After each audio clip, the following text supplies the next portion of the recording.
go, ladies and gentlemen.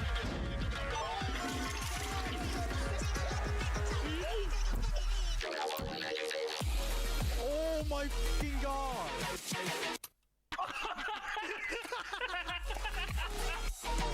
Not like this.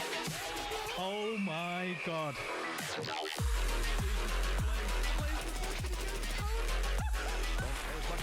Diablo swings around. Oh, corner with that. Oh, he goes down to the knife and then he doesn't go.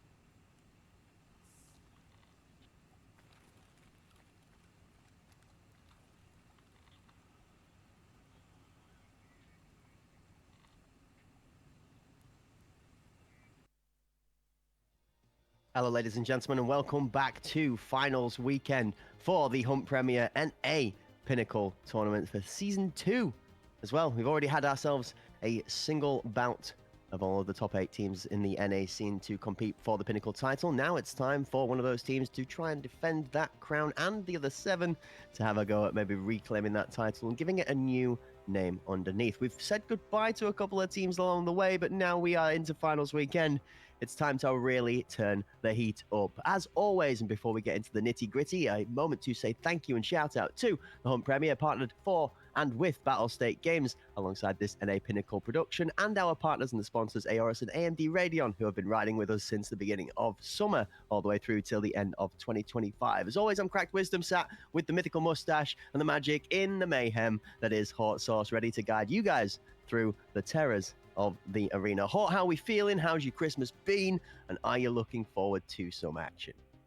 Feeling great. Christmas has been great. Hopefully yours has been as well. And I've spent all night playing some of the new arena quest line. I'm on that final step. I know you are as well, but just excited to be back in the booth casting some NA Tarkov arena in the competitive scene. And I'm really excited about our matchups today. We got a couple best of 3s followed up by a best of 5 as well. And honestly, I've been really looking forward to our second matchup of the day. I'm also, even in this first one, we saw Aspect bounce back last weekend. Was that a fluke, or is this going to be a continued thing for them? Because they looked really good last Sunday, but Saturday was a little bit of a different story. Yeah, absolutely. Yeah, just take a little moment to remind ourselves of last weekend's. A little 30-second rundown of general play altogether was kind of interesting to conceive. If you've not got to check out the details of the results, then don't forget to swing by the socials, have a look at Liquipedia maybe, or fill yourself in from the Escape from Tarkov website. But it was a story of 8 teams: Sicario NA, Aquila, Generation, Steez, New Dawn, Syndicate, Aspect, and Covenant took to the table at the beginning of the weekend. Sicario went up, Aquila went down, Steez went up, Generation went down, New Dawn went up, and then went down twice, which was the big upset from the back end of last weekend's news, as New Dawn will not be participating this weekend as one of the top 3 seeded teams coming into the finals weekend matches. This one, the first head-to-head of the day, is going to feature your 2 teams: Aspect, Oberstorm, Boperino, Corium, IFP, and Head Eyes, who have been only asking themselves one question when they've turned up on the day: which Aspect is going to turn up on the day to decide whether they're playing well or not. We've seen both forms. We've seen a match that looked like Aspect was missing, and a match that looked like Aspect was the only team on the pitch. So what are we going to get from today versus their opponents in Steez? Yeah, I mean, Steez, Ghost of Customs, Jess, T-Rolf, AVT, who's been rocking that AVT, Ziddick, who's always spitting hot fire in the chat normally with us, Duck. Another very talented team, but, this is why I think I'm so excited. This is a team that also has been competing and playing very well. We saw an Aspect team that struggled in day 1, but looked lights out in day 2. So it's, what team is going to show up here for this best of 3? I think this is a great way to start off the day. Of course, we've got a few more matches up after that. I talked about, really excited for that Sicario one as well. But will we see the same Aspect here? I think that's the big question. I feel like it's definitely on Steez out of the gate here to put the pressure on. Something we saw Steez do exceptionally well with last weekend was them not playing to that meta stereotype, that such rigid team composition where you would run 3P90s as a heavy priority over a lot of other options. Steez, however, they have played a little bit of everything, even down to the AVT being brought out. We saw a shotgun dibble-dabble. We've had a lot of use of different assault platforms too. There has been a slight change and adjustment in the patch notes between the last time we saw these guys play and today. The P90 has had itself a little bit of a nerf in the reduction to the stats and how that weapon performs. So the P90 will have fallen out of preference ever so slightly. You might see a few more MP7s stepping up into the gameplay today. And speaking of the gameplay, seeing as how we've looked at the two teams, we should take a look at where they're going to be playing. Well, looks like Steez wants nothing to do with Bay 5. Iceberg will have to wait a little bit longer today because Aspect doesn't want to deal with that yet. Headed to Fort to kick things off. Skybridge will be our second map here chosen by Aspect. And if we happen to make it to that decider crack, it is going to be Bowl. Yeah, absolutely. This is set to be a spicy one. I'd love to see the three set in front of us play very much into another scenario like we saw in the first weekend, where the first map feels very much towards the play style of the team that has chosen it. The same vice versa for the second, with the deciding map being a little bit more Aspect favored in my mindset when we look at the meta and how the maps play with the range versus CQB environment. I think Steez did a very good job last weekend of controlling Chaos, of making Chaos work more in their favor than the other teams, and therefore that smaller environment, the close quarters of Fort, really is going to play out well for them. We did see Skybridge, however, was where the Aspect squad came alive and really did some hefty work to get themselves through to today's matchup. Not just that, but we then saw them flash out on a Bay 5 performance as their second map versus Generation. So I can understand the choice from Steez to ban that one out first off the table, leaving them Bowl the decider, which is going to be an interesting map. I don't think we've seen either team on Bowl just yet. He says we're double checking. Yep. So we actually haven't seen either team on Bowl just yet, which will lead me to believe that if we do get an even split map for map, that last map decider could be just the cinema we're looking for to start off the finals weekend.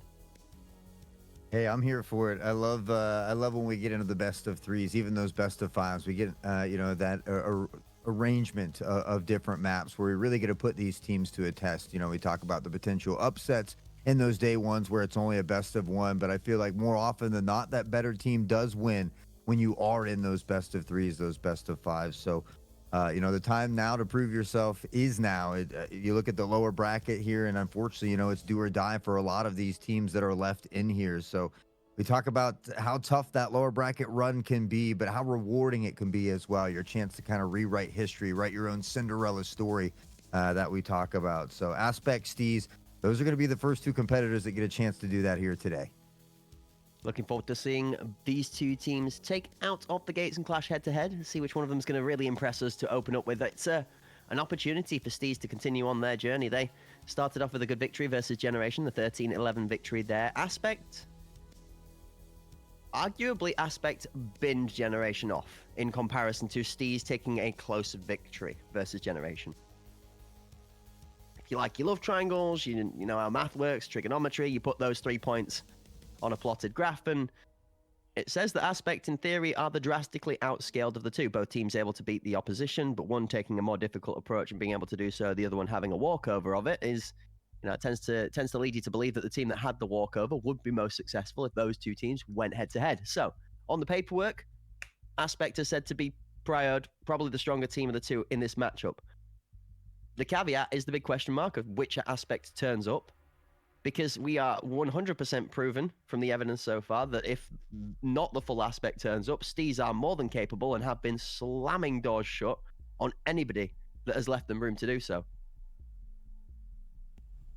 Yeah, I mean, Steez played really good on Fort, so they get to start off there. We saw them, I think beat 13-11 Generation in overtime there on Fort, so I know that's a map that they've gotten some wins on.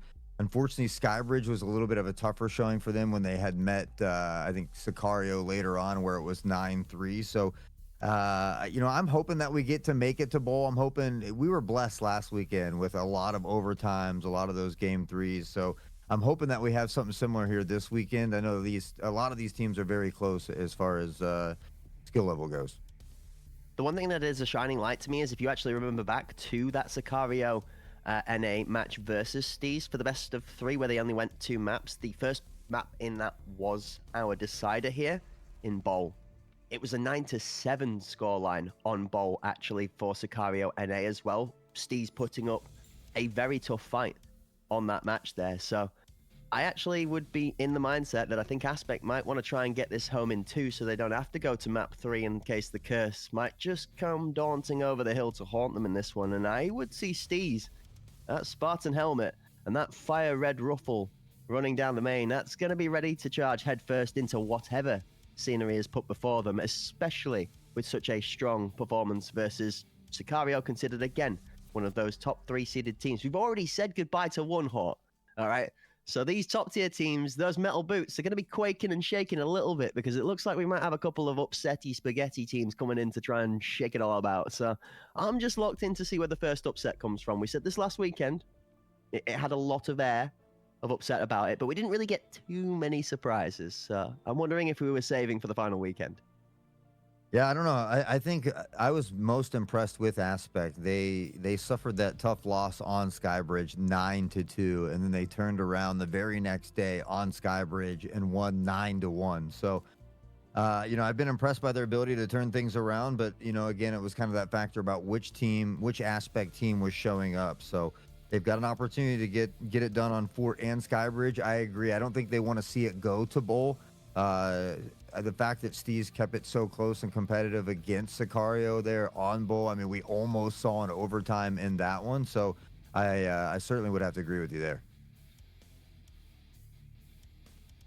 I will not make too many more guesstimations, shall we say, until we've got a few rounds into this one. I was considering, do we throw a couple of score lines out there? Do we have a little gamba for the chat and throw our opinions out on the line? Maybe throw a few scoreline predictions for map 1 out. But I'm really keen to just see this one play. I'm not really convinced with the evidence put in front of me, shall we say. There's a lot of allegedly sat on the desk right now, and I don't like to go with allegedly. That could be somebody's guesstimation or just somebody making up fibs. So I'm gonna keep locked into the gameplay.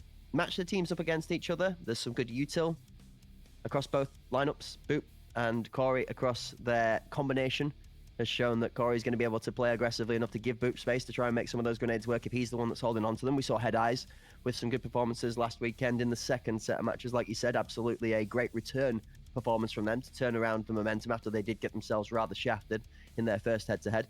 I'm actually curious as to how Steez show up. We've seen them be consistent, but the one thing that they've chosen not to do is consistently run with the meta kits. Now, it worked. And we always say that, comfort is just as good as the top tiers in the meta if you're able to perform with it. But is it going to get to the point now, finals weekend, where those minute differences are going to start making the difference that actually changes the gameplay? And are Steez going to be able to adjust to it? Because we haven't seen them be pushed with these weapon choices. They'll have to take a few lost rounds, really, before they start questioning. Because if it ain't broke, they'll fix it.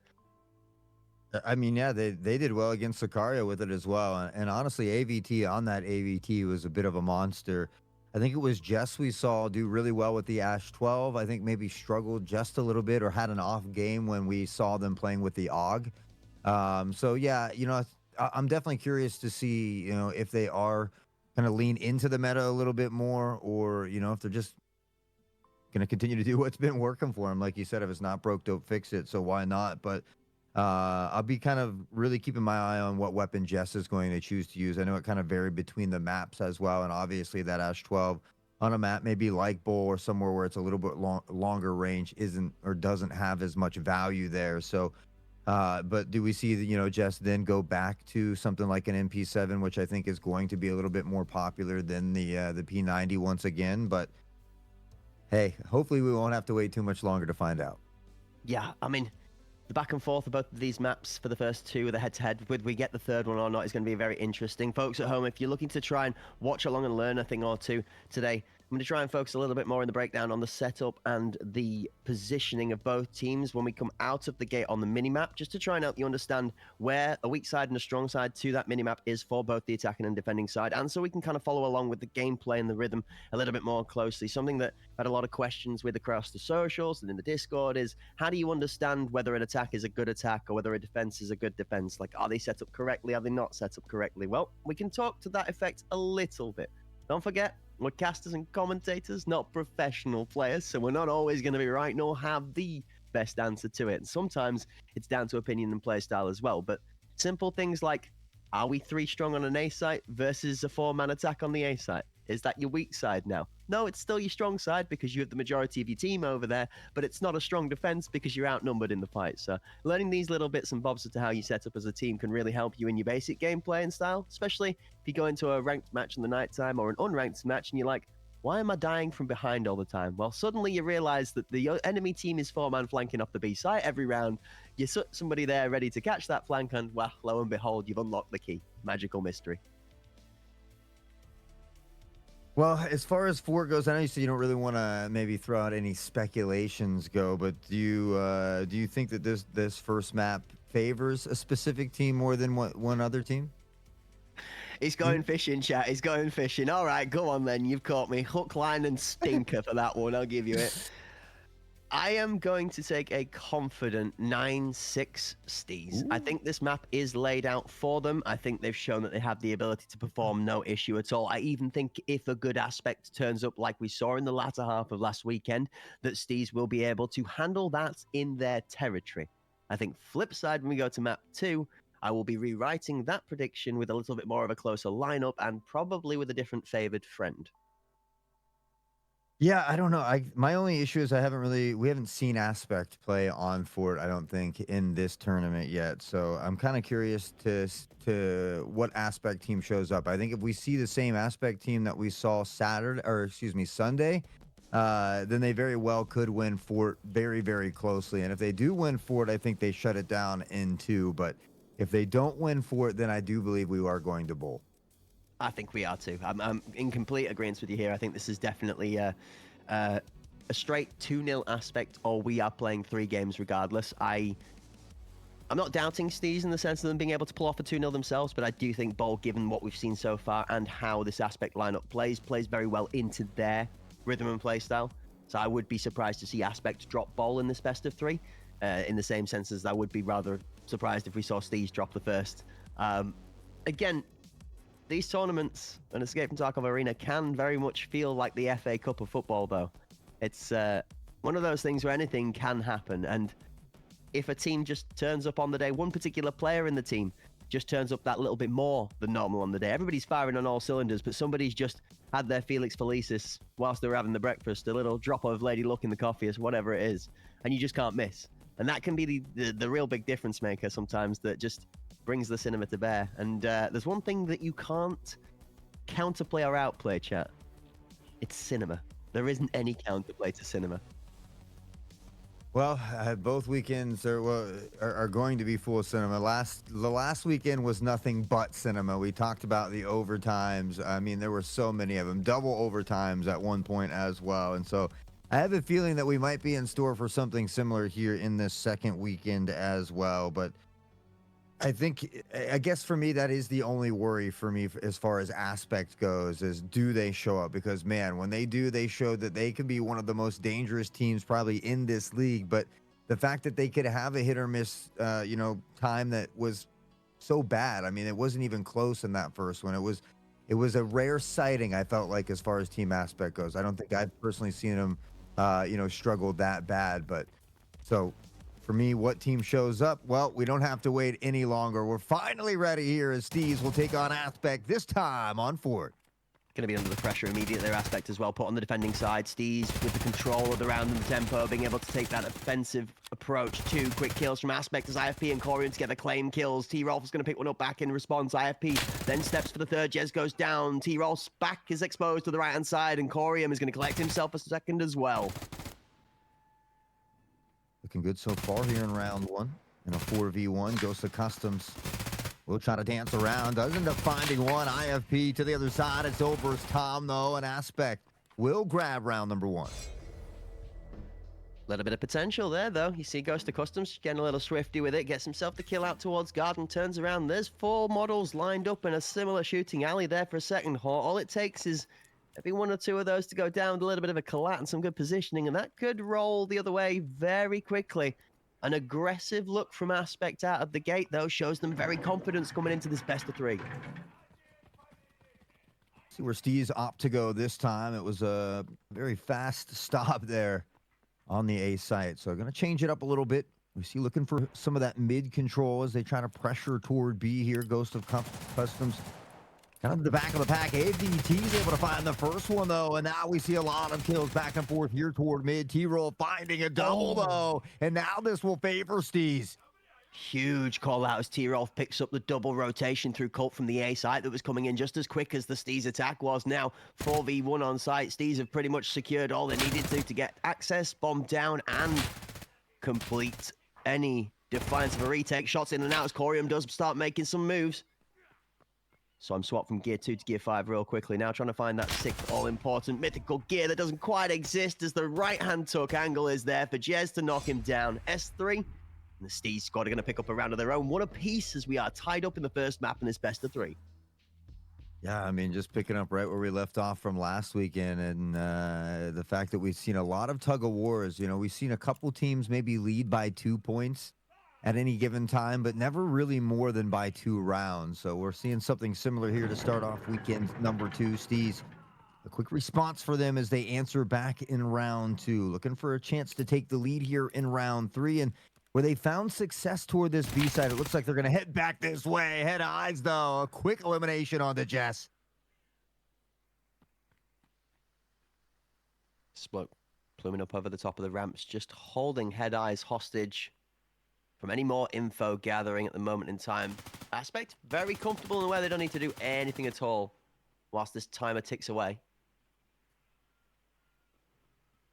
A good positioning from Aspect on the defending side. They're actually rotating in to try and take a more aggressive position on this B-site defense. They've decided that with numbers as they are and having themselves a members advantage, they can leave that anchor over on A and still fight a 4v4 even site approach. This is that map weight conversation we're talking about. T-Rolf in a great position not to overexpose his model whilst dueling out for Tom. Boop's going to trade back on the inside of middle into AVT. Separate fights, but 1-for-1 across the teams. Duck damages and deletes Boop out of the equation from Con. Again, a slower pace as the chaos starts popping off in different angles, but isolated ones are all we're finding as site is left exposed. T-Rolf goes down, and Head Eyes is going to shut off the players. The bomb goes the other way. Yeah, that's a great kill, and Head Eyes immediately shifts away. The call comes in here for this rotation as well. Steez is going to get here way before Aspect. They should be able to find this plant with ease here as well, but it is a numbers retake situation for Aspect. So as long as they use this buddy system, trying to find the trades, use the pincer plays here together, he should be able to come out on top. Always easier said than done, but Head Eyes seems to be on fire this round. He's found another headshot as IFP will wrap up the pack, and a Vector out here today. Yeah, I'm going to say there's down with the sickness, there's down with the dominoes, and then there's down to Clown. It looks like Aspect are here for all 3 as not a single member dies on the retake. Great push in.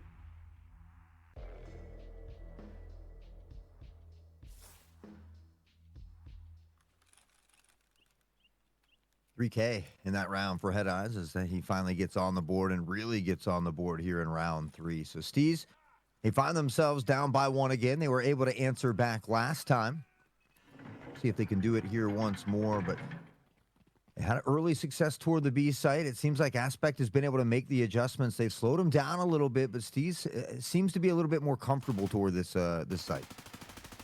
Quick smoke out of the top ramp from Aspect as an adjustment because the Steez push has been very, very quick up that ramp now. Adjustment forces out towards Cannons. Head Eyes out there, been doing really good work. Actually managed to pick up the first kill. Duck, though, trying to push his way in through. Mini gets one and then gets taken out again. Head Eyes is the one there to try and shut down the action. Overstorm as the captain. Now sensed a little bit of inspiration from the young gun, and Head Eyes is going to claim one of his own, and then Head Eyes follows through for a third. One member last left alive up top. Heaven as AVT is left wondering, where's my team gone? Oh, well, he's going to join him real quickly. And Corium, the only member that Aspect loses in this round. So they get that 2-point cushion that we've seen from teams, but now a chance to really extend that lead. Last weekend, we saw Boop have a kind of a tough Saturday himself. Man, did he really shine on that Sunday. But it seems like at any moment, any one of these players capable. This time, Head Eyes kind of carrying some of that weight here in this one. It's good flow as well. You see him back and forth. He gets a couple of kills out towards Cannon and doesn't get too greedy for trying to run in for extra kills. You see Oberstorm swings up. They get the two-man battle buddy system locked in, and then they continue to develop on the kills that they've made. Boop picks up the first. AVT down early. IFP trying to swing with a Vector on the inside close angle from K1. Tom's going to pick up another one into Ghost Customs. And a second as T-Rolf goes down. Captain cooking. Side around number 5. All 5 players standing, but not for long. Jess does find Head Eyes back on this Ash 12 and really had some shining moments with it last weekend. Trying to carry that along here. Duck, you can see in the background behind the silhouette. Corium doesn't spot him on that initial peak. Will pressure 4, though. Does find one on the trade. And now Duck gets shot down on the back as well. Aspect will extend that lead. And looking like that Sunday Aspect team that we saw. Up by 3 here in this one. Looking strong on Fort, which I think would make Skybridge a little bit scarier here now for Steez as well.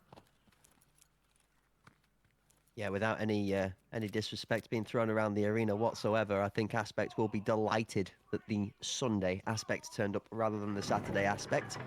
To call the two a comparison of black and white would not be unfair. The team that turned up on Sunday was outstanding in comparison to what happened on the Saturday. But both of those days are in the bin now, Hawk. Aspect, regardless of how the history books have been written, they're going to come out and write their own history today. Booperino's going to go for a big aggressive push out of K1. He picks up the first. Does get shut off after some shots towards one of the gentlemen inside a lobby. Doesn't quite find a home. Oberstorm and Duck knocking down dominoes of their own. Corium with a dirty one-tap's going to make Duck want to duck a little quicker next time. Ghost of Customs able to pick up on the Head Eyes, though. Corium spots one on the jump across. We'll try to relocate himself as we see Ghost just kind of dealing with this smoke in here. Got a little utility of his own. Still trying to pressure on toward the side. 1:10 on the clock, though. Plenty of time for them to try and work their magic as they look to pressure on the site. Tom has been spotted. Ghost maybe trying to sneak away here now. Yeah, you see Ghost rocking that MP7 we were talking about. 40 rounders back on this class. Now makes that MP7 feel just that little bit more viable and lethal. The one thing the P90 had over the top of it was that extra 20 bullets in the magazine, making a massive difference. Comments from... Well, wait a second as Ghost deletes Tom upon retake. Comments from Arctic's Kazboo after the change, saying that it really does make that MP7 so much more viable now. So I'm going to be keen to see how these people take it into the battlefield. 2v1 Hawk. Yes, on the peak makes easy work there of Corium, and they'll begin to cut that lead in half as well. And yeah, I agree. You know, I think we saw a lot more P90s, but with the adjustment to the increase in the mag, the slight nerf to the P90 as well, I feel like, you know, that MP7 is probably slightly more viable. And we see a lot of teams. I mean, we went from seeing almost two at a minimum P90s to often 3 on each team to we see none here as we open up. And maybe that Vector stepping up to kind of fill that void a little bit as well. The Vector, again, is one that you want to go for if you're looking for the larger ammo count overall. I've been enjoying the Vector myself personally for the hip fire task that you need to do, the point fire task for the new winter event. Opens a guard and IFP just about shimmies away from the bullets from the Ash 12. Duck not so lucky. T-Rolf is so close to picking that one up through the wallbang as well. It's Ghost of Customs that finds it with the nade. Slower pace this time. IFP does answer back here, finds T-Rolf. AVT needing AVT to come alive. There's just his second kill on the board, so we'll see if that is something that kind of gets him going here again. Really had a standout performance last weekend, but has been a bit silent to start off the day here.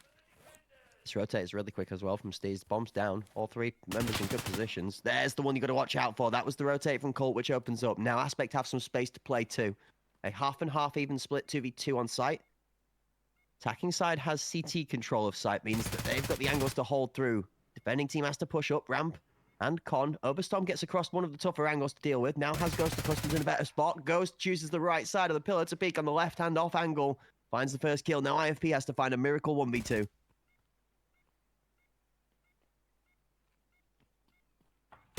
Customs just being patient. Here's the audio cue. Steps out, finds the pick, and when it was starting to look a little bit dicey there for Steez. They've done a good job of reeling it back just before the end of our first half, and they'll have an opportunity to tie it up as well. We talked about some of those subtle nerfs to the P90, but that 45 round got a slight buff in penetration itself as well, and so I wonder if maybe that's why we see the Vector kind of, I won't say replacing the P90 because we don't see 3 Vectors, but, you know, maybe finding its way back into the lineup.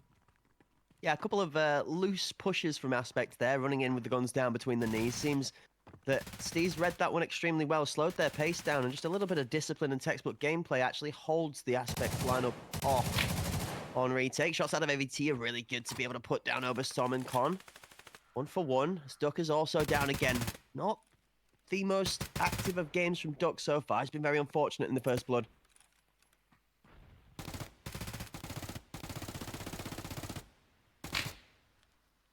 Around the smoke at the moment. They've pressured onto site. Still looking for that plant, though. IFP's even closer. The device does make it on site. Just going to have to hold for him now here. The peak not together, though. Just does find the first. Spots the second. Head eyes. Tries to deny, but does not deny that device plant.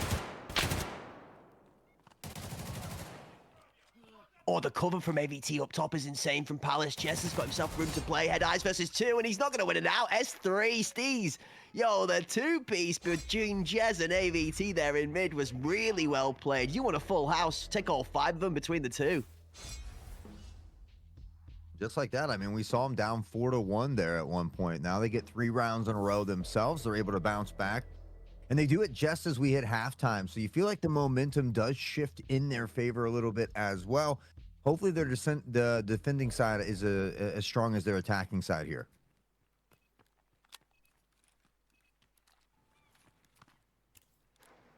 Straight up split, even first half. Now, that's an interesting concept. This is a Steez map pick, so you would look to the effect of thinking they want to try and go 5-3 or 6-2 in the first half, really to have done the job. Or do what they might have expected. So a good first half out of Aspect actually gives them some form of an advantage. If anything real is going to start to develop, though, Hort, they need to pick up this first round here to start generating some momentum. Oh, boop. Nice nade kill here to kick things off. Corium finding Jess here as well. It's too early. Picks T-Rolf in trouble, but Duck has been able to answer back. Booperino, the first to fall here on the side of Aspect. His Head Eyes and IFP will combine for 2 more. AVT all alone and constantly playing up there above, but does find, I believe, one as a consolation prize on the way out. One's all he'll get, though, and with that, Aspect will regain the lead. Yeah, this is where it's going to get tough for Steez, where they were able to slow the rounds down a little bit more when they were on the attacking side. Now that the attacking favor has gone to Aspect, they're not going to slow down. We know that Aspect, when they are firing on all cylinders, are a team that plays with full force and fury. I expect to see that these rounds continue to get quicker and quicker for every single round that they are successful with. Where does Steez move to look for that adjustment to bring it back?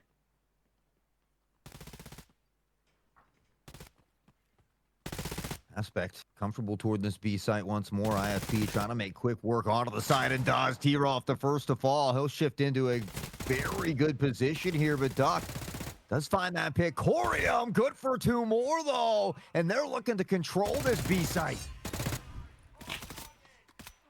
Who needs sight when you can kill all the enemies, eh? Corium picks up another one towards the end there, and Aspect are going to take a second round in a row. This is the momentum they're going to look to generate, and we spoke about the longest scenario in the best of 3. If Aspect would like to put themselves in the best chance of being able to get away with this one, the guaranteed success rate, they wanted to pick up this map specifically, as they look to be the better team on paper for map 2, which was their map choice. Now, this would be an upset if Aspect take this one over the line, but many rounds still to go yet. First to 9 for the victory here, clear by 2. We go to 8-8. We will find ourselves in overtime. Great shots out of the gate from Corium as he deletes Duck on the right-hand side. Oberstorm's got AVT. Corey on a tear. Corey on a roll. 2 down.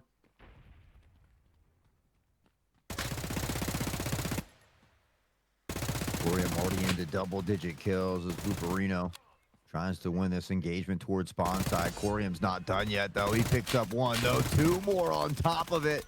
I believe a potential quadra in that round for Corium. Yeah, and Head Eyes, or excuse me, Tom picking up one there as well. 4 MVPs already for Corium, and he's having one heck of a performance here on 4. Just one away from match point. Part of the Aspect lineup we touted and spoke towards in day one was the potential for some of these individual players to pop off in various different ways. We've had a couple of good grenades from Boop so far. Consistency at 7 and 7, but it's Corium, big fragger, 14 and 5 so far, that really is pulling the weight. A very much not to be undershadowed performance out of Head Eyes as well, has kept this game in the balance the entire first half. As not something to be forgotten about, just to point that one out. Shots out of EVT through the wall are going to nail IFP. A little bit of smoke and mirrors, though. You see on the mini-map, it's a distraction here as Steez is all this direction. Head Eyes finds the nade kill onto T-Rove, who was the lone member anchoring down this B site that Aspect had quickly shifted to. AVT, no, he's not aware that Tom is here, and that's a big pickup as well. Aspect looking to get the match point. They've got a player advantage, and time now on their side.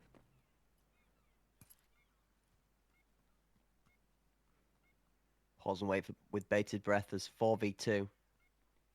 Aspect are fully set. Jez is still alive with the Sash 12 and... never mind. That point removed immediately. I was going to say the TTK on that weapon is going to do him a good job here in the multiple numbers disadvantage. Should be able to knock down 1 or 2 quickly, but not if he gets his head ripped off with the first bullet shot from Dark. Aspect move themselves ever closer to a great start in the best of 3. Put themselves at map point here in the first. We saw Steez get 3 rounds in a row in that first half, and they're going to have to maybe channel something similar here in the second half because they can't give up any more rounds again on their map pick. Heading to Skybridge next, which we've seen how well Aspect has been playing at least last Sunday on. So Aspect kind of picking up where they left off. Playing very well here. Corium 15, Tom, Head Eyes, both in double digits as well, but it's an early lead for Booperino as Duck will try to fight back here towards step side. AVT has found another. Call out comms on info of Corium down towards that cannon position. He is tucked in between 4 members of the Steez lineup now and the rest of his team. Corey having to fight his way out of the shadows of the darkness. Be able to try and find his squad mates. Oberstorm gets a good pick onto somebody towards that bedroom area. It's going to help alleviate a little bit of the pressure there. Corey has now room to swing into Mini. Duck tasked with holding him hostage whilst the bomb is fighting 2v2 over on the A site. There's the shots out of Head Eyes and Corium together. Oh. Big pickups from Steez here as well when they need it most. Tober's Tom, the last alive, jumping up here. Does find one, though. Able to isolate these ones. Ghost of Customs is far away. Aspect's going to scoop up the device. Should be able to get it planted here as well. Ghost tries to slow it down a little bit. Doesn't want to give away his positioning, but now we'll quicken that pace. Yeah, Ghost just going to make sure that he's definitely got off the plan. Oberstorm being forced to make a play one or the other way, this way or the other. Either try and fight for that plant on the A site or push for rotation. He has the tempo now. Ghost has chosen to follow him, so he's going to be able to get onto site to be able to plant. Ooh, he's going to have to challenge this. Timing is really rough. Okay, Ghost goes mid. Bomb will get planted. Oberstorm gets off on site, but he can't get to Secret. Question is, where are we going? Oh, Ghost trying to follow that rotation. He's almost keeping up with him pace. Tom is bleeding away as well. His health slowly ticking out due to that heavy bleed whilst they run cat and mouse around. No.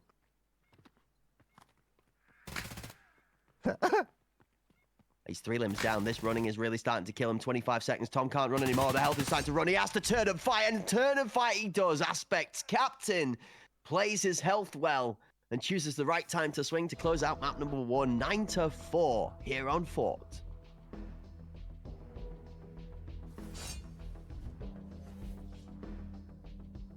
Nine to 4. Well, that worries me just a little bit here, Cracked, because we talked about how good they've been playing on Skybridge. We kind of questioned about what team would be showing up for Aspect today. And man, do they look just as phenomenal as they did on Sunday. Steez is going to have a a tough job in front of them here on Skybridge. But hey, you always tell yourself if they do it, certainly we can. If they steal our map away, certainly we can steal their map away from them as well. Yeah, maybe sometimes you put a little bit too much preparation into your opposition's map pick rather than the one that you picked yourself, and it ends up being a trade of each other's map picks. We're going to get to see that one in the future. I'm not sure I'm as convinced that it's a map swap in this situation. I think, oh well, think's not the right word. 16-6.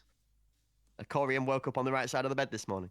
And this is something that teams are going to have to watch out for, because it isn't a one-game scenario for these type of players, especially the likes of Corium. And if Booperino is able to find something to match that energy, which is something that normally happens, is when Corey is firing on all cylinders, Boop then starts to find that similar rhythm working off of the back of him as well. And then, this Aspects team, I assume, is gathered together of 5 people of like minds. So if you're able to motivate 2 from similar styles, then I expect the entire team will find that momentum very much drives them as a fiery force. They've shown that the second half of this map was not to be trifled with after a 4-4 split in the first, and then closing out a perfect second half. No rounds dropped. Leaves them honestly hot in my eyes. 2-0 victors in this head-to-head before we get into that second map, short of a miracle magic performance out of Steez. We're going to need to see 5-0, 6-0 even out of the gate, I think, before Aspect is even slightly deterred from just thinking this is going to be another cruising victory.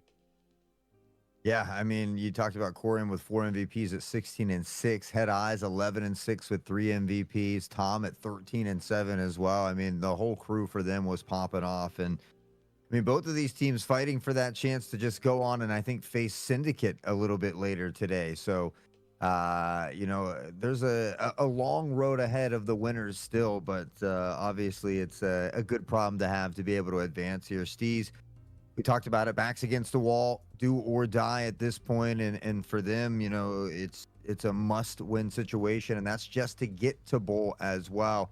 Skybridge, I'd say, there's kind of 2 things here, right? On a good note, this is a map that Aspect played very bad on. On a bad note, this is a map that Aspect played very, very good on. So, and they're shining today already. We saw it on Fort. So you have to feel like it does definitely favor Aspect to close it out in 2. But hey, I mean, we've seen a lot of crazy things already here in the NA Pinnacle number 2. So you never know. You never know. But I too, with you, I'm going to lean into Aspect for this one. They had a good Skybridge game. They had a bad Skybridge game. It sounds like they play computer games to me. That's just not how that works. People seem to forget that you can't have your best game every game. You can't always have a great game every game. In fact, sometimes, the majority of the time, honestly, you just have an average game. You pop off for like 25% of your games. You get rolled for like 10 to 15% of your games by people who are just better. And then there's a little bit of maybe 5% of, we don't actually really know what happened there. It just kind of happened and we got Tarkov. So you just have to roll with the punches. I think that's something that Aspect as a team have shown us that they're able to do from day one. I mean, we have a better track record now, right?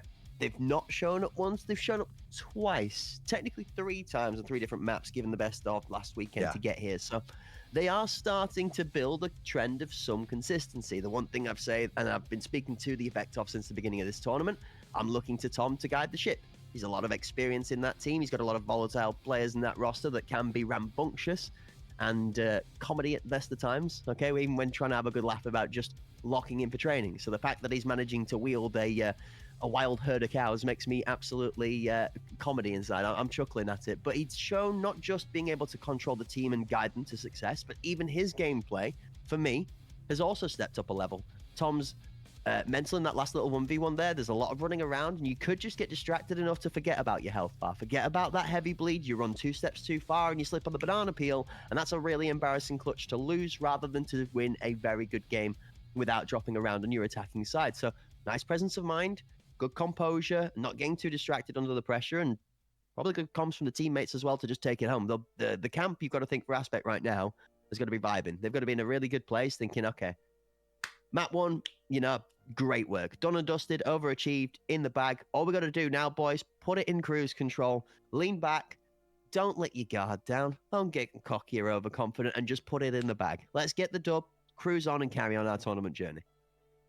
Yeah, and honestly, I feel like they want to close it out in 2, just because of the fact that if they do, they go on to face Syndicate, and I think if you close out this series decisively, you go into it feeling really, really good. But before they deal with any of that, let's take a look back at these highlights. It was a little bit of back and forth here in the first half before Aspect would go on and kind of run away with it here, but they started very strong in this opening round. Yeah, it's a couple of shining moments actually from Steez here that we were convinced that this might actually have had a different tempo after opener. T-Rolf, one that stood out for me early on, picking up some really good kills. Jez on this Ash 12, again, it had its sort of novelty feel to it like we felt last weekend, where it was powerful and a little bit kooky, but it didn't carry the same awe, I guess, as it did last weekend. That shock and awe factor just feeling a little bit limp in execution today. You got some good plays out of Aspect where they're not getting over aggressive here. Some discipline from Tom in Con, claiming a good two-piece back-to-pack. That's a nice shot from Jez. Corium, one heck of a game here for Corium. We saw Booperino last Sunday kind of being that shining star. Boop was really just clicking heads here in this one. Of course, I think Head Eyes Tom, a couple of them into double digits, but just an all-around great performance, I felt like, from Aspect. AVT was a little bit silent here. We saw some really good kills from him as time went on, but I think a little bit of a silent start there for AVT is like just a moment ago we saw 3 kills. Now here, a few moments later, sitting at 8 or 9. So, you know, something that could have been a little bit of a factor for them as well. Yeah, I mean, it's only fair to say, I'm not sure if you're a Star Wars fan, Hob, but for the Star Wars fans in the chat, they'll all realize that the AT-AT Walker is not the quickest of vehicles out there. So I'm not sure whether the AVT-AT has rocket boosters installed, but if it's in a similar scene, then I'm sure that his rotations are going to feel a little bit lackluster due to the law there. Jokes aside, though, AVT did find himself a little bit lost under those rotations when it came to Aspect driving the cart from the attacking side of things. We saw great work defending side from AVT, playing off of the back of T-Rolf in that composition from Palace, where they worked some good mid control, and they played off of the 3 kills for T-Rolf, and it was 2 for AVT in the ace, where they got a full house, we like to call it, for those of you poker fans that recognize that one, but a 3 and a 2 kills apiece for the 2 people for the team. They played really well, but it seemed the further into the game they got, the more Aspect found a solution for both Jez and for AVT's kind of off-meta gameplay, and then once that was kind of put to bed, it was very much standard, let's get the bomb down, you know, fight your angles, 2v1s, good pressure, and Corium tearing people apart a little bit. Yeah, well, I do love Star Wars. I have a tattoo of Boba Fett, but that's neither here nor there, I guess, because Aspect, they are looking great. They're headed to Skybridge, which is their map pick, and so you have to feel like it does favor them. And honestly, this is an interesting team because, yes, they have something to fight for, right? They were last year's second place runner-up of the NA Pinnacle 1, but you look back at the roster, and it was quite a different roster. There's only 2 of the core members remaining here in the fact that you've got Tom and IFP. And so the fact that they're able to scoop up 3 new members, but almost seemingly kind of have a team synergy that didn't really need build upon much. It seems like these guys have clicked relatively quickly. And, you know, despite maybe having a bad day one, we're able to come together, put in that work overnight, make the proper adjustments, and really haven't looked back since. I mean, this is a team that has looked really great since that moment. And will continue to look great if they can keep this trajectory and consistency going. But as we have always said in the casting booth, the one expertise that we're able to actually talk about, consistency is king.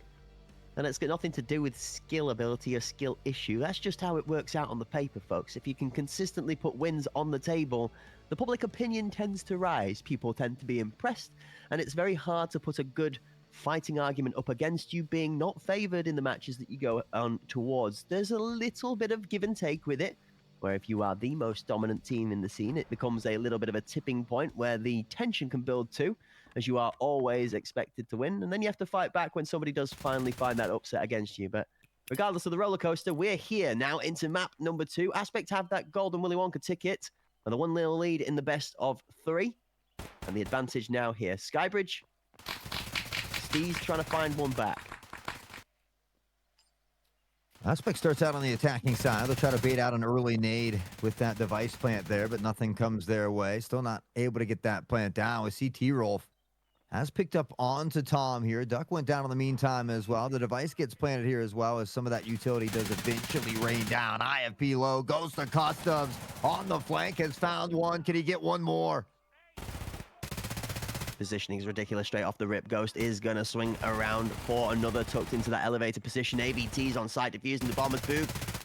picks up 2 ridiculously good kills. Ghost is going to be able to shut him down afterwards, but you got to credit Boop for where credit is due.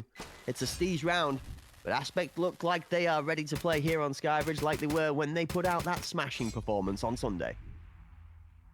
Yeah, I mean, it's kind of funny because this is what we saw Aspect do to them on Ford, and so you get a little bit of a flashback. Hey, is this something that Steez is capable of? It starts, we always say 1 kill, 1 round at a time.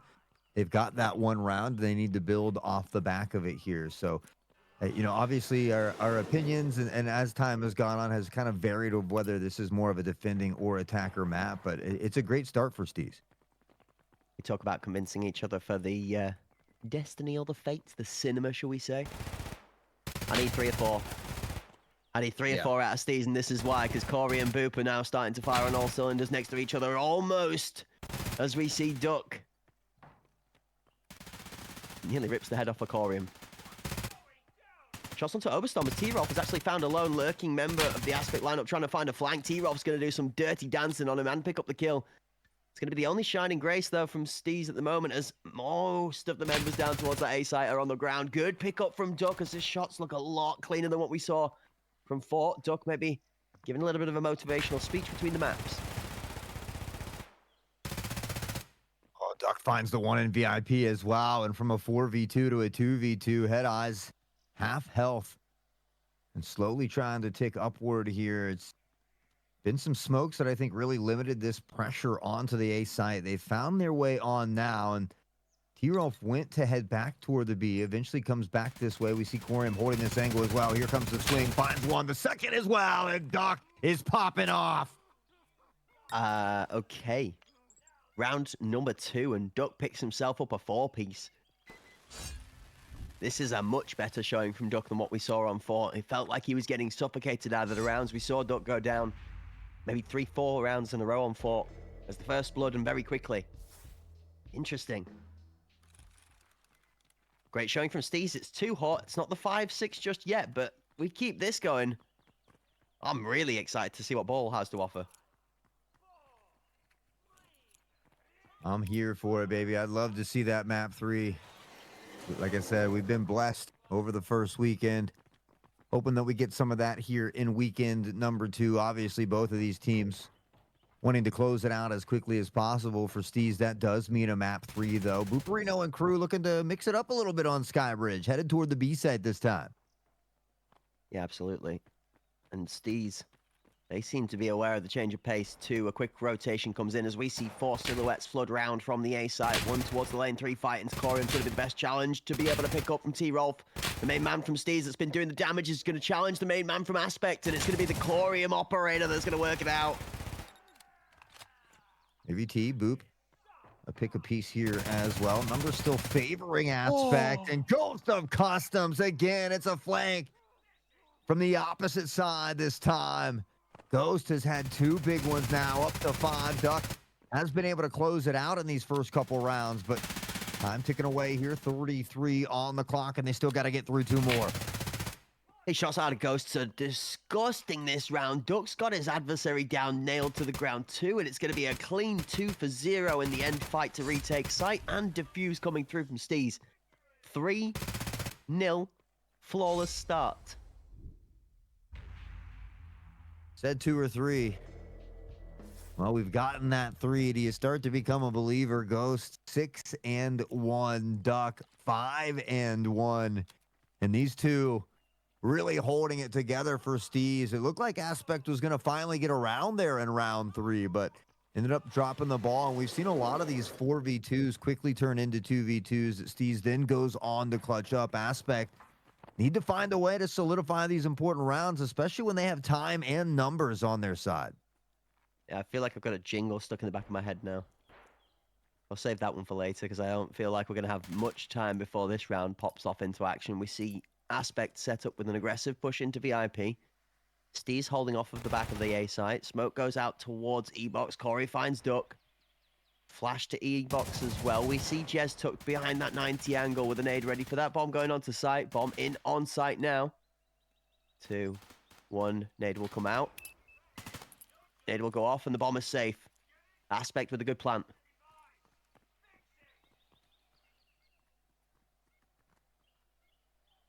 40 seconds on the clock. They've had time and numbers on their side before. 2 times here recently. In fact, it hasn't worked out. Corium, though.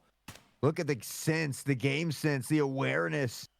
And another big pickup to really give him the numbers here. Steez is going to have to try to shift on. Jess has found one on to Buparino. The IP is dangerous. That's the big pulling point. Oberstorm gets pressure put towards him to close off so members get onto site. It's a 3-member push towards site, but Head Eyes and the Pixel Picks are just going to be free. Head Eyes and Oberstorm combined. It's not going to be the 3-piece I thought Head Eyes was going to pick up, but it is 3 kills for Aspect and an important round on the board. An important round indeed. They desperately needed to get on the board, and they find it. You know, we saw Steez able to find 3 back to tie it up in that first half, but it seemed like 4 was too much for them in the second half. Aspect at risk of going there here. They begin to reel it back a little bit, but was it just a one and done? We talk about all the time about how important it is to be able to stack rounds in multiples. So Aspect, a chance to fight back. Steez, a chance to shut him down. It is the attacking side for Aspect. We always say that the attacking team has to do a little bit of working out as to what's going on from the defending approach to be able to start working into it. 2 kills from Corium and Boop are the strong side to the Aspect approach. 1 member of the lineup down as IFP falls prey to the push, but they come out on top with the numbers.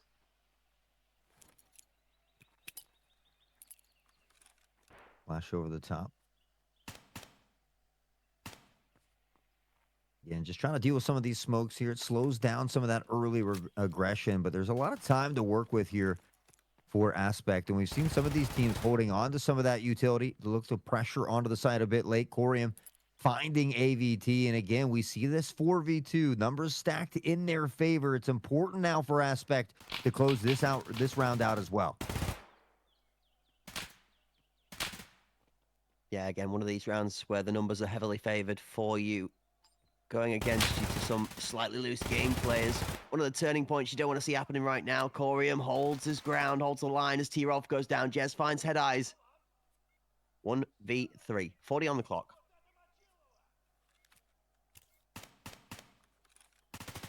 I'm taken away. Jess, unfortunately, doesn't have the time or the numbers and will be taken out here. Aspect, a tough start for them on Skybridge. Down by 3, but now only down by 1.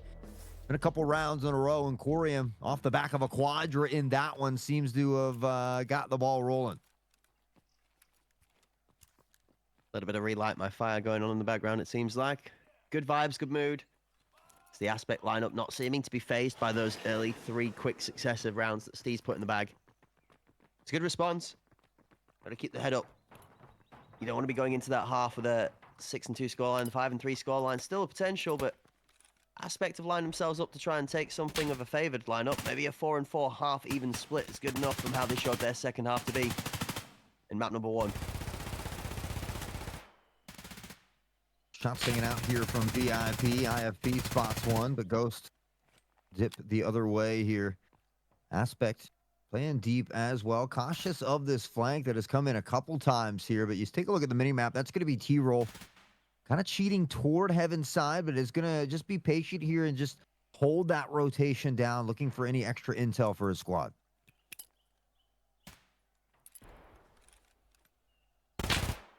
Smokes come out from Corium as he's going to be able to lean left into a great shot onto Ghost to Customs on site. Duck does manage to shut down Corey before he picks up more than one. T-Roll for that push up and challenge into Oberstorm. Good shots out of Oberstorm as he keeps the discipline and the control of the rifle by not over-swinging into it. Kites down the stairs, back away, and then drops into the hip fire just to make sure shots on center of mass are good enough to get the job done. Ends up finishing with a headshot, but loses half his health for it, and that's going to encourage Aspect for the rotation. Boop, again, ahead of the tempo. He's going to find himself 2 people lined up from the jungle push. Open teammate, say hello to each other. IFP says hello to an early grave. Device tries to go down. Here's Boop, has found Jest. AVT on the peak. We'll have to go back in for a reload here. Only 2 and 5 at the moment as well, and it's been a little bit of a silent start here for AVT in both of these. Boop will find Duck. Now a 3v1 again. Time, number stacked against Steez.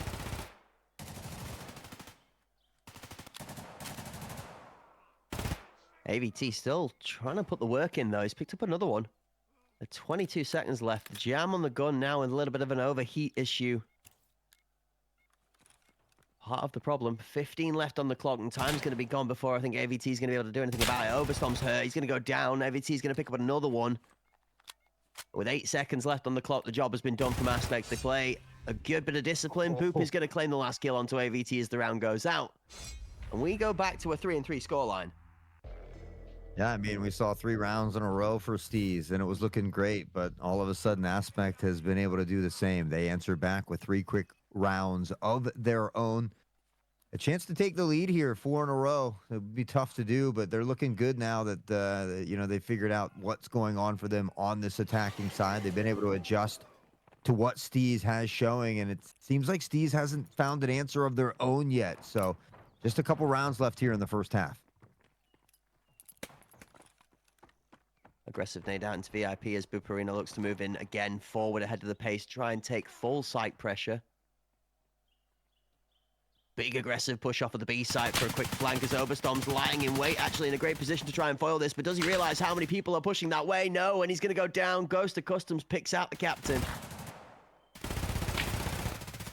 So Boop's not able to hit the shots there as well. We'll back off one coming from Heaven's side, and Boop will find that one. IFP duck found kills just before in the meantime to keep it an even Steven 3v3. Boop's taking a ton of damage, head eyes on this engagement, and he's able to win. There's a pincer play that was potentially coming in, but it's not needed. We'll see AVT kind of mirror this rotation, but numbers are still going to favor AP here. Those shots are going to bait Steez to rotate as well. After AVT takes some abuse down that lane. Oh, good read from Jez, says to stay. He heard a little bit of audio just before he crosses over to jungle. Now he knows that this A site is under attack. Boop on the E-box swing. Jez ready for it. One goes down. AVT covering from the long angle. Jez almost gets his head ripped off over the E-box jump. 35.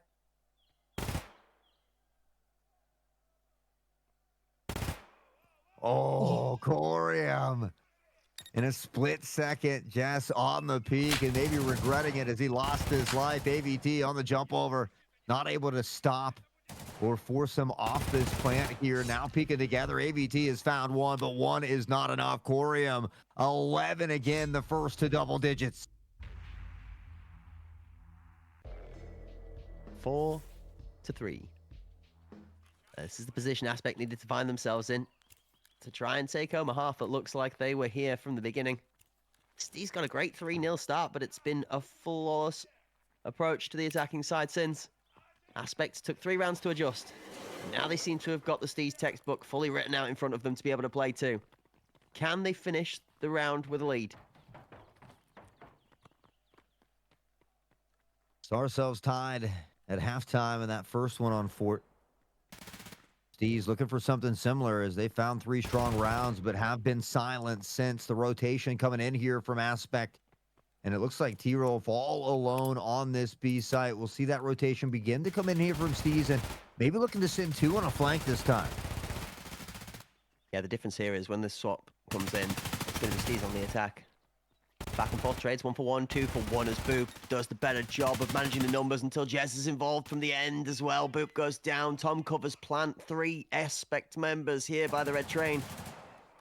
2 Aspect members now in the red train as AVT gets involved.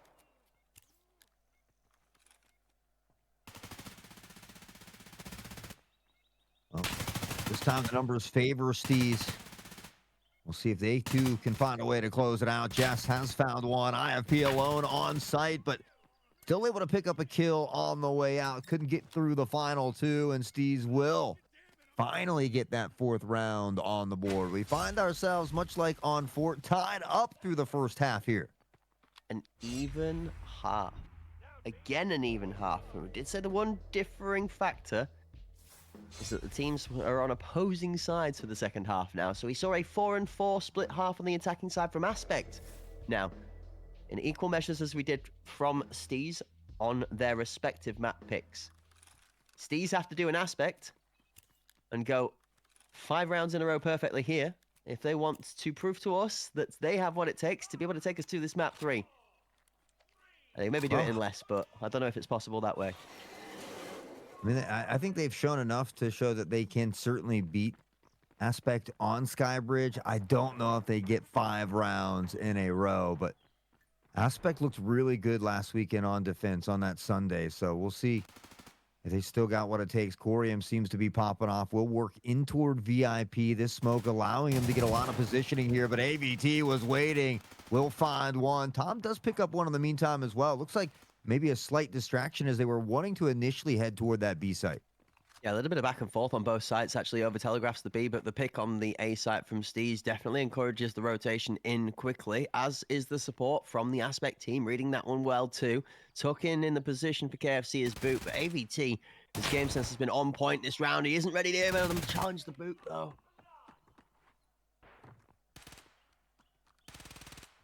See if Ghost can find something here. He is able to pick up onto Boop. Now that'll allow him to pressure forward. We see him the positioning up from KFC. Device still in hand here as they try to linger toward this site, but all of the Steez is here as well as Aspect. And again, just kind of comfortable playing very deep. We see a lot more teams playing further back now on Skybridge with those recent changes. Bomb's gone. Bomb is full gone towards that B site. 30 seconds left on the clock, and actually, Overstorm's in the right place at the right time again. He's matched the tempo and the rotation extremely well. He's going to be in the back of Snake before they can get to site. Shots from T. Rolf drain the mag. Overstorm's timing is insane in round number 9. Duck has found one.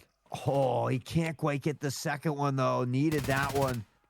And now because there's not a lot of time and because of where that device is as well, we're going to see Head Eyes just go ahead and get out of town. He lays down behind the box. He knows he has just enough time. He'll find the kill, but it doesn't matter. They already won the round, and Aspect will enjoy a lead here in the second half.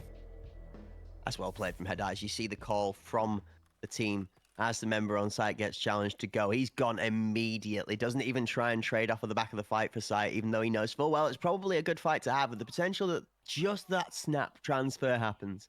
The miracle whip from site to jungle. It's just not worth it. Head Eyes is gone. Down behind the box. Aspect do manage to claim the first round on the defending side. Now, it wasn't easy. That was a very back and forth round of a chess match.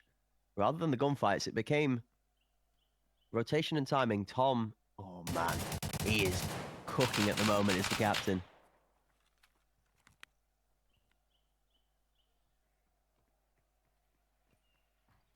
Is it Overcook? Ooh, Aspect are backing off now. They're not sure what's going on right now.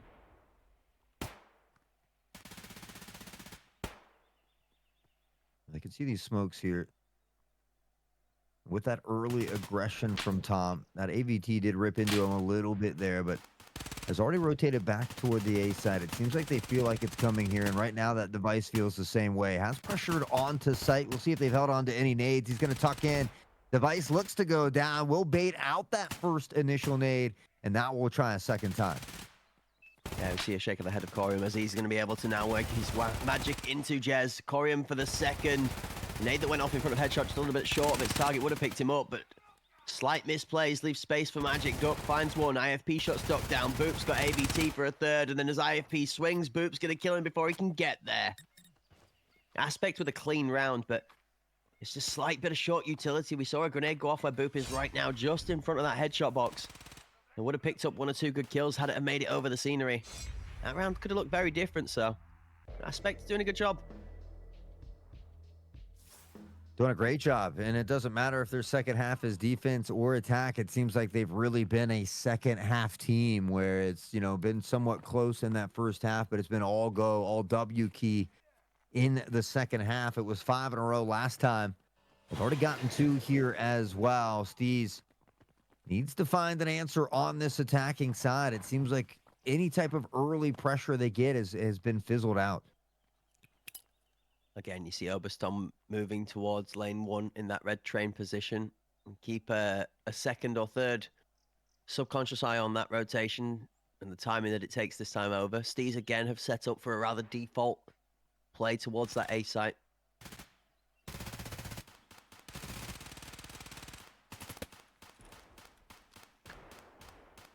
Oh, the nade over the top from AVT will find a home, and Steez Looking to battle back. The device getting planted toward the middle this time. Trying to stray away from any of those potential nades that might rain down. And these smokes, great positioning here. Allow them to pressure on, find that plant. Just 45 seconds on the clock here for AP, and they don't have a ton of utility left. Yeah, Steez have done a good job of getting everybody off site without too many injuries. Good trades, 1-for-1 is all that Steez really need to do at this point in time and make sure that the numbers stay in their favor.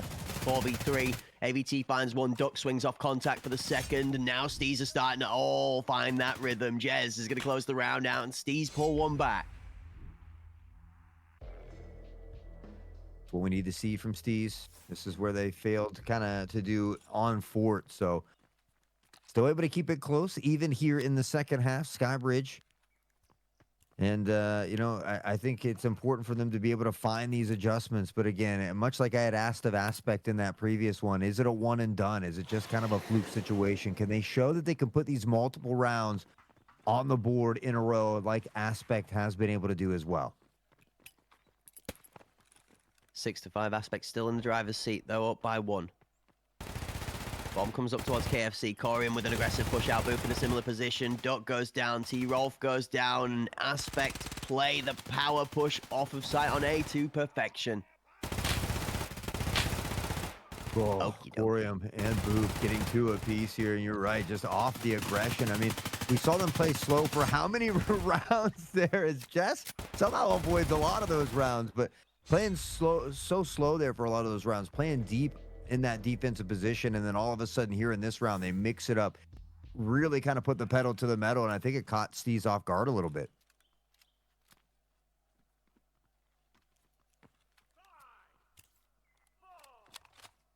Yeah, the announcer counting down the seconds before we dive into round number 13 as Steez find themselves back at the 2-round disadvantage they were just before.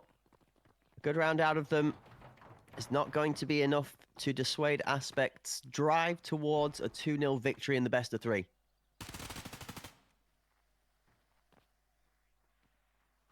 Justice found the first one.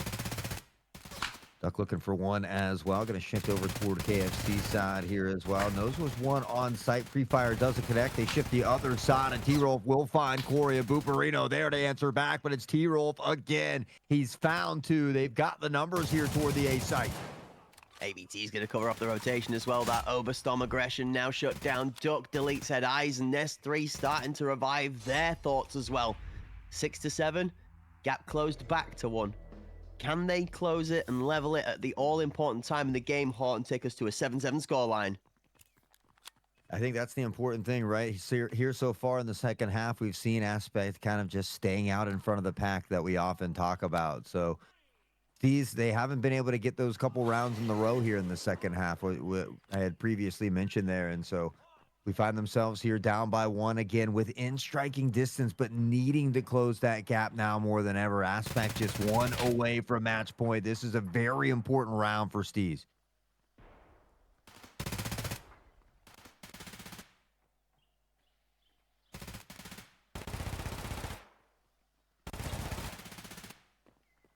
Boop for 1, Duck for a response as Boop is shut down immediately.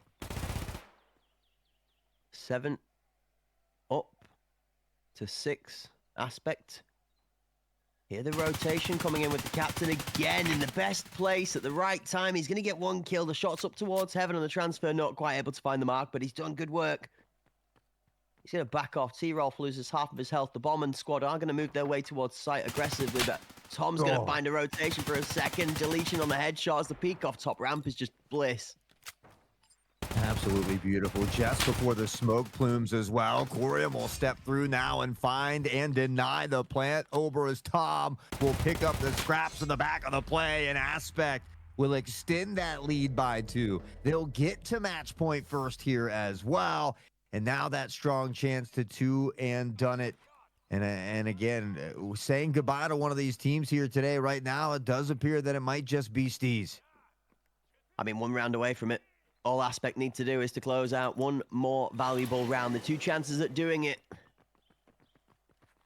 Putting 2 back-to-back here for Steez would go a very long way for the long game as well. If they can take this one to overtime, potentially get a victory in here. You might inspire Aspect to come back even stronger, which would be quite scary. AVT is going to knock Corey over in a rather comical fashion. Jez with a jump shot over the top of the sandwich split scenery. He's not going to shoot too early. IFP reading the position afterwards, though, is going to go for the deletion. Head Eyes finds 2.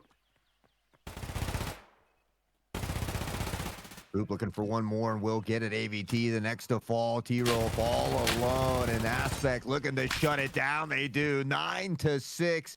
Another phenomenal game for Aspect as they do keep that lower bracket dream alive. They break out the brooms and they get it done in sweeping fashion. 2-0.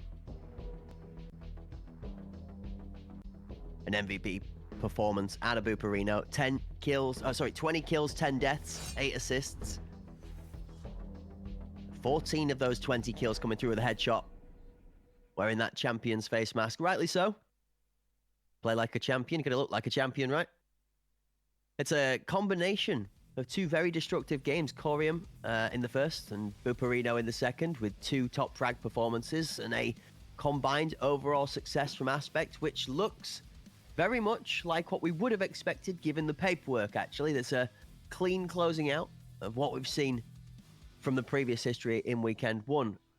Not to take anything away from Aspect, they absolutely outplayed Steez when it came to the gunfights towards the back half of both of the matches. It did feel like the chess gameplay was good from both teams when it came to setup versus execution. Steez definitely kept pace with Aspect in the first half of both of the games. So when the second half of the game came in, maybe it's that adaptation, maybe it's that wise mind in Oberstorm that's able to get them over the line, but it definitely showed a little bit more experience from Aspect that took them the full distance in the best of 3 for the 2-0 victory. Yeah, and again, Steez put up a great fight despite that kind of tough loss on Fort. We saw him battle back here even in the second half on Skybridge, and I think the fact that we saw them, straying away from the meta, I think this is a very fun and exciting team to watch, kind of always thinking outside of the box. So I hope that we do see more from Steez in the future, but unfortunately for now, we will have to say goodbye to him. It's not goodbye to the action, though. That is our first match down for the day. We've got way more entertainment for you folks at home coming up very soon, including the potential of seeing my good old favorite map, thanks to that best of 5 scenario, which we love to see. And although my hopes are hidden for Iceberg, although we are just getting on into the action at the tip of the iceberg here in the broadcast, we are going to be taking a little bit of time to vibe after we've checked in with some highlights, ladies and gentlemen. Just a reminder, whilst we get the reeled up for you to lock into, all right? There's loads of bits and bobs going on across the socials throughout the entirety of the drops season, all right? Battlestate Games and Hub Premier have been blessed. We've got drops from the 22nd of December. They've been running all the way through till the 4th of January, okay? Now, don't forget to make sure that your Twitch account is linked to your Battlestate Games account so you can collect those amazing prizes. We've been having giveaways, flooding, flying, and free-flowing through the chat throughout all of the streams here at Hunt Premier through the entirety of the time since the 22nd as well. So make sure you've kept your eyes locked in with the pinned messages in chat as the prompt words, keywords, and even some new codes, including some stuff popping up there today. Here's the highlights. Well, we saw Steez looking real good here at the opening of Skybridge, and they go on to get 3 rounds in a row, I think, roughly, to kick things off. And it was great positioning, great teamwork, communication, great crosshair placement. Everything seemed to be clicking early for Steez in this one, but around round 4, Aspect would begin to reel it back. This was nice here as well. The timing from Duck, a little bit of patience. It's going to be a bit of a highlight session that shows us the shades of what Steez brought to the tournament, which was very good for them. We saw multiple showings of different players and individual and team spurts that were a delight to watch. But when it came to putting it all together on the day versus Aspect here, they just weren't able to get it over the line in map 1 or map 2. A better start, map 2 here, 3-0 start. And it just kind of slipped away from them, Horton. I think Steez going to be looking the next time they come out into the competitive scene to try and just do something a little bit better of keeping a hold of that lead as they move forward. Yeah, I mean, they put themselves in a good position to be able to steal this game away, and then once they saw it kind of slip away, it really began to kind of fumble there. I mean, Aspect At the same time, as much as we saw it slip away from Steez, Aspect really kind of stepped it up as well. They begin to control the pace, the aggression, really working the ebb and flow. We saw him comfortable being patient on the defense for a few rounds and then just kind of blasting forward to catch them off guard. I thought they mixed up the pace and the strategy very well here on Skybridge. And once we swapped halves there, I think they did it even better from that defensive side. So great job by both teams here today. But as always, there can only be one winner. Aspect will go on to face Syndicate in a best of 5 a little bit later here today.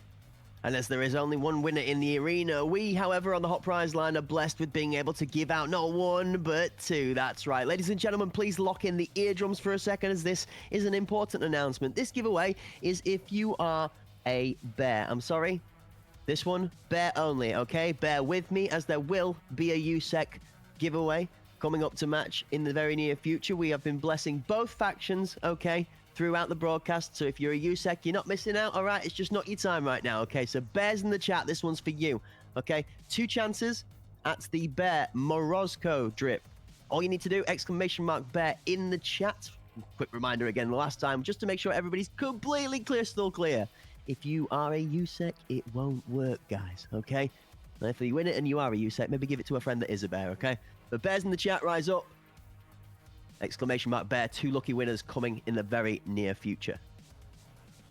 Well, we're going to give everybody a chance to get that put into the Twitch chat there. And as Crack said, in case you can keep an eye on the drops that'll be rolling in. A lot of great stuff across the socials, so make sure you're following if you have not. But we're going to give you guys a chance to stretch your legs, maybe grab some snacks. We're going to give these next 2 competitors, or teams rather, a chance to get loaded in here as well. So don't go too far. We'll see you on the other side of this very short break.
Ladies and gentlemen, welcome back to the second stint for the first day of finals weekend. We are here to let it rip in the stadium. And no, we're not throwing Beyblades about. No, we've brought 5 insane members of 2 ridiculously talented teams to come and battle it out again inside of the arena. Thanks to the partnership Hunt Premier and Battlestate Games here for Hunt Premier's Pinnacle, the Season 2 for the NA region. We are also, again, partnered with Aorus and AMD Radeon, thanks to their support throughout the year, to be able to bring you this wonderful broadcast. I'm Cracked, this is Sauce, and we're here to slam you all the action together. We've got another head-to-head coming up.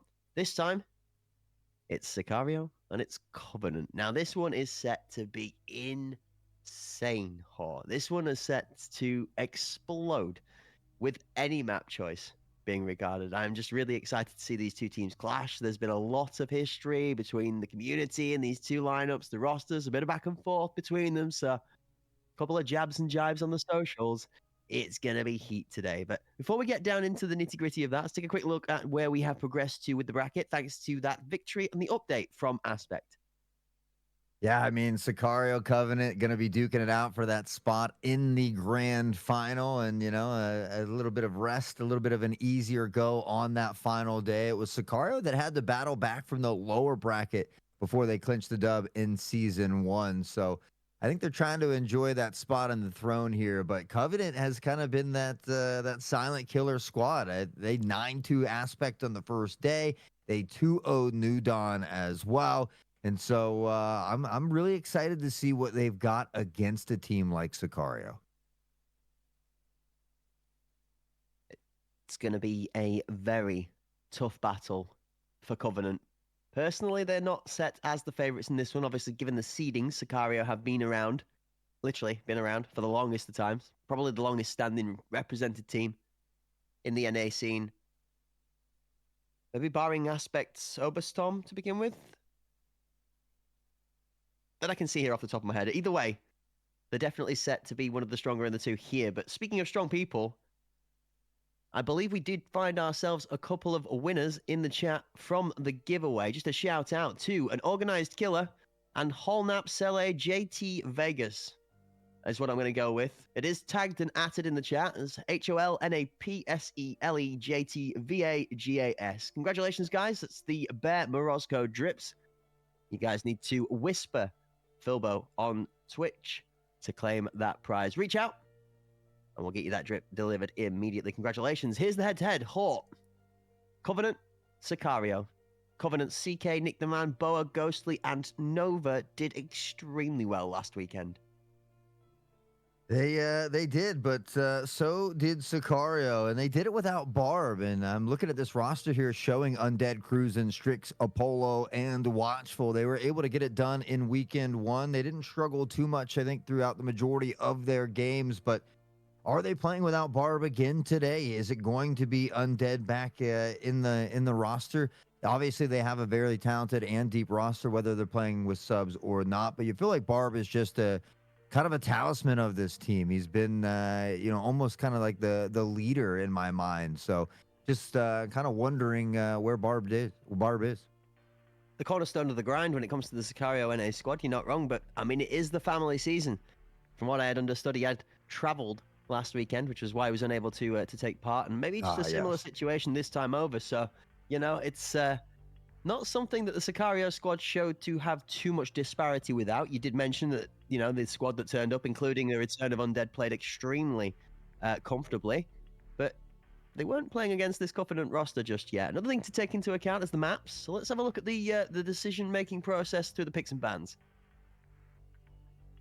Well, it looks like where Bull was the decider last time, it's going to be banned immediately away by Sicario. Fort will be banned away here by Covenant, which means we're going to be starting out on Bay 5 this time. And Crack, you've been blessed because no matter what, we're going to get to see Iceberg here, of course, picked by Covenant. They picked it previously as well, one of the few teams that we've seen comfortable picking this map. And then should we need that decider, it would be on Skybridge. Yeah, no ifs, buts, or maybes when it comes to map number 2. We're going to be going through to my favorite territory, which I'm going to love to see.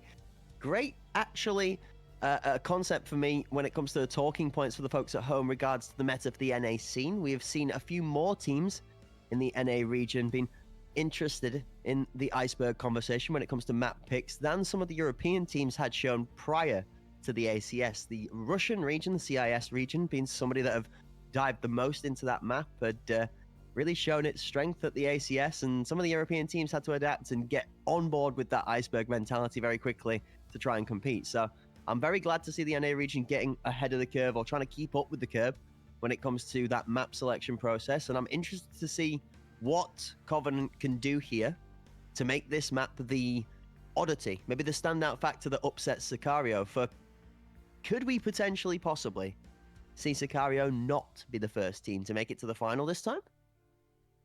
I mean, they weren't the first team to make it to the final last time, so these things do happen. It wouldn't necessarily surprise me, but you almost feel like Covenant has to steal away Bay 5 as well. I don't know if Covenant wants to go to Skybridge, but then again, if they lose Bay 5 but win Iceberg and you win just before you get into that decider, we do see that kind of favor a lot of those teams. But I don't know. Honestly, I love for the fact that it's really kind of up in the air, because we haven't seen a ton of teams compete with Sicario, and Covenant certainly has looked very strong, but yet again hasn't played them yet here in this season.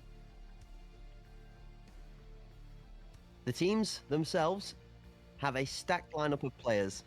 Sicario, in the confines of Bay 5, are going to find themselves very comfortable, as I would expect. Covenant will have to prove to us that they have the ability to fight fire with fire in Bay 5, first of all, if they are going to take themselves into their map pick with any confidence, regardless of the scoreline in the first map. Covenant need to have at least a good performance to keep that mental in a good place, to be able to convert on what textbook they have put together to try and upset Sicario for their map choice. Now, we've got to play Bay 5 first. The Bay 5 is an explosive one, without a shadow of a doubt. Also one that is very technically requiring of your utility. You spoke to the effect last weekend of wanting to see some more smokes. Let's see a little bit more flash play. Let's try and see some of these teams really dive in to cutting off some of the angles or balancing the fights more in our favor. Again, I'm looking for that here on Bay 5. Smokes top mid. The A site, both doors are very important to smoke. Maybe even smoking off back alley for retake access denial is something that both teams are going to have to look at heavily as we go into this one. Yeah, I mean, we've seen some great nade kills in this as well. You can catch them early in some of those, first couple opening rounds, and then they slow things down. We've seen a lot of the nades toward the A site, whether it's toward plat or even through the hole in the sky there. So, but we haven't seen as many of those util kills that we did see kind of in the EU or the CIS region. I think last Sunday we saw them kind of start to pick that up, and it started to resemble that a little bit more. And so I want to see that carried over here into our second weekend. I think, we were recently doing some interviews and we talked about, what makes a good player great. Oh, I believe we might have lost Source there, chat, so apologies. Whilst we fetch him back, I'll try and continue on the point that he gave out to us. But yes, whilst we were having some interviews with the players during the week, one of the questions that Hawk was focusing in on was, how do you differentiate between a top tier player and a great player? Like, what is the difference that makes that little margin up? And a couple of the responses we had was it's the game sense and the awareness, I think, was the one that really grabbed my attention from one peg. But I believe if we have Source back, he might be able to go with what he was thinking. Yeah, I do apologize. Discord just doesn't seem to like me these days. But, just kind of touching base on that was, the fact that we talked about what makes a good player great. And I think other than game sense, that util is something that can really separate some of those good and great players. Absolutely. Well, Discord might not like you, Hawk, but we love you here. We wouldn't have it any other way. All right, so welcome back as you join us with a blissful bash out on Bay 5. We're going to see Covenant and Sicario swinging swords straight out the gate. Two aggressive Sicario members flooding towards this alley position. Exquisite is holding an exquisite angle, and he's going to be able to pick up the first kill. The trade out from Watchful as the fast flood does manage to trade the 1-for-1 space, but Covenant have good site control from their plat, and they also have members coming in for support. On a good timing, Sicario with the bomb on the back site are going to start to move in. And as Cruising covers off Nova, trying to retake this position that was lost, he's going to lose his head. Cruising with that black head might go down very quickly. Keep an eye on that one. For a jump shot there is Strix. Looking to keep control toward back alley. Shots over the top. Nova is able to find Cruz, and now on the peak, it's Watchful answering back here, though. And Watchful had one hell of a performance last weekend. He's picking up right where he left off as well. Already a triple kill on the board. Ghostly, the final member to get through, and Apollo is closing in. There's going to be a couple of battles of demons here. And speaking of demons, the demon on the Sicario side with a full 4-piece to start it off. You remember last weekend that it was Nova that went supernova in a couple of the games for Covenant to be able to really put in a great performance. This time over, it's going to be Watchful with the big 4-piece, and he's going to be one to keep an eye on as well. You've got a battle of different personalities across both lineups here. Your equivalents, your Nova and Watchful. You're going to keep an eye on Ghostly and Dominic in your clutches versus Cruising and Strix. Undead and Exquisite are going to be your two playmakers that'll be floating and working around off of team plays, trying to make something happen. And then you've got your back lines, your backbones, Nick the Man and Apollo for your respective teams. They'll be holding it up. Exquisite, that back alley position. He's done great work 2 rounds in a row. He gets his first again. This time he's under pressure from 3. How many more can he get before his life goes down? Go. Undead, that snap to Ghostly as his teammate picks up on back alley as well, and working together here in succession. Undead, free fire through just a bit in front of the mark. That one's closer though. Nova on the peak almost catches Undead. He'll back off momentarily. They still got the numbers in their favor. The device has been planted here as well. 2-man retake towards the alley position. Actually, might just catch Cruising off guard. Nick the Man goes down, and after he thinks he's got the 1 kill, his back is going to be exposed. Dominic plays the creature timing and actually finds the creature for his rewards. Undead's doing similar damage, though. He says, here's a dose of your own medicine. How about a bit of deja vu? Nova on site's going to nail 1. Last left alive, he's a 1v3, and Apollo's going to do a great job of pre-firing the angle he peeks out into. Sicario claim the second. Up by 2. This is standard stuff, I think, for Sicario, though. We often find them kind of controlling the pace of the game, just enjoying that lead. We don't often find them, having to play from that back foot. And, I was a little bit surprised when we saw them go to that lower bracket early last season and have to fight their way through. But once they were down there, they didn't drop a single map, 3-0 their way all the way to that grand final. So this time, looking to enjoy that upper bracket run. Starting off well here on Bay 5, but again, we're only 2 rounds in. Only 2 in, only 2 down. Shots out from Nick the Man as a con push does not work in the way that it was hoped for from Sicario. It's actually up top mid that it's gotten really aggressive for him. We see 2 members of Sicario actually lurking just to the left of Nick the Man here. Also, those of you with a keen eye will spot that Nick's model has a rather red head, as he's managed to tank a headshot in that first engagement.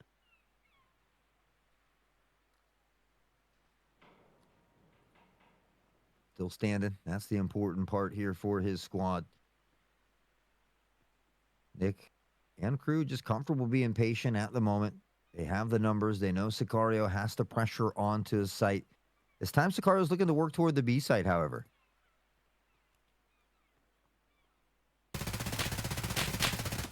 Oh, behave as Nick the Man knocks down 2 on the swing into con. Strix has got one on the backside. Watchful's going to pick one up as well. Is Nick going to be able to double for double? Short on the angle. Pre-fire is really good from Nick the Man. That's the 3rd. Watchful to step. That's the big man you've got to take down, and you're not going to beat the big raid boss himself. Beefcake obliterated. Nick down. And now Watchful's the man. Is he Himothy?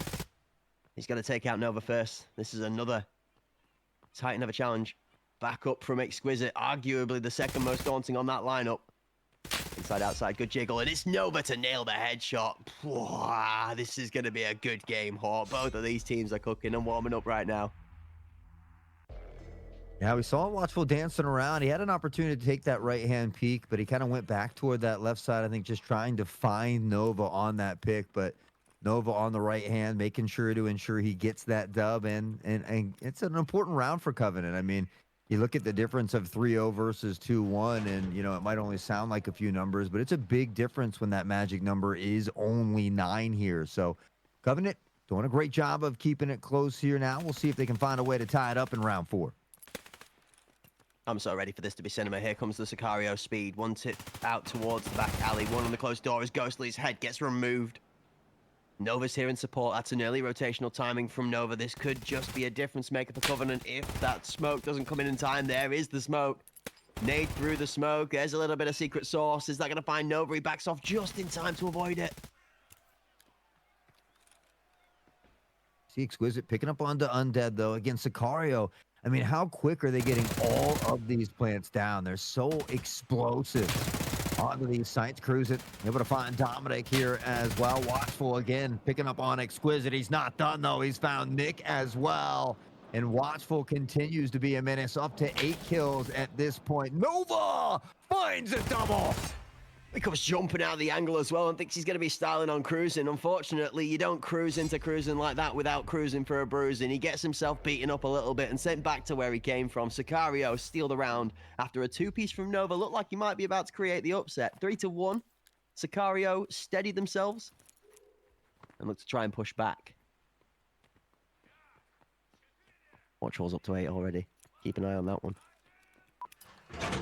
Yeah, continues to have an amazing series, amazing NA2 run altogether. Last weekend is phenomenal. Already off to a great start here on Bay 5 and has been that shining star. Even without Barber, we talked about how well Sicario plays together and having a sub come in. It can be something that can be difficult to deal with at times. It really hasn't shown many flaws for Sicario, though. Late push from Dominic's going to catch the bomb open as well from the back of Harbour. You see Watchful watching for it. Nick the man. The crossfire from these different angles is tearing apart the back line. Cruising does close off Nick. Strix finds Dominic, and now the space is retaken. Okay, it changes again. Nova swings and steals back the momentum. Ghostly's going to knock down Apollo with a great shot. Lays to Con. Look at the angle from the length. Hot. Covenant play the breadth of the map extremely well. This bomb is now in no man's land. Cruising doesn't even have half of his health to speak of. This is a really tough spot for Cruising. Covenant, they have the ability to play together. We see Exquisite backing off, comfortable trying to take this 1v1 engagement, knowing he's got 2 teammates waiting on the other side. And you said it, that device just down in a very awkward spot. Cruising, knowing that he's really in a pincer play here. As soon as he takes one engagement, then the other comes in from behind. So 35 on the clock. We'll see what Cruising opts to do. Yeah, you got to get yourself in the Ferrari and slam the foot down. You just got to quick swing and peek your way around as many of the angles as possible, as safely as possible. Try and isolate some of these ones. Try and cause a bit of distraction or chaos that somebody over aggressively peeks on their own without that cover. Bomb is collected. 18 on the clock. 2 members of Covenant have played extremely well to keep discipline backside. Nova goes down to the ground in the prone, and Cruising's going to find himself going down into the coffin. Goes prone at just the perfect time as well. And the housing of that scope blocking the body. Doesn't even see Nova there in that position. In Covenant will pick up another important round. And now that lead gets cut to within 1. So Covenant again within striking distance. We haven't seen them tie it back up or gain a lead of their own here yet. But now looking for a chance to do it one more time in round 6. They've been doing a good job of adjusting from round to round. But Sicario again just always staying out in the front at the moment. 2 strong defensive side towards Covenant's B. Con 1, 2. Nick the man has been exceptional in this angle so far. He's not going to clean up for the third as Undead does find some space near the bomb. He needs to get that picked up quickly so we can see 3 members of Covenant are slowly going to start stealing that space back.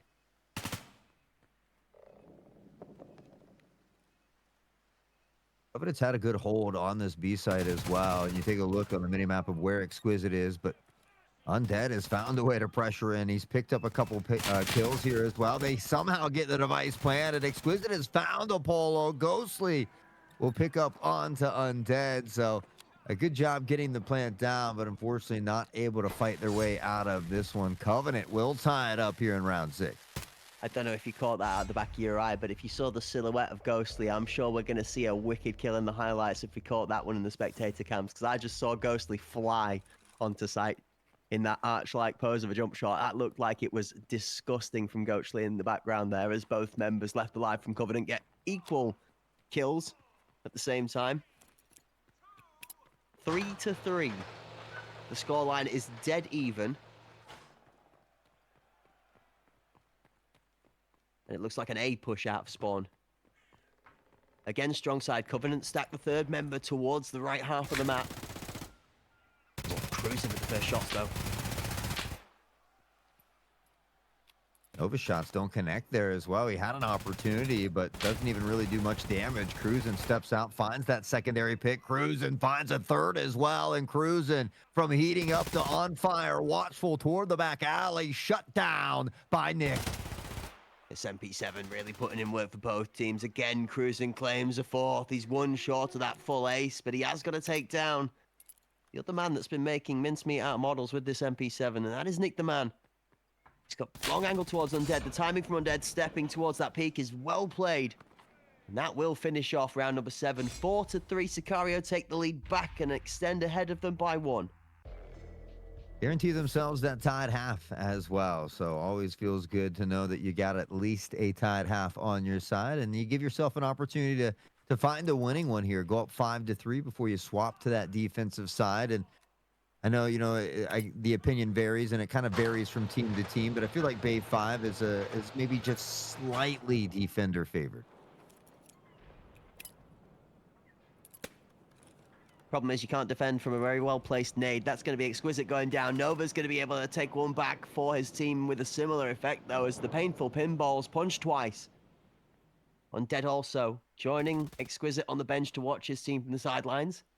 Round number 8, Strix in, bombed down, Ghostly with good reaction, nails the shot, and then gets himself to safety. Cruising in. MP7 swings, Ghostly plays discipline, small angles really safely and well to pick up the second. Nova nails one too, and it's just Cruising left alive. In he comes, and down goes Ghostly. Cruising with 3 left to take out is not going to make it past Nova.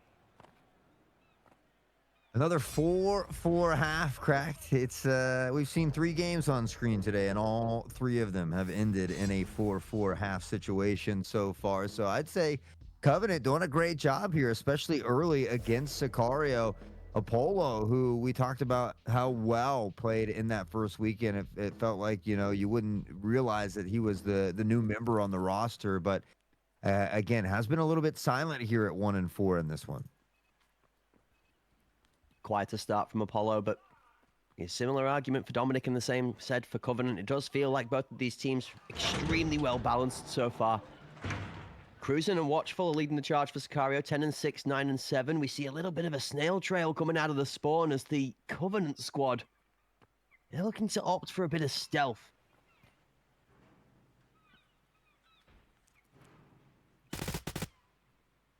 Task on Nick on entry. Smart choice from Covenant, as Nick's been playing extremely well in this map so far. The MP7, he's the one tasked with making the difference. Can he find some open space early? Clearing safe, close con. Right side. No contact. We can see Undead tucked behind the scenery, thanks to the spectator cam, but does Nick read it? Left versus right. Undead goes down. Execution comes in. B-side. Apollo set to play spoiler. Immediately removed. Exquisite eliminates Watchful, and 3 members down. Sicario feel themselves completely lost in round number 9. Ghostly's got Strix. It's all down to Cruising. All down to Cruising. And a 5v1, the device already planted as well. Everything seems to be stacked against them. Exquisite will wrap it out, and Covenant will enjoy their first lead of the series. 5-4. Nova, 11-4. Nick the Man, 10-7 again. Nick the Man, one of the newer faces for this Covenant lineup that we weren't so familiar with before we came into the NA Pinnacle Season 2 tournament. Now, people are going to want to know the name. He certainly looks like the man in the game. He's playing under the right-hand man of Nova right now, and he's doing a great job of it. Keep an eye on the early util. Kill feed. Normally fresh. There's one from Watchmole. Nick the Man, the big stepper, going down early in round number 1. Oh, round number 2, sorry, the second half, actually. Covenant. Shorter player. A big shout out to BSG for that raid. I know that Tarkov TV was going on during this as well. Welcome in all of our friends. Privyet, privyet. Hope everybody's doing well here today. Undead says Ghostly's doing a little less well here today as he's found an early grave as well. Sicario finds themselves down by a round, but they're fighting back. Watchful Nova will find picks apiece. Yeah, a little bit of chip damage turns to chunk damage, turns to dunk damage as Exquisite gets put down. Nova's there. There's the time taken to kill. Ends up in an extended trade. Nova's half health chips down now as he steps towards that gap position. Cruising, holding tight on the pixel peak. Not going to give him enough space in the model to trade back. Tiny tickle as Cruisen's just feeling a little bit of an itch on the right shoulder. Nova, however, a little bit more worse for wear as the bomb swings its way on towards the A site. Strix looking for the shot over the top of the plat just in case the jump peak comes through. Cruisen does nail Dominic. Now Nova last left alive in a 1v4. He's going to get taken down. Sicario pulled the round back, and we go back to a tied score.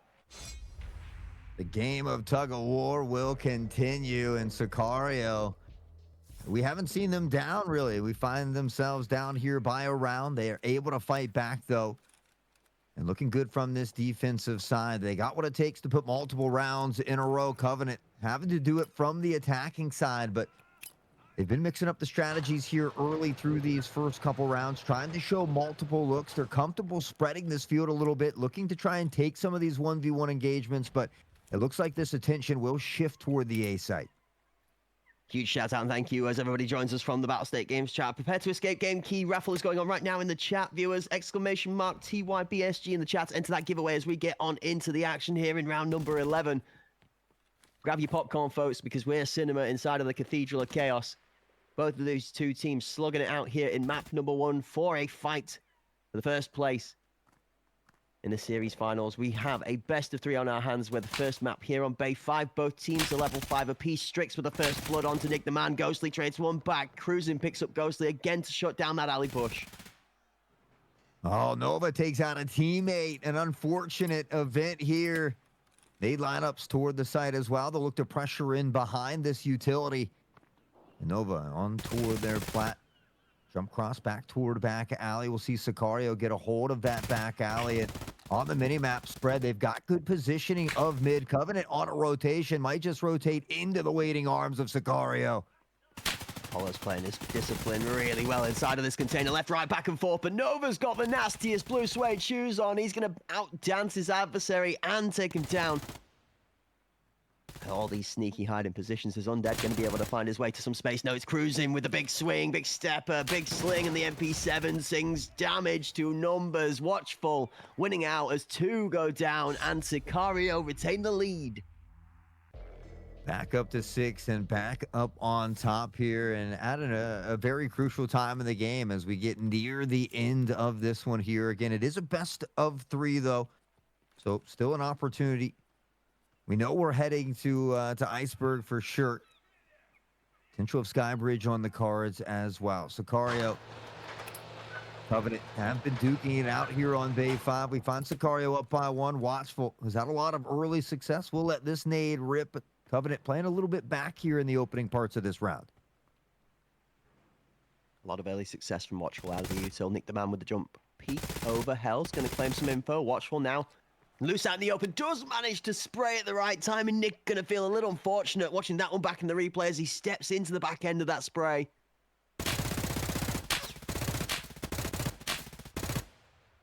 Undead finds a pickup. Cruising tries to thread the needle, and Covenant maybe flirting with death here as Exquisite does find Watchful. Strix able to answer back as well, and that Nova, that shining star who's sitting at 13 as well, has been taken out early along with Nick Dominic. A bit of a slow game here at the moment, but it's up to him and Exquisite in a 2v4. Sicario looking to extend the lead by 2. You make a good point that Nova goes down there, actually. He manages to slip the net, as like you say. We saw on board with Cruising him trying to thread the needle to pick Nova up as he crosses mid. The fact that Nova gets through there and gets space could have been pretty dangerous, but now that that's taken out, Undead is left with a nice free angle for the 2 pieces. The bomb and Buddy tries to make its way towards site. It gets buried instead. 7-5. Sicario extend the lead 2 now at the right time in the game as they put themselves 1 short of a map point position. Right, 1 away from 1 away, as we like to say, and that's all they need to close out Bay 5. Covenant trying to stay alive here as they find themselves down by 2. Few players into double digits here as well, but we talked about it. I know in that first weekend, I said for me, Dominic had to be that one that really showed up because he had that slow start, and he did in their following games. But Bay 5, a tough one here for Dominic at the moment. Exquisite, unfortunately, will be a tough round for him as he finds an early exit.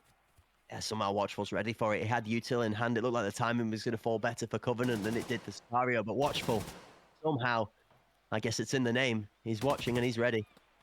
Nick the Man. He's going to be the one to try and make the difference. Watchful goes down. And one of the 2 Titans at 14 and 11. And Sicario is sleeping. 3 fire shots out of Strix just about give Nick the Man a haircut, but not enough to take his dome off.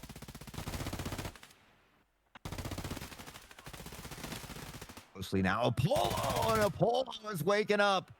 The beast coming alive, finds a two-piece. The jump shot from Nick is beautiful though, and he'll slam that one home onto Apollo. Now on a 2v2 though, even numbers across the board. Nova shifting forward, no Strix is back toward this harbor side.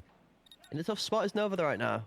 Couple of status effects in tow that are going to make his life a little difficult. Not if he whips and nails the headshot like that onto Cruising. Say goodnight, sir. It's time to go to sleep. That little pick off backside really turns around in their favor now as well. Covenant's going to see Nick the Man running off a sight and really not realizing that Strix was not a friendly stood in front of him. Turns his back and says, here, have the back shots for free. Now Strix in the greatest place to just be able to tuck, duck, and stick. Might just insta diffused as he gets up in time. Nova goes down and Strix is just the king of the court. Strix. I mean, we talk about it all the time, right? Game sense, game awareness, things like that. What makes a good player great? Strix really kind of showcasing what it takes to make a great player in these tough 2v1 situations.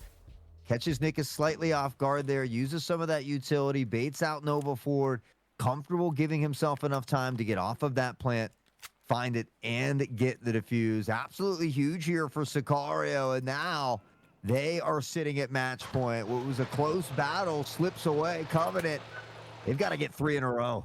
Yeah, it feels like for just a second, Covenant forgot that that was a blade that was slicing through the skull of that Sicario logo. You can't leave them the back open like that, and they will not leave you unpunished for it.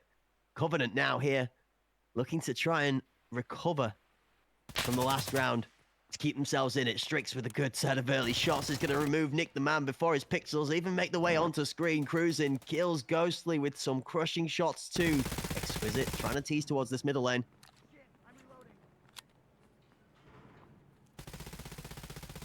Watchful is here, keeping that watchful eye. He's going to let one shift by through mid here. Apollo has the off angle as well. It is going to catch Exquisite first. The bodies continue to fall here for Covenant. Sicario looks like they might just close out Pay 5 here. 9-5, but Watchful taken out by a teammate. Nova will pick up on the Undead, and all of a sudden they're back in the round. Need a couple of these to be back in the game, though. Device goes down. Watchful's ready. His timing is good, and his shots are just as good, too. Dominic really struggling in this game. That could have been a big one to win. Nova's found the backside of one of the 2 remaining opponents, though, and that's going to leave him space for the 1v1. One down, Watchful versus Nova.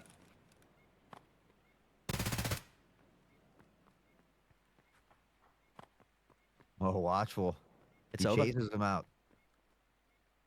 He's so far away. Watchful potentially could just stick this here.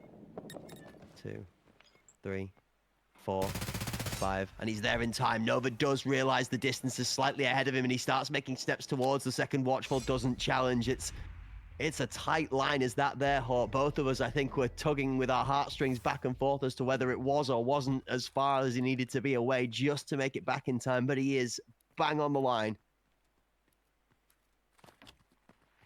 There'll be a nod of the head from his team to Nova for that one, will that, Hawk? That's good timing. That's spot on. Up to 18 as well, and continues to be that shining star here for Covenant. We talked about it, though. They need 3 in a row. Now it's just 2 in a row as it comes off that nasty clutch here from Nova.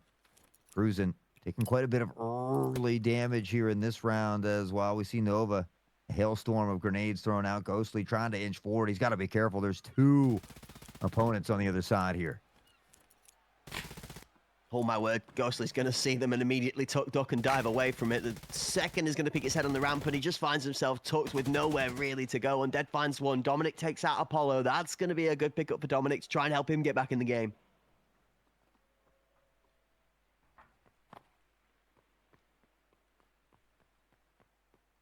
With that pick, it looks like Dominic and crew are going to rotate toward this A site where Exquisite already has good positioning, has some control. Nick has found Undead on the rotation as well. And again, Sicario had the numbers, but it's something that has been slipping away from him in these last couple rounds, especially here in the second half. Covenant have done a good job not to commit the bomb to a site either too quickly to make it a little bit more difficult for Sicario to be able to stack the numbers to help reinforce and outforce the attacking advantage you should have when you're leading the tempo. Now rotation's just working to their favor. They're starting to find their way into places they shouldn't really be. Watchful does find a gap to pick up a kill on site, but Nick the Man has good enough proximity to that combat to be able to close and trade back for the kill. The bomb is currently planted with 40 seconds left on the clock, and both members of Covenant in the right position to hold off for it. Strix goes down as a slightly loose check on the right-hand side leaves them open. Cruising, 1v2. 15 kills on the board for Cruising. He's also been playing very well here today and certainly capable of this clutch.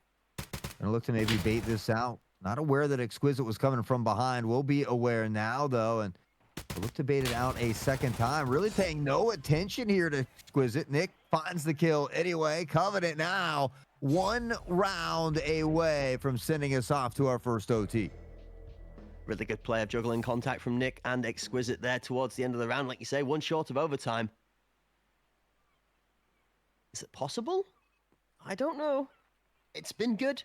It's been 2 in a row so far, 3rd in a row, and we start stacking some real confidence up here.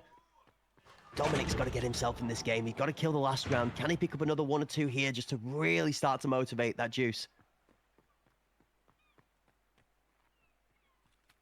Oh, the high box angle from CT. Look at the play. Watchful decides to go full Watchful mode. Cruising's going to take first contact and pick up the first kill. Ghostly down. Smoke on the attacking side of Plat towards A. Slows the momentum. That need dangerously close as well. Nick able to avoid it. Keeping an eye toward any pressure that could come from back alley. We see Strix, though, just comfortable posted up there momentarily. Cruising on the Plat, and Watchful kind of shifting in between these sites. We'll give some big space back towards spawn side here, and for Covenant, still kind of figuring out where they want to go. It does seem like they are kind of favoring A at the moment, though.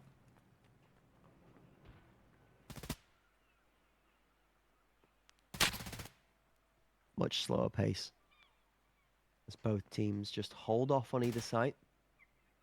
And Watchful really playing extremely deep towards CT this round. They don't want to let too many more rounds go away from them. They've had multiple match points to execute, but just not been able to find that success. Numbers come in, on under pressure. 2 on site from Sicario. Undead tasked with the challenge of keeping them at bay. Dominic swings out, gets 1. Nick the Man picks up Apollo. Watchful takes out Exquisite. Gunfire comes through as Dominic again for the second. This is what Covenant needed. Cruising takes out Nova. The big man's still alive. He's got Strix to help. 2v2. Cruising caught on the jump here as well. Nick Strix needs to find that pick early so he can isolate this 1v1. He's able to find it. Oh, no. He doesn't hear it. Oh, he's gone too far. There's no audio, and it's going to be done and dusted. Strix just goes for the defuse underneath the ruse of the audio. No need to worry, no need to care, as Nick goes just slightly too far off site. Sicario sneak away with the victory under what was only ever a ruse.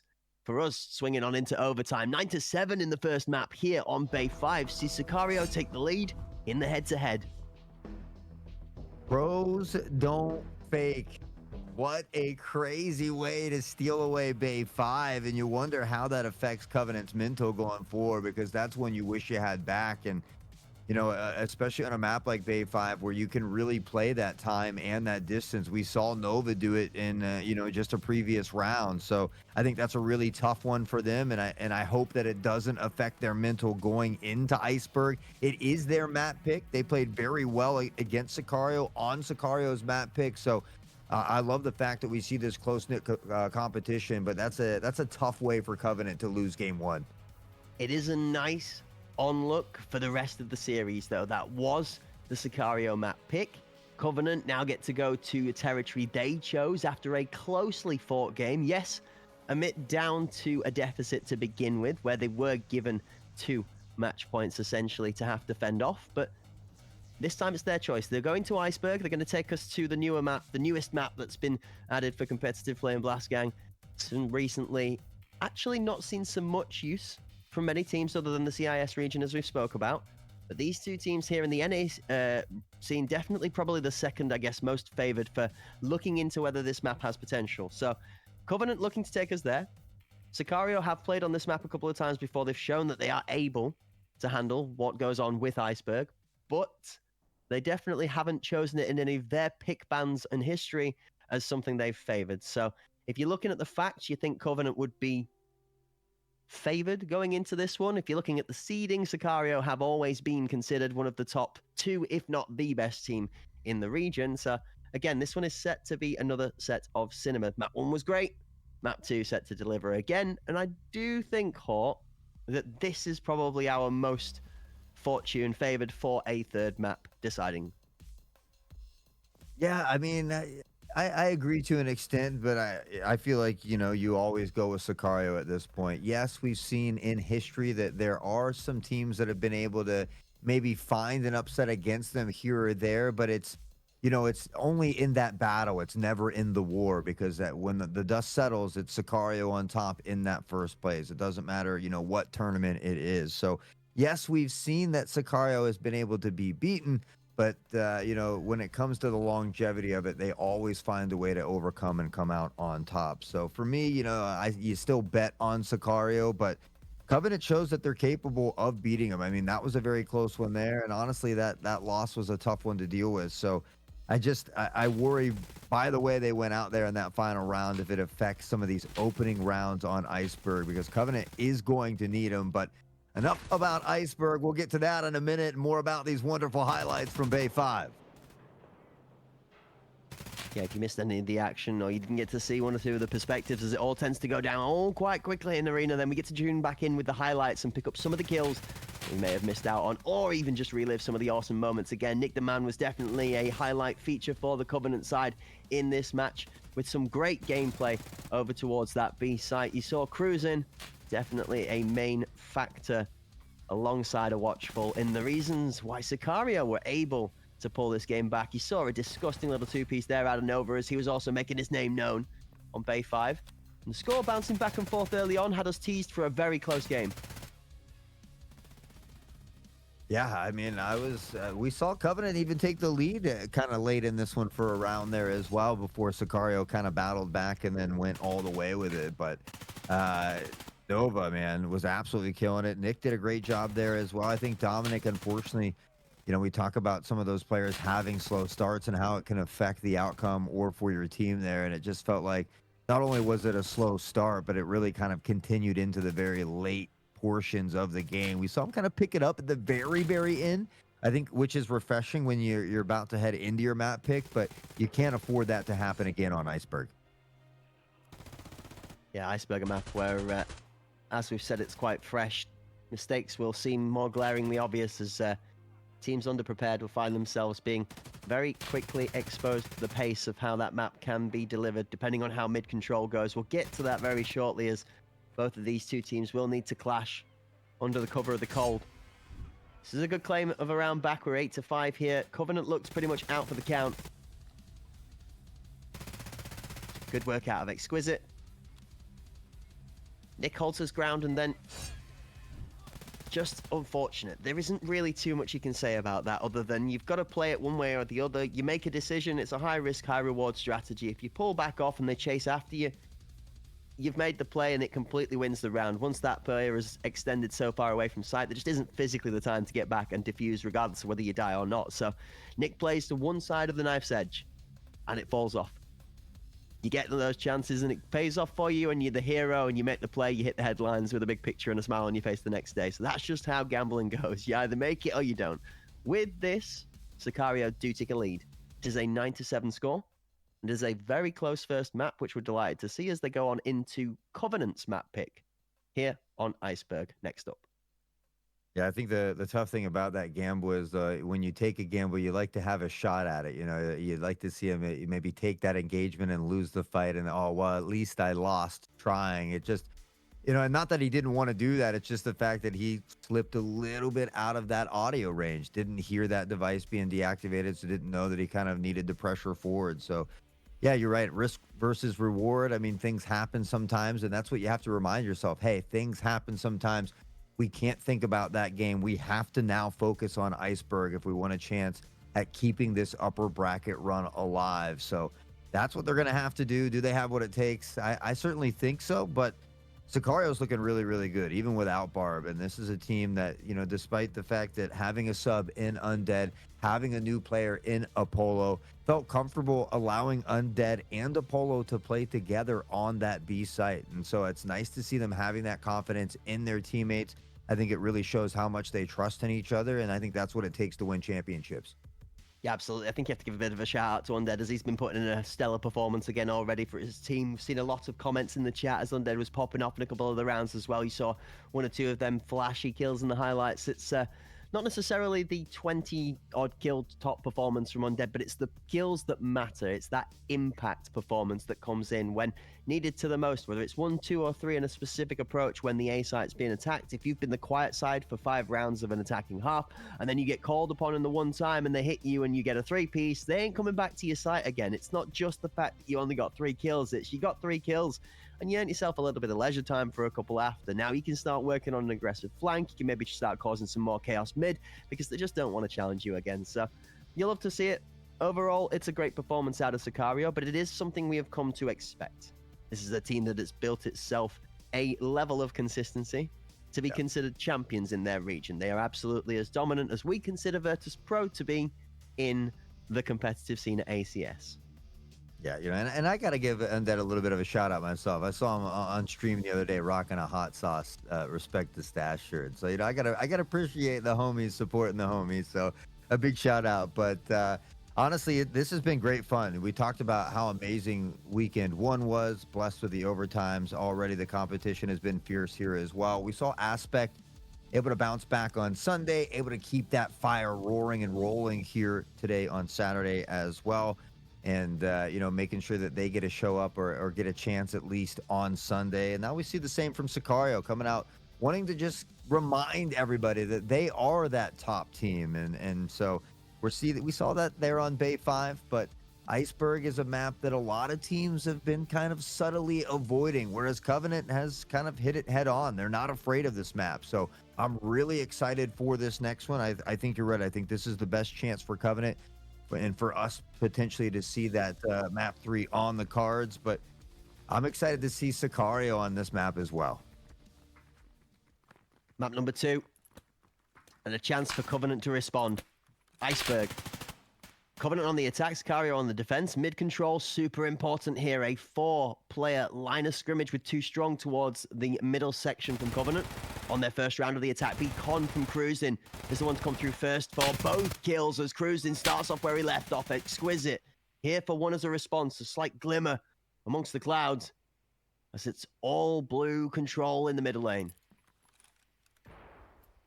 Oh, and Watchful with a watchful eye from above will drop a nade. My man getting paid in the early round here on Iceberg. And Nick shifting forward. Dominic as well. We talked about Dominic needing to get off to an early start here.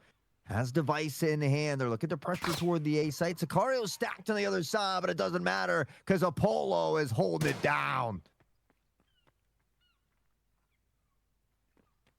One can't help but feel a little bit surrounded in Dominic's shoes right now.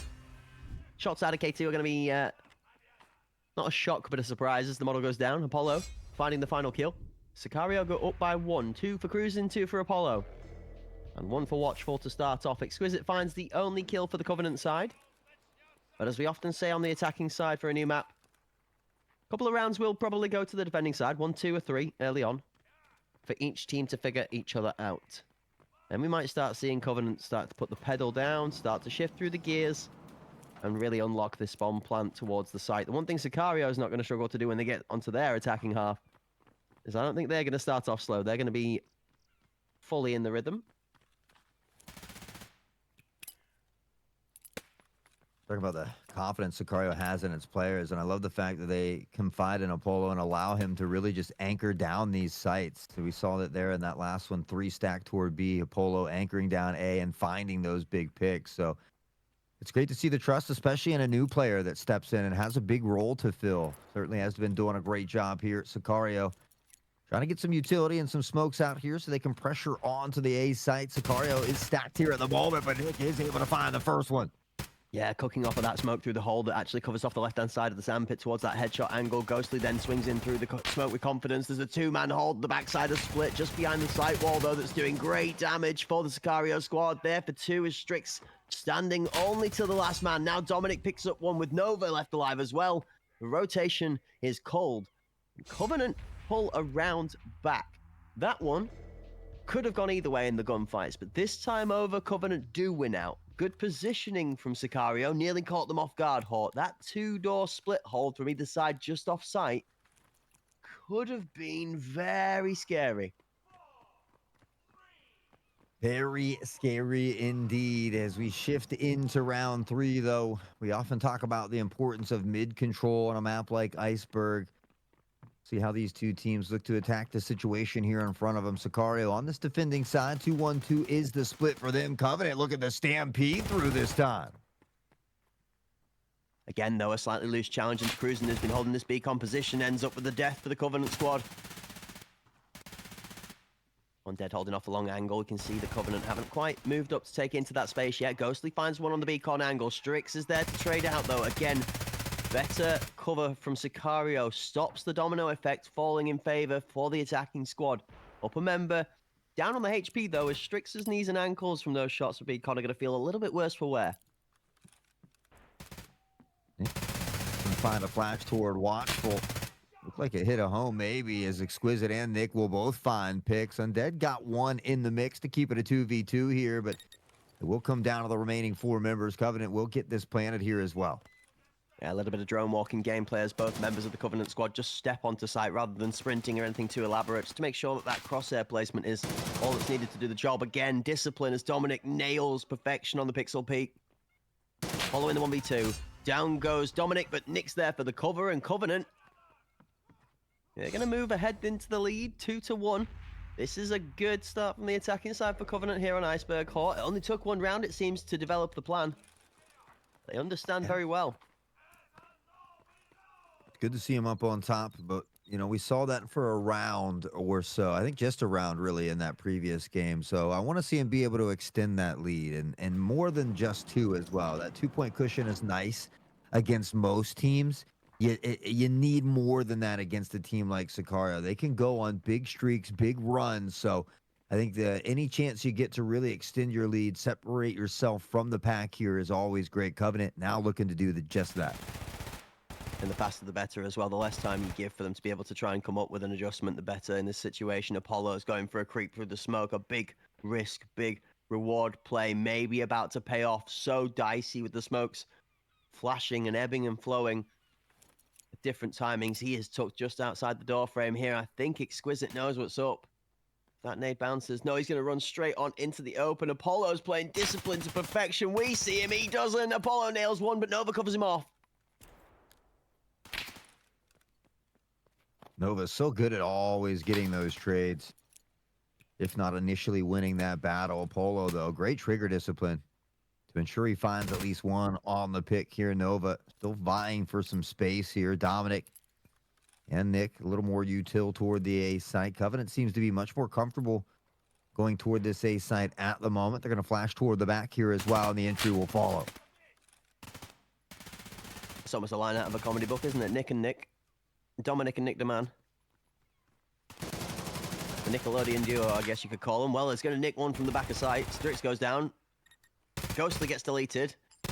Nick favorable enough to be able to watch his teammate getting removed from the equation. 2 held on split from Sicario with the device planted. Dominic doesn't get taken out as he gets off site. The third in tow on the rotation. Here's the flank. Undead's timing's insane. Cruising gets one.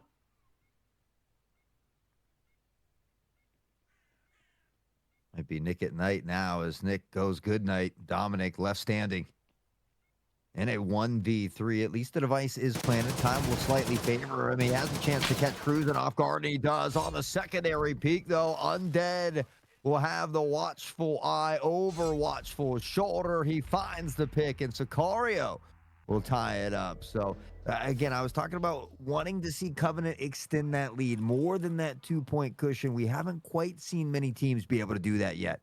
Yep, absolutely right. Perfect point made. 2-2 the tie in the scoreline. Brings Sicario back into it.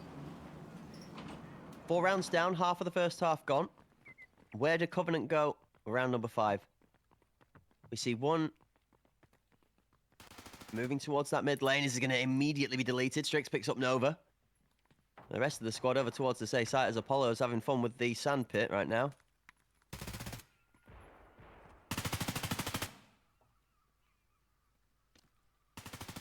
Apollo's up above here, looking to rain down. Nova has taken an early exit here in round 5, and that might make it a little bit of an easier time for Sicario. We talked about how good Nova's been playing here over these last 2 weekends. Strix will continue to make sure Dominic has a tough time. The device goes down, immediately scooped up, but it is a favorable situation now for Sicario. Great shots out of Strix. I'm gonna delete 2. I paused for a second as I just felt like it was gonna fall. It did. 1, 2, clean sets of shots. Checks K1, checks K2, and then the third kill comes through as Apollo's gonna back him up. But Strix picks up a 4-piece for themselves. The 7-3 scoreline. Sicario take the lead back. Up by 1.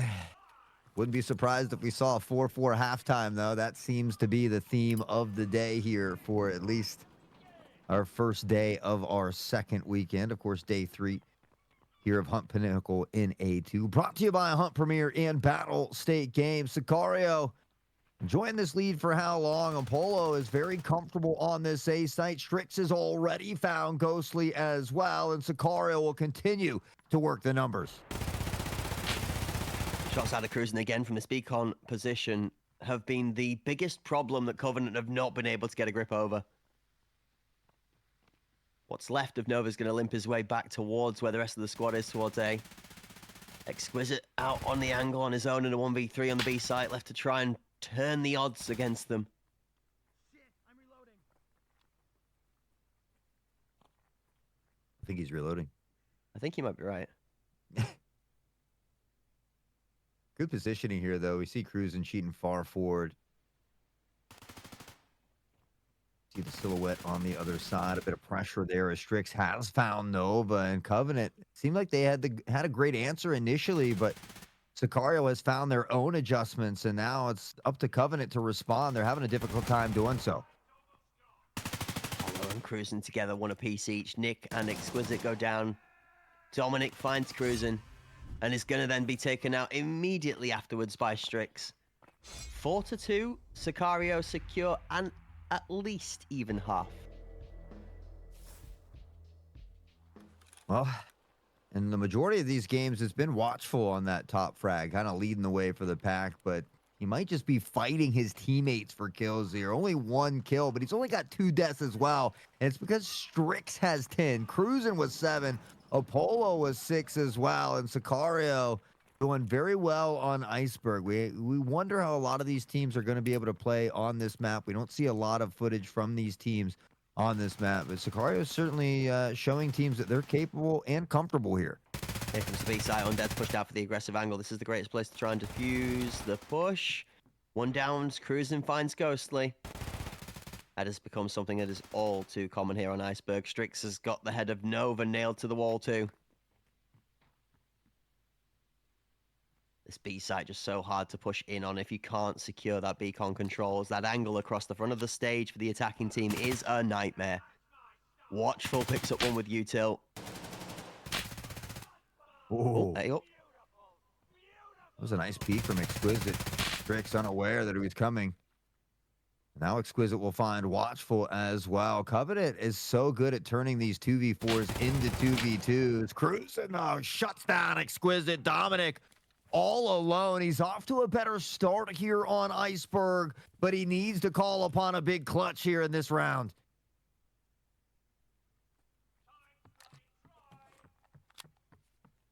Audio's his friend at this moment in time. He's got enough distance between him and the 2 players from Sicario that if he plays slowly, he can get himself out of the trap. This is the most difficult angle to cross. He's got to get over mid without any timing swings, which he does, okay. Fully through onto the A site. The bomb will be able to go down quickly. K1 rotation might be in there in time. It is. Oh my word, Cruising is like lightning on this one today. Name very fitting for Cruising. My man is all gas, pedal to the metal, up to double digits and 10 off the back of a triple in that round. And Sicario now up 5-2. Covenant, you feel like it's almost a must-win round for them here.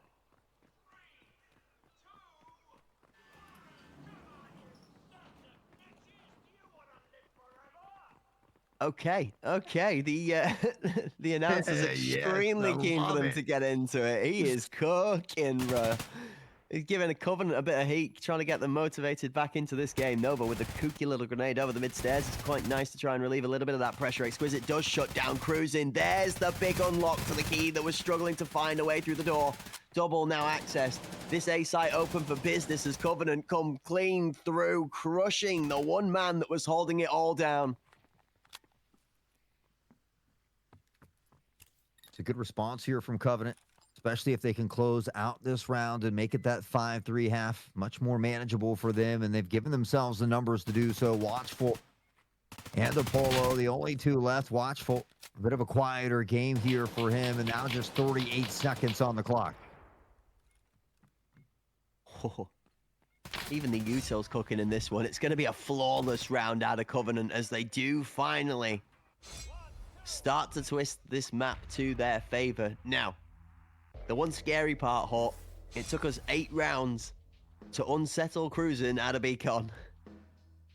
Now he gets to make an adjustment. Now he gets to make a play. What's the next step? I mean, luckily they're on defense, so that, you know, it's up to Sicario to make the moves happen. True. But, you know, it's always tough to bet against Sicario. It doesn't matter if they're on defense or offense. They're so good at consistently getting the job done. They're really good at kind of dissecting what their opponents are doing from round to round and the adjustments they need to make to kind of find success. So, yeah, you know, you can ask what needs to be done, and you might know what needs to be done, but it's about executing more importantly, I think, than anything. Question always asked to me, attacking side of the defending side of favored map. It's completely dependent on that mid fight, is what we always say. Whoever takes control of mid. Exquisite's going to find a pick towards the B side. How has he got into the back lines? Nova's got one too. This is crazy positioning out of Sicario that Exquisite's mind to find his way in between. The bomb is claimed. A grenade goes down to knock him out. I don't know if that gives Sicario enough space to get this back for free. This is a tough one. Look how far out the bomb is, Hawk. That is just off the end along, just exposed out the corridor. Undead must have been stepping up his nade game here. He finds a pick in this round as well. But you're right, that device down in a very awkward spot. A ton of time, though. They could just look to find these kills first. Unfortunately, not going to get one there as Apollo does find his way out. Dominic, a much stronger performance here from Dominic, and I think it shows. It kind of resonates with the team, up to 7 already. But again, looking for these important rounds here. And now they've given themselves a chance to get within striking distance one more time. So map meta-wise, over on this this B site, the control you're looking for is that front of stage line of sight. That's where you really start to feel like you have that control for yourself. Sicario realized that the positions held by Covenant trump that of what they could get into or create, and therefore they're looking for the rotation just to try and displace some of these members. Timing is not in their favor, though, as Nick Demand makes those numbers work. He's already here. Sight wall. Survivor and Defender is going to knock down the rest of the time after the bomb goes down. Strix is left with nothing left to do. Slowly but surely, one round at a time, they get closer and closer, and everybody seems to be playing a little bit better together as a whole on the side of Covenant here on their map pick of Iceberg. So a chance to tie it up here. Sicario, they did a good job of extending that lead, but they're starting to see it slip. Watchful still stuck at 2 kills here and has been for a while. When does he activate? Is he saving gas? We know Watchful's not one to ever try and let his guard down. He wants to try and be at the best of his game all the time. I won't be as impressed with the quiet performance so far. And that won't stop him trying to change it. Apollo's going to pick up one onto Exquisite. That's a good adjustment out of Sicario, and a big knockdown of somebody that was making the difference for Covenant.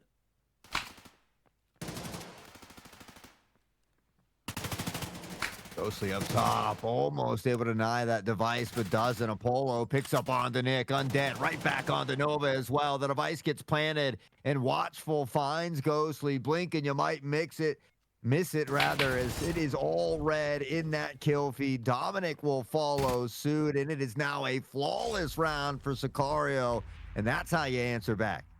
Yeah, absolutely. There's smoke on the water and fire in the sky. They are not going to be put down this easily, is the response they give. 6-4. The lead is extended back to 2. Covenant really up against it. 2 down, 1 down in the series. Got to find a response now and keep this scoreline honest. Keep it close to 1, maybe even tie it up over the next couple.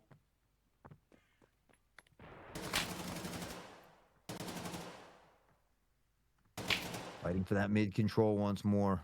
Very important on a map like Iceberg. Dominic will shift out.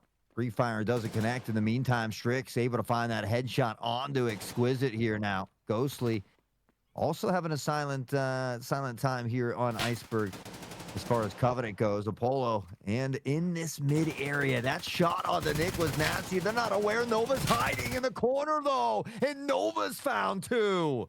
That's the mid-control you were looking for, an almost false sense of security as Apollo finds one, leads them all to walk into the deaths. Nova playing a naughty, nutty angle, tucked behind the wall, finds himself a 2-piece. The device is being planted over towards the B site. And the 3v3, Covenant still have a good position to be able to contest and retake for the plant. It's actually gone down on A instead of the B. I can completely and utterly thrown myself by the fact that there were more members on one side of the map than the other. Changed my mind a little bit about positioning until Dominic deletes the middle rotation. 1-for-1 as cruising on the site finds one of his own. Tough here, though, to push through that smoke. It'll eventually clear out. On the jump across, Ghostly stays up, gets in good position, and Dominic does find cruising. Undead denies that one. Can he get a second? No. Ghostly finds a big kill. We talked about Ghostly only having 2 kills. He finds a huge one here as Covenant needs this round, and they get it. 6-5. The scoreline creeps ever closer back to a tied game. Got to see them put another one in the bag if they're going to keep this one competitive enough to stop Sicario running away with it. That 7th round, the danger zone. Puts them 1 short of the map point, series point in this case. 6-7, 6-6.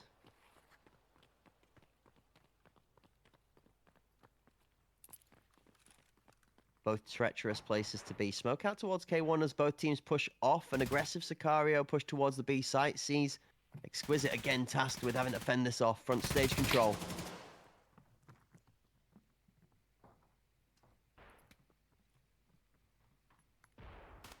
Exquisite waiting patiently. Cruising might just step into the crosshair. Timing is everything here as Exquisite decides to shift to the left a bit. Nades over the top here, and Exquisite does deny the device. It does go on the ground as well, and the call out will come in. It's a good choice of timing there. You see the lethal grenade from the attacking side goes over the top, and he swings it on the timing of that grenade going through. Apollo is going to be able to get in there to take him out of his position of stability by the site, but damage is done, the pace is slowed, there's a minute left on the clock, and as Undead picks up Ghostly, it starts to speed up again for Sicario. Into sight, device planted, 4 strong versus 3. Good pick here from Nick, though. We'll keep it into a 3v3. Sicario looking to keep control of that site. We see Covenant beginning to kind of close in around them. Watchful's found Nova, though. Watchful and Nova continue to battle it out. Nick finds one with an aid, shifting away. Undead caught in a tough spot. Dominic will find it. Watchful, no rounds in the mag, and that can spell trouble. Trouble it certainly does. In goes Watchful for one. The device is completely and utterly deactivated and done for, though. It doesn't matter how good you are with the gun. If you can't keep it completed in under 7 seconds, the time taken to defuse, Covenant steal away from under the eyes of Sicario, and we do take ourselves to a tied scoreline at 6-6. Great attempt there from Watchful. Finds the kills, but again, just not enough time. And not sure exactly how many kills Watchful has. I think I may have been deceived by by the scoreboard down there, because certainly has more than 2.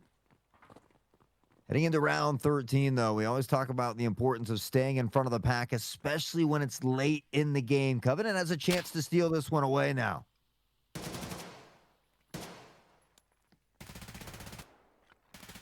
Early pre-fire out from both teams. Only ends up in one casualty. It's Undead that goes down as Nick the Man picks up the first. Bit of traded health. That nade over the top to the back sight wall from Watchful through the hole is going to be beautiful onto Ghostly.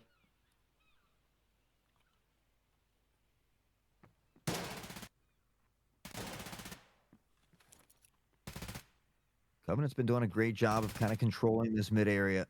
Give up a little bit of space this time. We see Watchful on the boost here. Nick and the rest of Covenant comfortable being patient at the moment. There's the over the top, though, and Watchful does find Nova. Probably the best pick they could get in that situation. Apollo finds Exquisite. Nick will answer back for one. He finds a second here as well. He's going to find himself a third. Nick the Man is absolutely cooking, and the scoreline finds itself in the favor of Covenant. They go up 7-6. Get the lead late in this one, and it was a quadra from Nick. Huge round there as well. Sicario's got to make sure that they get that trade at some point. To lose all 3 members in that fight is a little bit crazy from Sicario. We typically see them playing well together, winning gun battles, finding trades at a minimum, but they let that one slip away, and that's a very important round to lose. Covenant into that lead, 1 away from match point. Oh, Cruisen's going to take a quick 180 skirt and run back into K1, and then speed straight back out of where he spun away from as he avoids the nade and then does some damage of his own, taking out the big man in Nick. I mean, talk about big kahunas. I'm surprised that Cruisen went right back out there, but does, and finds a kill. And now Dominic killing Nova. That's a big uh-oh.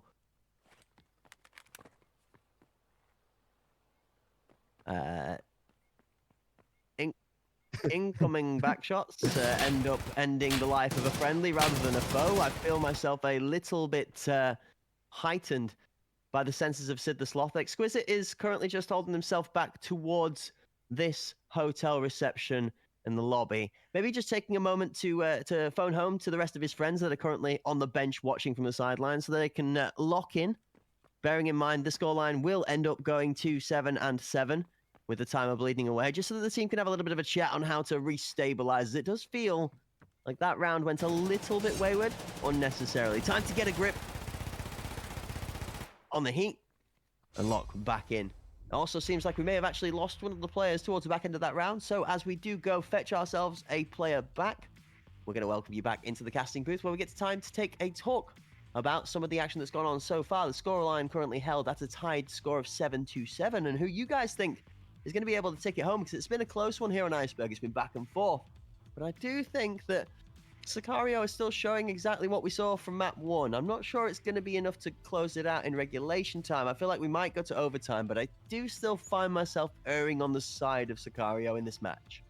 Yeah, I got to agree with you 100%. And, you know, honestly, I'm hoping for an overtime, but I don't even know if we're going to get that. For whatever reason, Sicario just finds a way to close out these games. Doesn't matter if it's 9-3 or that 9-7 right on the line. They do a good job of making sure that they get the job done. But, you know, we talk about it from time to time. Does this pause, you know, affect a specific team? You feel like if it were to affect a team, it would probably be Covenant over Sicario, just because Sicario does have a little bit more of that experience. But that's not always the case either, especially when you're playing, you know, with a new member in the roster of Apollo. You have a sub Undead in the mix as well. And you're missing Barb, who's kind of like that leader in charge. So things to consider, but honestly, I don't think it affects them. I just find it hard to believe that everybody in the environment is going to consider themselves with anything other than a smile all around. With the scoreline actually touting a bit of a coincidental similarity to a fond friend of ours with a Hawk fan 727. scoreline sitting up there. All right. We do find ourselves tied up with both teams the potential to take that step to map points. Now, this, for me, is where we do really sit, pun intended, at the tip of the iceberg. This next round literally is the decider for it to fall either way. One team is going to get a shot for one round of being able to win the game. We saw this in Bay 5, and Sicario, even with Covenant in a good place, did not let it run away from them. They managed to pull the round back under some close quarters combat and a good decision-making process out of Strix that got them over the line. And for me, now the little example of the oopsie we saw just there, that's where the decision-making process didn't go so great. So the one slight difference between these two teams right now in my eyes across all of the gameplay we've seen is that little bit of execution under pressure. Sicario just looking like they're a little bit more ready for the challenge on the day.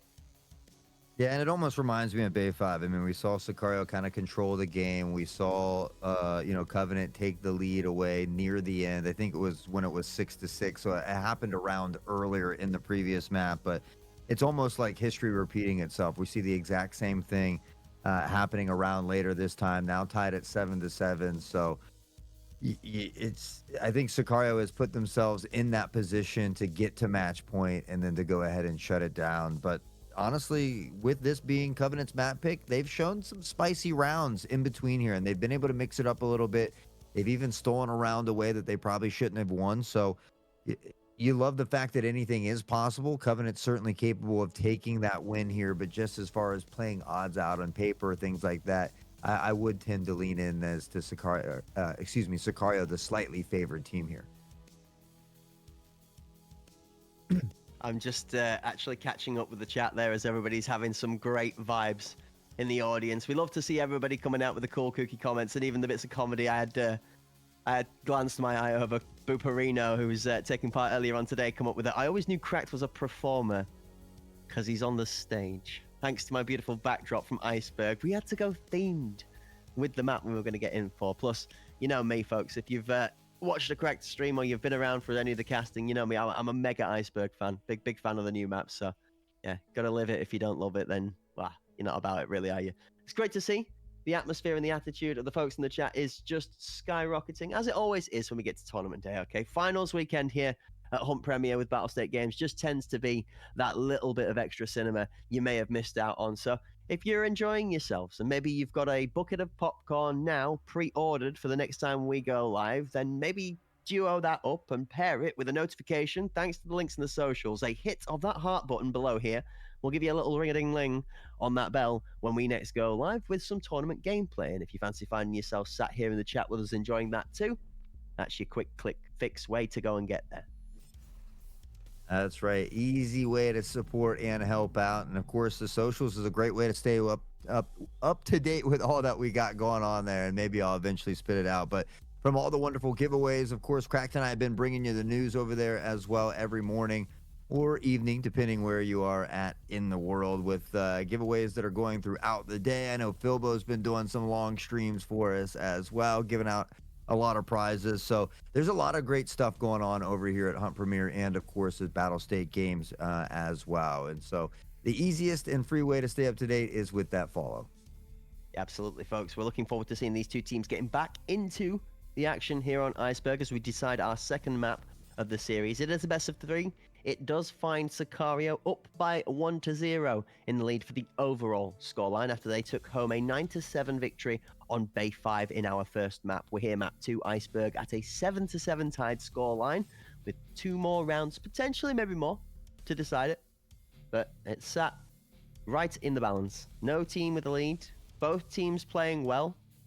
First to 9 rounds to take the game. If we do find ourselves at an 8-7 scoreline going to 8-8, we'll go into overtime. So without any further ado, ladies and gentlemen, we'll hold you no longer. With bated breath, you shall wait to find out the scoreline as we rejoin Iceberg, Sicario, and Covenant 7-7.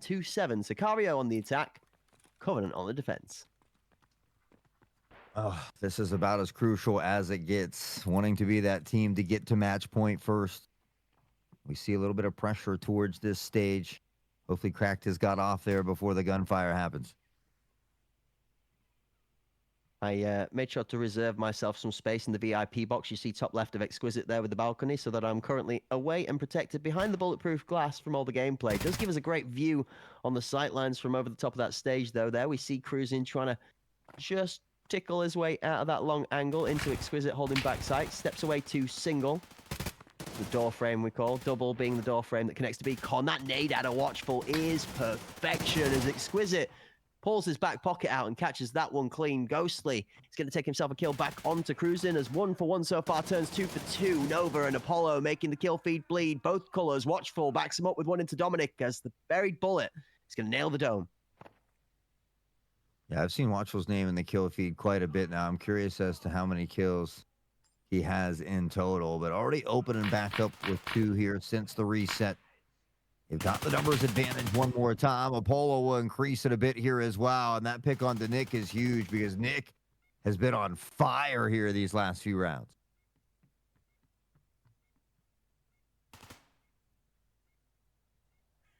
This is where we get to find out whether Ghostly is Casper the Friendly Ghost, or that ghost that you never ever want to see again. He's going to sneak in and out of the scenery on that site over towards B, but he's not going to be given a free kill. He's actually managed to tuck himself away to the stage, but he doesn't realize Undead is also tucked up top too. There it is. Sicario always seems to find a way, and now they're at match point first. They've got a chance to close it out to punch their ticket into the grand final tomorrow, to make that route just a little bit easier, and to send Covenant off into that lower grand final as well, where they'd have to fight for a chance to get back for some revenge, excuse me.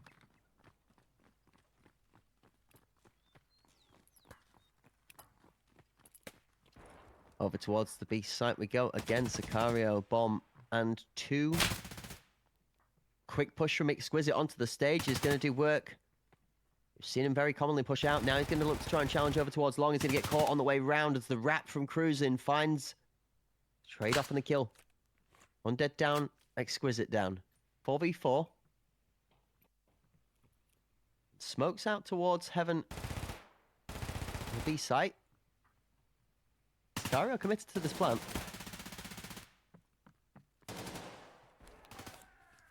Oh, that nade from Watchful, and it finds Nova as well.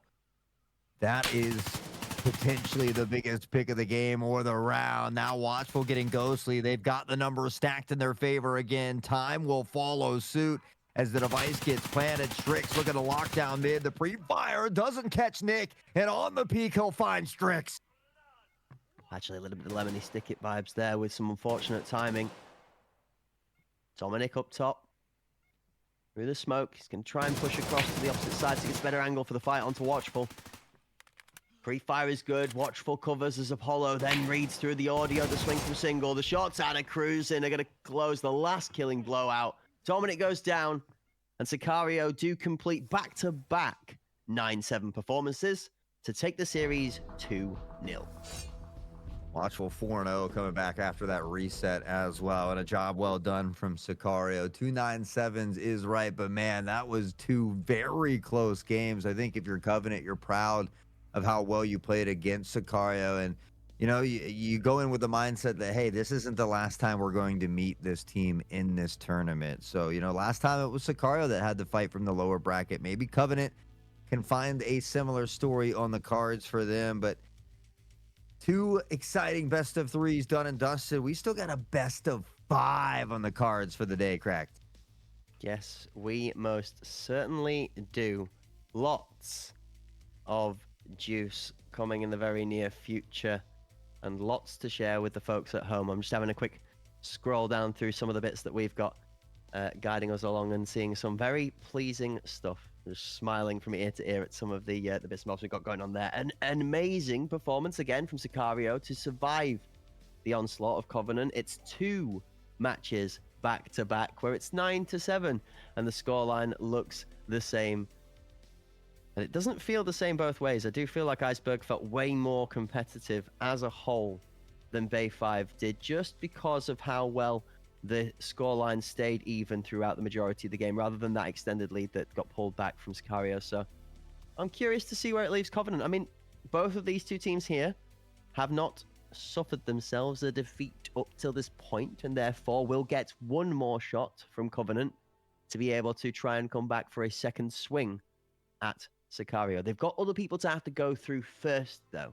So, wondering if after the highlights, or maybe actually after the break, depending whether we're going to get to have a quick look at that schedule and see just how far they've had to go so far, what they've got left to go through before we get to that all-important grand final. Don't worry, folks. We're not going to be concluding all of the action today. We're not going to climax it way too soon. No, we're saving that one for tomorrow. We got a smashing Super Sundays with the finals to be able to bring to you guys tomorrow. Today is just the warm-up. Just like if you're an F1 fan, you have your qualifying. This is technically qualifying. Tomorrow is the real big day, and there is that wonderful schedule for you on screen. Big shout out and thank you to the production for being able to deal with my pain in the backside requests. Yeah, it's tough dealing with cracked, I tell you sometimes. No, I'm just playing. But yeah, I mean, taking a look at the bracket here, Aspect, I think they've really turned themselves around. They had a very tough day in day one, 9-2 against Covenant. They bounced back. They've had some really strong performances. Syndicate is a really fun team I've enjoyed watching. So this is a tough one for me because I really want both of these teams to win. I want Aspect a chance to get some revenge against Covenant, but Syndicate's kind of been that dark horse, that underdog with a great roster that almost feels like they shouldn't be an underdog. But so this is a really tough one for me. I feel like, given the performance that we've seen out of all four of the teams that are now left still in contest for this title, I think that 3 of the 4 have shown us that they have the ability to take that title, and I think one team has shown us that they have the ability to beat other teams in the tournament, but that they have a long way still to go to be able to prove that they have what it takes to challenge for Pinnacle champions. We're going to have a look at the highlights from our second map here, as Sicario do manage to squeeze themselves out to victory. We're going to see that grenade from Watchful thrown both ways, actually, to and from that position, with varying values of success in greatness. Yeah, Nick, I think, had a really great performance here on Iceberg as well. We talked about Dominic's slow start on Bay 5 that kind of hurt them, but Dominic, I felt, did really well here on Iceberg as well, and we would see some back and forth in this one. Apollo, great trigger discipline on this play as well. Only ended up picking up a single one, but at the end ended up winning that round. Again, a lot of back and forth early. We see here just through these first 4 rounds, it was still tied. Yeah, a couple of good rounds out of Dominic, actually, after a very quiet game, was what started the ball turning again for the Covenant squad. Nick the Man also was having himself a good game, but we found that a lot of Watchful's early plays were reaping the reward of Nick's body. There, Apollo also getting himself a lot more involved in the action than what we saw in map 1, was doing some great work in mid. Nova had that nasty little 2-piece from playing the tight angle on the left-hand side. Oof. Oof is right. Watchful on the boost over as well. They waited late in the game to use this play, and again, just kind of mixing up strategies, holding out some of the plays to the end. The fact that Nick was able to clutch this one up, though, I think was a bit disrespectful for Sicario. Yeah, this is a rough feeling. You got Ghostly trying to sneak in and out, and then stuck up top. Definitely wasn't the stairway to heaven for good old Dominic at the end there. More like the pathway to hell.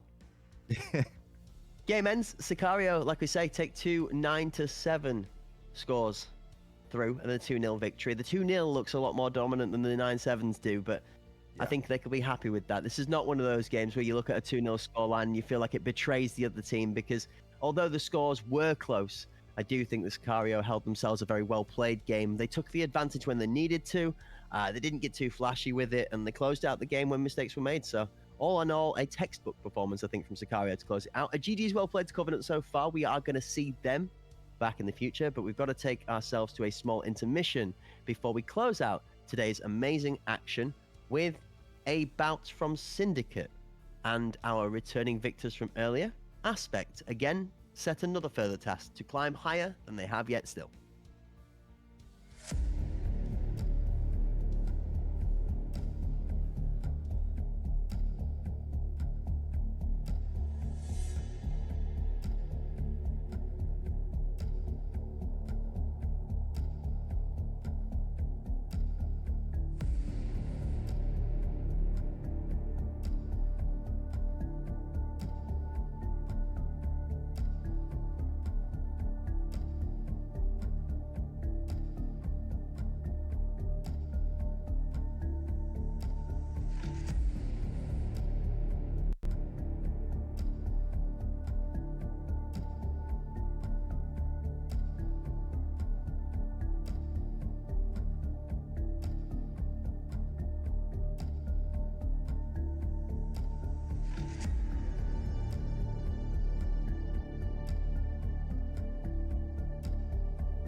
Hello, ladies and gentlemen, and welcome back. We are here with our final matchup of the day left in store for you. This one, another one from the lower bracket, but this one is a pretty important one. This is to decide which of our next two teams gets the final shot at redemption versus our unsuccessful opponents we saw in Covenant in our last head-to-head. The series, the best of three, went 2-0 to Sicario, which leaves Covenant as the final boss of that lower bracket. For either of these two next teams to try and take on to have a shot at the title of Pinnacle Champions, we're going to rejoin the action with Aspect, again, previously successful today, taking off against Syndicate in a best of 5. Hort, talk to me about your feelings and thoughts for these two teams and where you really feel this matchup sits.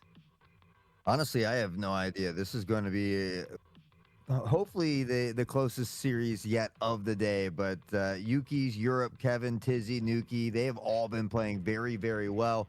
Nuke often that anchor for whatever site as well. So Aspect's been on a tear lately, though, and so you feel like they've certainly been playing well. We've seen nothing but great things from them as of recent. So I think this is going to be a really tough test here for Syndicate. A tough test is right. They have shown exceptional performances from the beginning of the tournament, as have Aspect. They've also shown a little bit of an issue of getting the game over the line when the game gets a little bit tougher or brought back after starting out with a good lead. We saw a 5-0 opener versus Sicario being one of the things that they were not able to overcome previously. Now they need to try and do better here versus Aspect when it comes to terms of closing the game out. For Aspect, the story looks a little bit different. Their performance they put through earlier will not see them over the line here, with some slight loose peeking and mistakes when it comes to where teammates were versus where enemies were. So looking to see an even further locked in Aspect if they are going to be able to challenge what is, in my mind, the stronger lineup in Syndicate. There's more experience across that Syndicate lineup from different players, from different teams, than there is on this Aspect ratio. I nearly said ratio, remembering the game from last weekend. This Aspect roster. There we go. Excuse my words. So I think it's time to take a look at the scenery before we consider anything else, so we can inform ourselves a little bit more for the decision. It's a best of 5, folks, so we're playing all 5 maps. It's just in which order we get to go see them. Skybridge first, Ball second. Doesn't surprise me. I think, Aspect, they had a tough time on Skybridge on day one, but they've been playing very, very good on it in recent times. So, Bolt second, like you said. Bay 5 will be our third map. Fort will be our fourth map if we happen to get there. And it seems like these two teams are not a fan of the Iceberg. So, that will be that decider map for them. But honestly, these two teams are going to want to get good at that map because the winner has to go on to play Covenant, and well, it seems like they always tend to pick that map. Yeah, this is essentially the battle of the two super team rosters, where both lineups were made of an amalgamation of players from different teams, left, right, and center across previous history. Your Aspect roster, obviously, Obus Tom has been here for a drastic while. You've got Boop and Corey that came from the Epic Fails roster. You've IFP and Head Eyes as well that joined. A couple of members that all played around and about the houses. Your Tizzies, your Europe, your Yukis, you're not Mr. Kevin, your Nuclear. Everybody here across both rosters have been familiar in different teams with all of these maps, but playing together as this particular group of 5 is what I think is going to make the difference across these 4 maps. Skybridge, agree. Aspect favored. Syndicate, oh, yeah, okay, I'm happy there. My real focus is on the 2 CQB maps, Hort. We're going to have potentially a one-apiece split for the maps after map 2, and then it'll get down to who can fight in the chaos. Further down, the endurance battle too, to the best to come out of it on top. Thankfully, they won't have to follow it with another best of 5 today. They'll get a rest before they have to play Covenant, for whichever team is victorious, but I'm sure both of these teams will be wanting to finish this one off in 3. Yeah, for Aspect, they've already played a few games. Luckily, it wasn't a long series, so, and they did good on Fort as well, even though that's Syndicate's map pick. So I feel like, honestly, this is kind of a tough one to really figure out how it's going to play out. You talk about the experience of Syndicate. We've seen how well Aspect has been playing as well. So for me, I think Aspect definitely has to win Skybridge to start things off. I think we could see a little bit of back and forth through this series, but I think we could see it kind of go 1-1 back and forth up until potentially Fort, where we see Aspect close it out on 3-1. Interesting. I'm amazed you're leaning towards Aspect for this one here, honestly. I think this is a dead even game, if not slightly Syndicate favored, given the map picks. I'm not as convinced in Aspect Skybridge as you are.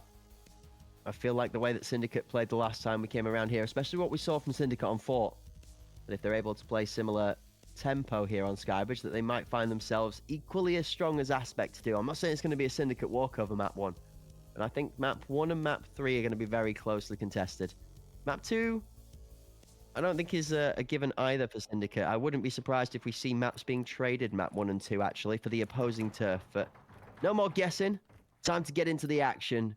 Ladies and gentlemen, guests from high and low in the audience, welcome to the best of 5. Syndicate taking on Aspect. Oh, Yuki's going to open up with an 8 kill here as well. Europe, Tizzy come out swinging, and Aspect is falling in bunches. Head eyes tucked toward KFC, and all this space has been eaten up there temporarily by Syndicate, but they're going to go ahead and begin to back off a bit. Not so much of the Aspect attacking lineup left alive now. Buperino and Head Eyes going to be left with the job of trying to find some loose peaks out of Syndicate, but this is something that Syndicate did extremely well of weekend 1. And the numbers are good and favored. We did not see Syndicate loosen the grip on the round. They played locked in all the way to the end. Tizzy there, just on the pixel peak on the right-hand angle from the headshot box. Buperino's going to jump across. Father v Son. Tiz versus Boop. Tizzy's going to be the one to pick up Head Eyes, and Buperino is not going to be able to take out the trade kill. The youngster outplaying the elder of the two. Fall alone in a 1v5 will be shut down as well, and Syndicate opens up with a flawless round here on Skybridge. For the folks at home in the chat that are laughing a little bit away at the father and son joke. Not actual blood-related father and son, but commonly in the community, these two joke between each other, the Boop and Tizzy, about their links and connections. But good rivals inside of the arena. This will be a good fight back and forth. Keep your eye on Tizzy, Buperino, Corium, Europe. Yuki's is going to be in there too. I mean, you've got demons on both teams. The gunfights, nobody's going to shake away from an ego fight in this one for sure, Hot. Aspect changing it up big time here. Gonna slow things down. They shift 2 toward that heaven side device, still near this escalator.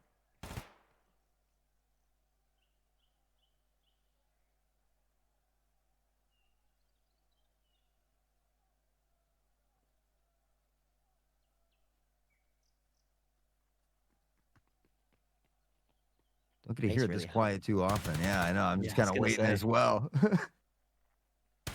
I was wondering which player was going to be the one that dropped the pin, but it actually ended up being a couple of bullets that got dropped. Corey's down 2, back and forth, 2 for Boop. And the pace that all happens towards the B site, actually, Hot, is just irrelevant as Aspect are planting on A.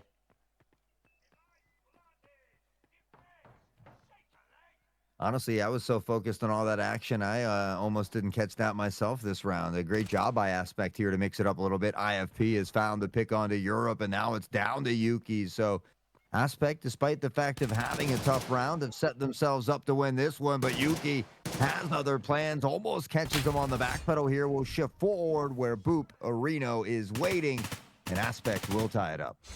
Good to see Aspect putting a bit of that discipline into play as well. There you see solid paced steps from Buperino instead of some over-enthusiastic sprinting and jumping, which we have been known to see some of the Aspect members caught prey for in weekend 1. That was part of the Saturday performance that really did give us a little bit of a sigh of disappointment, was how many times people were caught unawares, unable to fight back. Like you mentioned earlier, you want to give yourself a chance in the fight. So good to see Aspects not just giving themselves a chance, but winning out when they do too.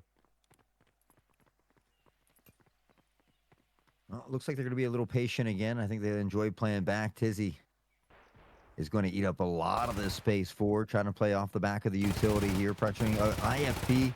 Almost catches them off guard. They both exchange a little shots here, but no damage done as Nuke always anchoring down this B side. He's found an early one.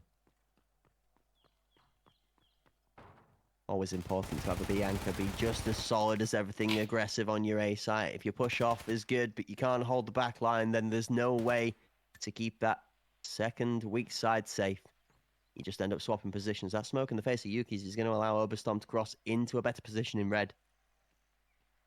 Yuki's is going to decide to play his time with discipline. Down goes Oberstorm. Nuclear finds that one. Yuki's now, when called upon, steps up as the captain for his team 2 versus 5 as Syndicate. Now knock another one down. Tizzy takes the kill. IFP folded.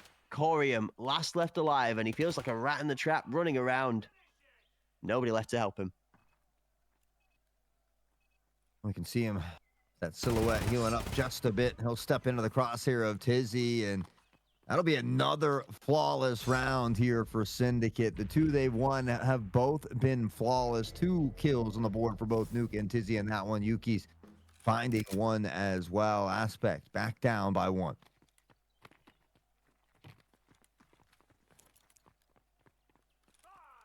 Yeah, but all of the teams that we've had here in NA Pinnacle have been a big fan of the number meme that's been going around, very popular recently. The scoreline managing to hit a 6 and 6 consistently in nearly every game so far. This one seeming to follow a similar trend. I'm hoping that a Syndicate are able to maybe put a round together here to extend that lead to more than 1, so we have a slight change up in what the new joke is. As jokes when repeated multiple times just seem to get a little bit old. Speaking of old, Boop again. Feeling like he can't teach that old dog new tricks as the young man in Tizzy is going to take him out for the second time.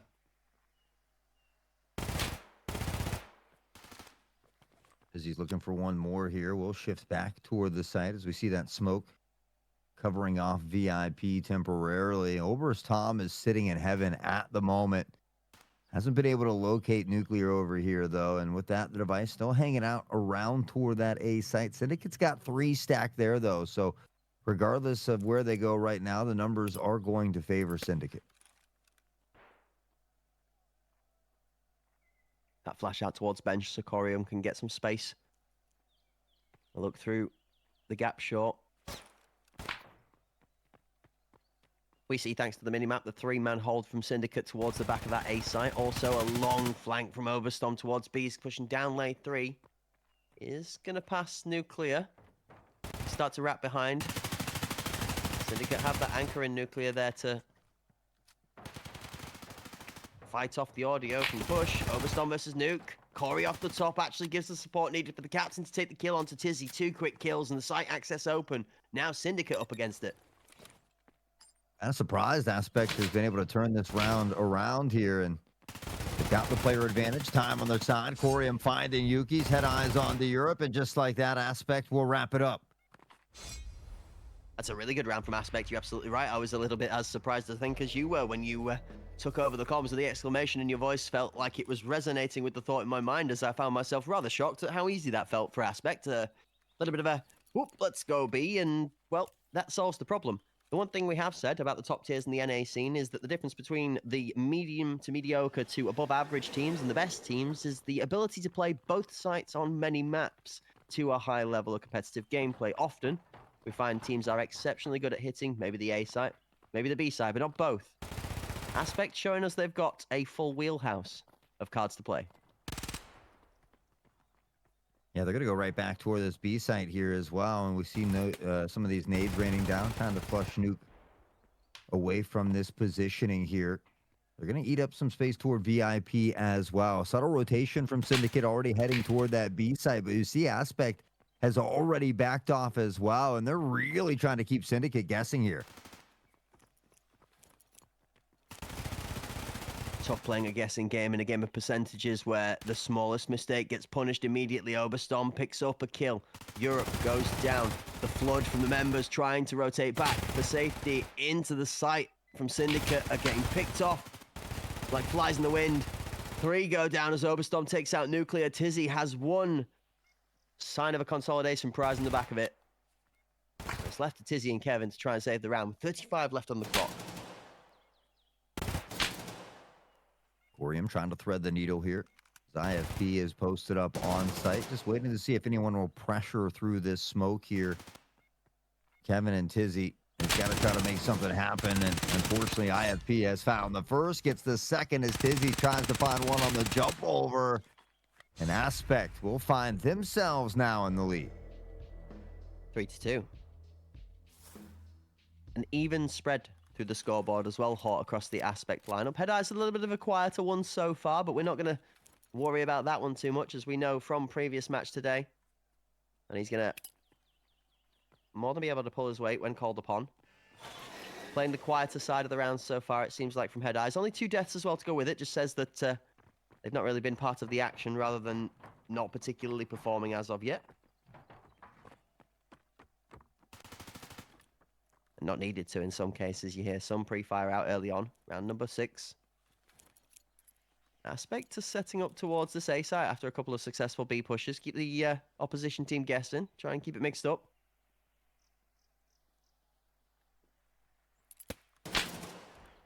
See Tizzy pull off of that B site, begin to head back toward A here as well. Those nades won't find the home. A lot of shots ringing out through the smoke here.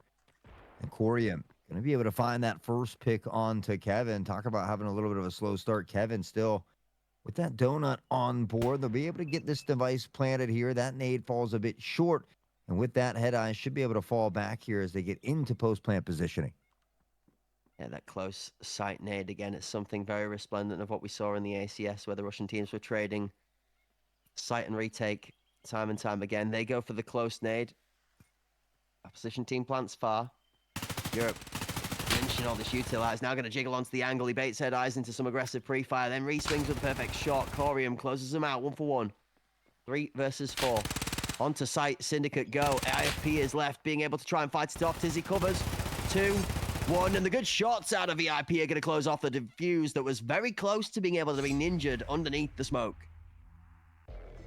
We've seen a couple crazy ninja diffuses throughout these last couple weekends as well. And that one also very, very close. You're right, though. The shots from Boop through the smoke from VIP perfectly on point there, as well as some of the other members beginning to collapse around that site. So it was looking a little bit rough for Aspect in those opening couple rounds, but now we see them start to gather their footing. They got a little bit of a lead to work with here as well, and guarantee themselves that tie at half. Big swinging again out towards the B site. No surprise. They've been doing a great job pushing over towards this lane. Nuclear is actually going to be an upset starter with the first pick down lane 2 onto Boop that is not going to stop Aspect at all. Here comes the speed. Here comes the boom. Lane 3 flooded by 2. 1 close on sight.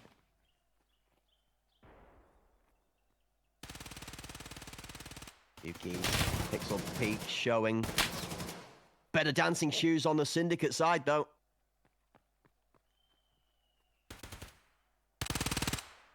Where does Aspect decide to go from here? Numbers stacked against them. IFP just trying to find something here. Nuclear on that jiggle will shift forward. Europe finds Oberst Tom in the meantime, and not a single player has fallen for Syndicate. And the rounds they do win, they've been flawless rounds so far. Look at this little bit of tech there. IFP's head is spotted over the top. Tizzy is not going to get fooled by tricks like that, and Tizzy's going to take himself a 2-piece. Syndicate close out the round. Another flawless one on the board. 3-4. The gap closes to 1.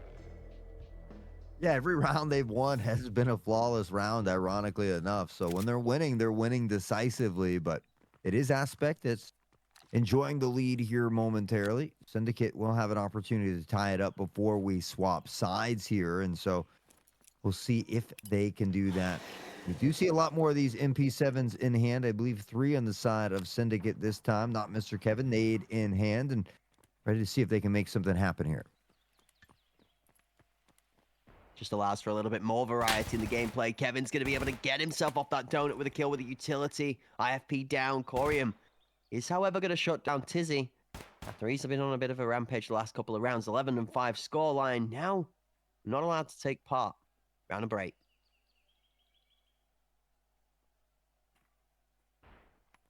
Still trying to work toward the A side here.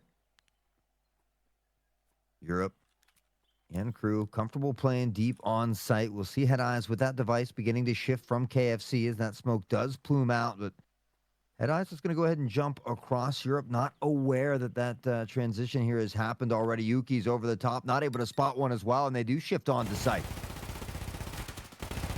Shift or slam? I'm not sure whether we've got the right adjective, because slam feels like the general sense of the term when it's two, then the third from Yuki's. Boop is left to try and fend off the fear. And it's not just the fear that's clouding in, it's the darkness, it's the Shadow Realm, and he's sent there as the last left alive from Aspect. We banish him to a 4-4 scoreline. We close out the first half, and we're going to take a moment back to the casting booth. We get to check in with you guys halfway through our first map in our final match of the day. Hawk, both teams are looking pretty tasty when it comes to pushing aggressively, but numbers are falling fair so far. We've had nothing when it comes to anything too impressive in the clutch or cinematic. More of averages so far. Well, we've seen 4 maps on screen, and 3 of them have ended in 4-4. So it has been the theme of the day. They've been very, very close. Now, what happens after the first half has varied a little bit. We've seen them continue to stay close. We've seen a little bit of a runaway there as well. And so I think, you know, that's often why you hear us say a lot of the times, hey, we're always looking for those first 2 rounds of the second half. So something to keep your eye on, but you know, we knew the series was going to be a close one, a tough one. It is a best of 5 as well, so we might just be in for the long haul. I did like the comment in chat there. Maybe a few new fans for the Syndicate lineup as this new roster sparks up into its, I guess, first outing in the competitive scene. Is that cinematic? The Syndicate there. Okay. All right, Pokey, I see you. Very nice. I'll give it 12 out of 10 for that one, actually. That's pretty good. That's pretty good. It will be cinematic if they are able to knock Aspect out of the tournament, because this is a final scenario for both of these two teams, folks. So last chance saloon, not necessarily map-wise, but for the series, one of these two teams will be saying goodbye to their Pinnacle 2 hopes after the end of this best of 5. We are only in map 1. We have only got through one half of the first map. There's still everything to be played for. I think both teams have made a good argument for being here, so present, ready to fight for the tournament. I don't think we've really had too much in the way of deciding factors yet. Nobody's made any mistakes just yet, Hawk. Nobody's really made any big slip-ups that we've had anything to sort of point towards that really is separating them thus far. Util's been good both ways. Not Mr. Kevin's had a quiet game. That's the one that stood out, I think, out of everything for me so far. Yeah, you know, it is still early, though, and Syndicate, as we know, hasn't played a series yet today, whereas Aspect has. So something that potentially could be affecting them, but honestly, they've been able to keep it close through this first half. So I think now is a time for Kevin to begin to come alive as we swap sides if they look to steal this first map away. We're guaranteed a Sky, a Bowl, and a Bay 5 with the potential of Fort and Iceberg on the cards. And again, given the fact that we already see game 1 tied at 4-4 in the first half, I wouldn't be surprised if we are in for that long haul. I'm down. And you know, the one thing that we don't like to say in base game is that word that begins with Q when you're wandering around and having a really quiet raid. Because that tends to be the superstition that then brings everybody and their best friend on the map to you immediately. Inside of the arena, we don't necessarily say quiet because it's not really a thing.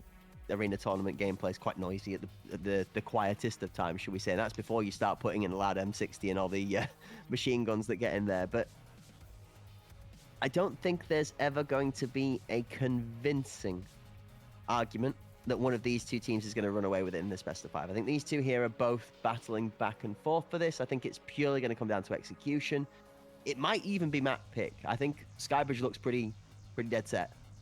Even split. We've got to see an attacking half, which that will give us a little bit more information.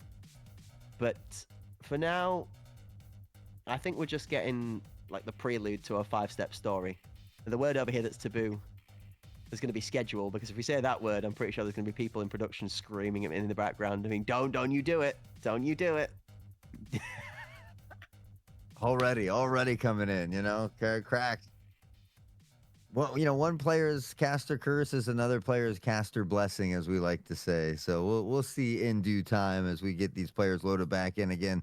Only halfway through Sky, we're guaranteed at least 3 of these maps, but a potential 5 on the cards. And Aspect has looked very good throughout every day other than that first day. Syndicate, I think the same could be said for them. They've looked good, I think, almost every single day. They were able to take out Aquila in that lower bracket earlier.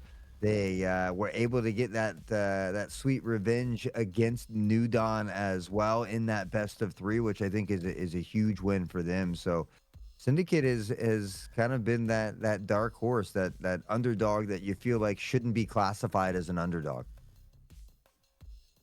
I don't think either of these two teams are going to come out of the tournament being classed as underdogs after performances they've put in against some of the tougher teams in the tournament, especially both new rosters, essentially new rosters, whether they are from existing players, but formed as this set of five. I think both teams have put in enough to say that they've done a good job and have earned their credibility in the scene. I'm just really interested to see what the performance and the progression is versus Covenant for either team, which takes it on versus them. I'm just keen looking on my second monitor here at the pathways down the bracket, thanks to that work from Liquipedia and the guys that work over there, Sky Cycle and his crew that do some hard work at keeping up with the tournament details. I'm just checking the previous results and sort of weighing up which of these two teams is, in my mind, better matched against Covenant to go up against them. Because we get to decide who earns that spot through the gameplay. So we're going to speculate, I guess, based off of the logic as to who really shows the strength versus them. Right now, I don't see a clear winner. Both of them have good maps that play into Covenant where they've struggled.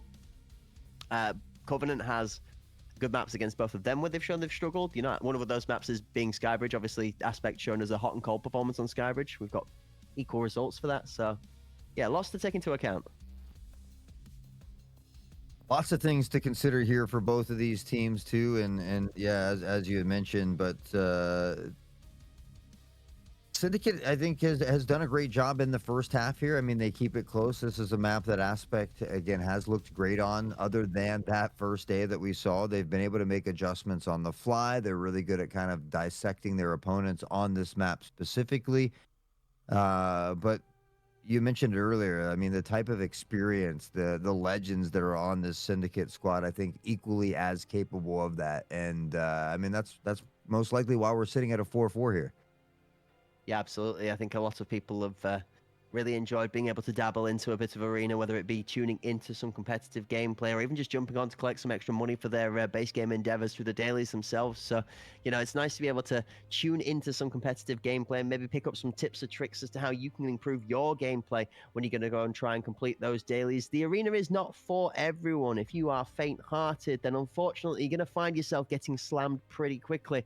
That's just how arena tends to be. If you like your base game pace, then you'll find that arena tends to be the Mach 200 in comparison to its standard 60 down a motorway, depending on where you are in the world. So something you can learn, though, just by keeping an eye on the pros. Some util lineups, you don't need to be particularly amazing with a gun to be able to point and click at a piece of scenery in the sky. It's a very simple process that can really help empower your gameplay. Something as good as just a couple of smokes. Going up against somebody that's got better gun skill than you and you want to be able to stifle them or frustrate them to maybe tip that balance back in your favor. A couple of well-placed smokes and forcing them to push over aggressively through them into your gunfire is kind of a good way to make a good player feel like a fool. Little tips and tricks you can pick up watching this pro scene. It might just make you that little bit better. You never know. You might even surprise yourself. And some of those skills transition from arena to base game if you're looking to maybe up your PvP game or just kind of using it as a warm-up to get comfortable shooting before you head into your base game. I know I spent 4 or 5 hours playing the base game throughout the night. Then sometime around 2 a.m., I hopped on arena and found myself playing all the way this morning until we started the show here today. So I find them both to be equally as addicting in their own right. I love the fact that they kind of coexist and you can transfer over some of that money and stuff like that. For someone who hoards a ton of things that I don't need, those thick cases from Ref are coming in mighty good handy here for me. So I can continue to collect all of the stuff I don't need. And I mean, you want to talk about transferring the skills from base game to arena. Look at the improvement and the addition that got dropped with this winter event. You now have 3 last hero maps that represent 3 places in the base game. You want to talk about going into a natural environment that is an exact replica of what you're about to play and practicing your PvP without the frustration of having to re-kit your PMC up again or wait for your matching times and getting into the game with your mates, or that one friend that went to the bathroom and then decided to make a sandwich afterwards before he came back. You can do that now. Arena has 3 awesome maps that came out with the Winter Edition that allow you to practice customs, woods, and the area around the health resort, which is classed as a base from Shoreline. It's the farm extension is the word that it was eluding me there as I was trying to get to that one. But 3 great maps, and I'm going to be honest with you, Hawk, there isn't much room for hiding in these ones. They are built for people running around and gunning like absolute chads. So I've thoroughly enjoyed trying to thrash around those maps whilst we have been waiting for the Pinnacle season to come back around. Obviously, we had 5 days separating us from last weekend to this weekend, so we had to fill our time with something. And as well as my thoughts as to who might be taking the championship, I've been trying to improve my gameplay as well myself. Yeah, that's what Crack thinks, but I've found a couple really good rat spots on these new Last Hero maps as well. But he's right, it is mainly a lot of run and gunning. There's chaos and destruction everywhere, but the rat and me was able to scope out a couple nice spots, and I've found, a couple places where I can put up some big kill games just hanging out, especially on that dorms. There's a lot of bushes there on dorms, so maybe you need your dorm kills in the base game. Great place to warm up here as well, like Crack said. And for me, I love Arena, but I love the maps of base game. So seeing that they're adding kind of base game style maps, it brings a little bit of that nostalgia feel into it, that familiarity as well. And so I love to see, you're never going to see me complaining about more maps. And you're the kind of person that I like to go and fight in my games than Last Hero. As a chatty person myself that likes to try and pretend that I'm good at gunplay and run around like a madman, it's good for me to fight people like you who are hard to dislodge from their rats' nests. If you find yourself commonly falling over to somebody tucked behind the door in dorms or hidden in the bush outside by ice cream, well, maybe this is your free chance to try and improve that gameplay and find a few new solutions to being able to work around the difficulties that come with playing Escape from Tarkov. All right, it's called Escape from Tarkov for a reason, folks. All right, it's supposed to be difficult to escape, and if it didn't require a little bit of time, effort, and grinding into, it wouldn't be worth the while or fun for doing so. So we encourage everybody to dive in and immerse themselves with every part of the game as best you can to try and help you improve your gameplay. We're going to try and get these exceptionally improved individuals at the highest of the skill level in the arena competitive scene back into the game as soon as physically possible. But in the meanwhile, we would like to take a moment to say thank you to everybody in the chat for your due diligence and patience as we do hold out for the gameplay to continue. For every single person that's taken time out of their Christmas period to come down and join us all the way from the beginning of the drop season at the 22nd of December up till now, and will be, I'm sure, all the way through to the new year and after. Thank you. We appreciate your commitment and your attendance tremendously. It helps us to be able to bring you guys some more amazing gifts, productions, and everything else that comes alongside of it. If you've won any of those great giveaways, folks, now's the time for a reminder. If you've not reached out to Philbo via a whisper on Twitch, get it done. Because if you don't get it on, then you ain't going to get a prize, okay? It's as simple as that. You got to reach out to be able to claim the goodies. As well as that, there are some pinned codes in the chat. New codes to get free stuff through the launcher. Check the pinned messages and make sure you're grabbing all of the goodies up for grabs thanks to BSG, the partnership with Hunt Premier, and the festive season. So a lot of great goodies that are happening. Of course, we're bringing the news every morning to you as well. So hopefully that you guys will stick around for some of that action. But we are finally ready, Crack, to get back into this one. So I'm excited to see how our map 1 is going to end. We're just now cracking into the second half here. In the blue corner, starting out with the lineup of not Mr. Kevin, Europe, Nuclear, Tizzy, and Yuki's taking to the side of Syndicate on the attack for the second half. Going up against Aspects, Corium, Buperino, Edize, IFP, and Oberstorm on the defending side. One tap. Flat Stripes back into the kill feed. Buperino, Kevin picking up a couple kills of their own. Nuclear on board here into VIP. We see Buperino in that rat spot. The jump over, though, and Yuki's finds the jump shot. getting nasty with it. The barrel bait from not Mr. Kevin on the side towards bench is really well played. The Aspect member swings for one. Head Eyes is not going to be able to get the second. Somehow Kevin gets the barrel back up in time after the util and claims the kill. Tom sneak in. Yuki's can smell him though. He somehow senses that this man might be hovering on the edge of the distance. Shots from Tom now confirm his location to back towards Graffiti. Bomb down planted on site. 3 members left alive for Syndicate versus 1. Tough with the smokes in the way here as well. It's just so tough to pressure through blindly. They'll begin to dissipate, and on the other side will be a firing squad. Tom will go down. Syndicate will go up by 1.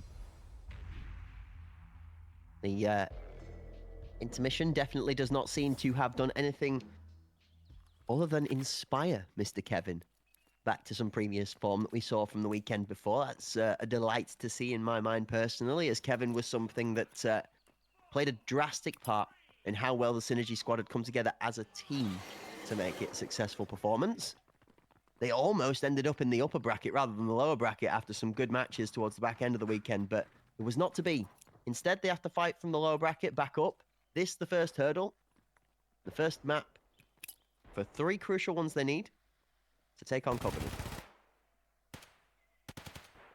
Europe's already into VIP. We see that smoke in line here. Almost still catches IFP on the end of it. See IFP shifting forward. Yuki's did have this nasty jump shot here in that previous round. And see if he decides to go over one more time. The device toward KFC. We see Tom maybe considering a flank here as well. I'm glad you called that on the minimap. I was just leaning to keep my eye on that number 0 position marked red marker on the minimap. That is Obus Tom. You do see that Nuke, although he is looking up through the hole towards that sandwich angle, he is positioned in a place to be able to hold this flank off. Now he rotates his way. 2 members of Aspect push in as bombs being planted. Good cover from Europe. Actually kills 1, 2. Now as Tizzy takes a foe himself as well. Corey creeping up in the smoke is heard by Europe, but not spotted. With enough team members around from Syndicate, they hold their angles and juggle the aggro well. They don't lose a member on site, despite the Aspect efforts. Get this device planted so quickly here. And again, numbers, time, everything in their favor. Tizzy will find 1. Tizzy will find 2. Tom dropped immediately, and Kevin has come alive. What was that shot from Kevin to finish it off? The whip 180 and flick of the wrist death tap. My friend, I thought the first one was nasty. That last one was even more gross. Okay. I find myself sitting up in my chair, actually like fully bolt upright. If you weren't awake, I am now. Holy sheesh.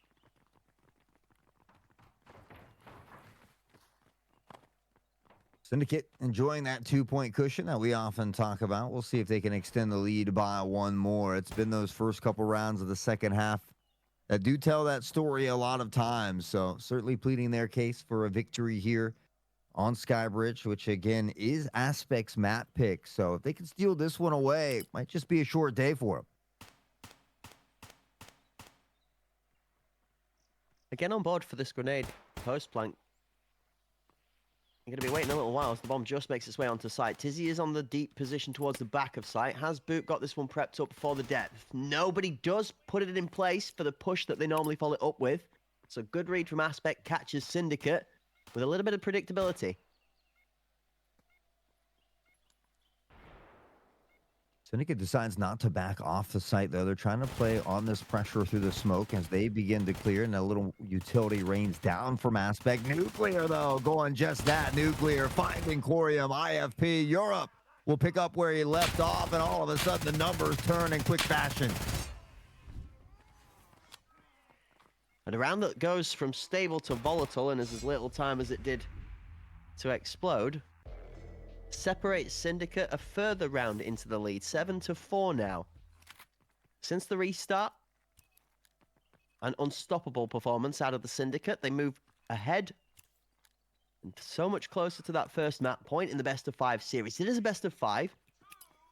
So not a mentality that they've gone into the game with, but both teams here in a position to be able to lose the first map without it being fully catastrophic.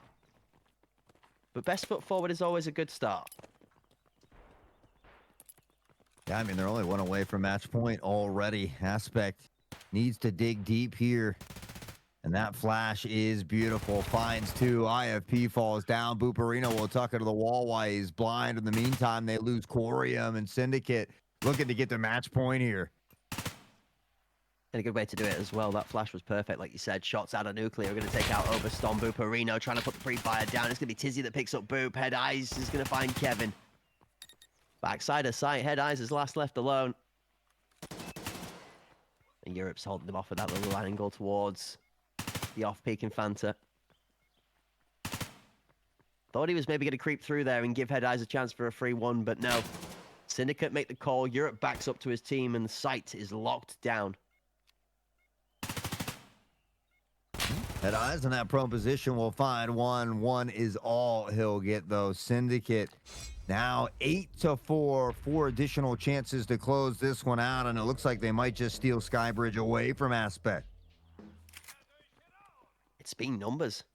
How many times have we seen a Syndicate round in the bag with 4 or 5 members still standing? All 5 of them, by the way. 3, 4 now. It's a strong performance from Syndicate in map 1.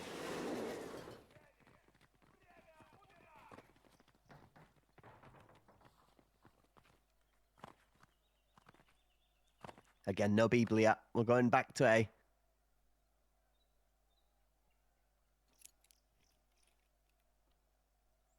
Another one of those, if it isn't broke, don't fix it. Head Eyes trying to make this prone angle work again. Has to be careful. Nuclear has not missed a shot when he's been asked to fire.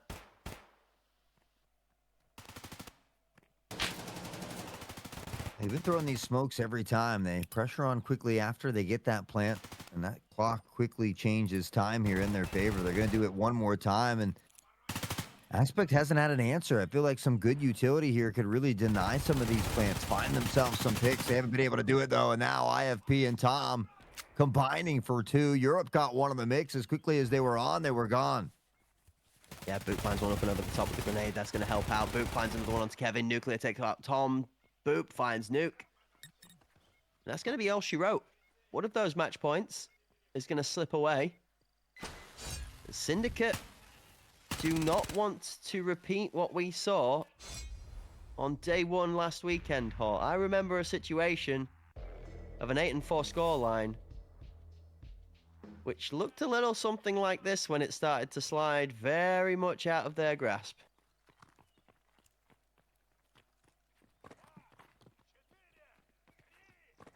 One round at a time. We can't get ahead of ourselves. Aspect will look to fight back just to send this one to overtime.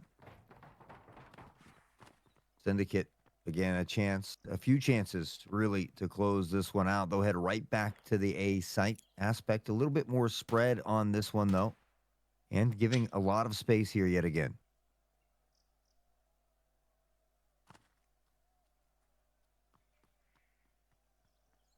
Hear the footsteps in the background as the 2 members of the Aspect squad start to rotate back from B up jungle to come and support. Attacking smokes go out to E-box and to headshot. Execute coming in.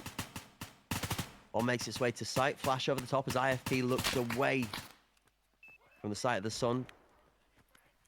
Device down. Post-plant grenade does not find a home. 4 members on site from Syndicate, and a good flash that comes over the top might just do a good job of keeping them all blinded for a short period of time. IFP with a pre-fire through the smoke. Aspect's doing a good job of waiting out the smokes before they swing this time. This could be dangerous. Corey goes down as a good swing out of Europe is going to cancel out the challenge. Head Eyes finds one. Overstorm finds the second. Yuki trades back. IFP and Kevin in. Plaid strikes in the kill feed, but only until Tizzy takes his turn. Tizzy, the swing, the rotation. He's going to find his back open part. It's going to be so... Oh, wait. Hold up, IFP. Well, it got a little bit dicey, but man, did Kevin have a heck of a performance since he returned. 7-2 since that disconnect that we had, and so phenomenal job turning things around there for Syndicate. They take map number 1, which was Aspect's map pick as well, and now they're going to get ready for theirs over on Bull. That was a great start from both teams for the map 1, but it did delight us to see Syndicate do something a little better than they did in the first weekend. They get the game over the line in 2, rather than having to risk the face of an overtime again. This is, as you mentioned, only the first game in a series with a best of 5, so 2 more Golden Willy Wonka tickets to go on the side of the board for Syndicate before they can class themselves as victorious and think about the concept of another fight versus Covenant to be able to get themselves one more rung up the step ladder closer back to that all-important grand final match. Map number 2. It's a different territory, though. Honestly, I felt like Aspect had to win Skybridge if we wanted to see it go that distance. And now you feel like this series drastically favors Syndicate. The fact they steal that map away, and they do it so decisively as well. We saw Aspect only get 1 round in the second half. So if they can continue just playing consistently well, especially now the fact that Kevin has come alive as well, this is a very, very dangerous team. And I think we're about to see it on Bull. I am actually interested to see if we do have any deviation back to the marksman class here. With the change of the P90, obviously MP7s have become a lot more favored, and the one thing that the MP7 can be considered a little bit less successful for than the P90 is that fight over the distance. The same, we would see people swap from the P90 to maybe the Model 1 or the HK if they wanted to try and fight those longer range platforms. Just have a little bit more accuracy over that 75 to 100 meter distance that some of the angles on ball can offer. So I am curious if we see a little bit of a mix-up of the meta. I don't expect it, but I'm wondering if either of these two teams has got something in the back pocket that they've maybe saved for a scenario like this to throw out on a one-off scenario. Maybe not a secret plan saved for like a tougher match in the future, but maybe something specific for each other. Maybe Aspect has a Syndicate round planned up, or vice versa. Yeah, I don't know. I think for Syndicate, you just continue to do what's been working. I mean, even in their losses, I felt like they've been very, very close losses. You talked about them almost staying in that upper bracket. And, you know, this is a team that got that revenge against New Dawn as well. New Dawn, a team that's beaten Sicario, you know, that sent them to the lower bracket in a previous Pinnacle. So I think it kind of reiterates about how closely talented a lot of these teams are, but Syndicate has been looking very, very good. They've got a ton of stars, and when they're all clicking, man, again, Nuke's ability as well to just anchor down a site and comfortably win 1v2s and 1v3s, I think should be studied. It's interesting as well because the first round that he was challenged, he didn't actually have such a great time. They got taken out 1-for-1 trade, and the site was claimed by Aspect, and they got a plant down, which ended up in a successful round. But it wasn't just that stops that deterrence. We spoke about if you go and challenge a site and that person gets a 1 versus 3, you then get intimidated not to go back there again. Nuke, the other side, obviously could be concerned and call for an extra teammate to come and back him up. Instead, he stands his ground and goes back a second time over and just plays it better. We go on into the highlights here. We're going to get to see some of that gameplay, but not until we've seen the opening action. Early shots from both teams were good. A very relatively even split to the early start of the game.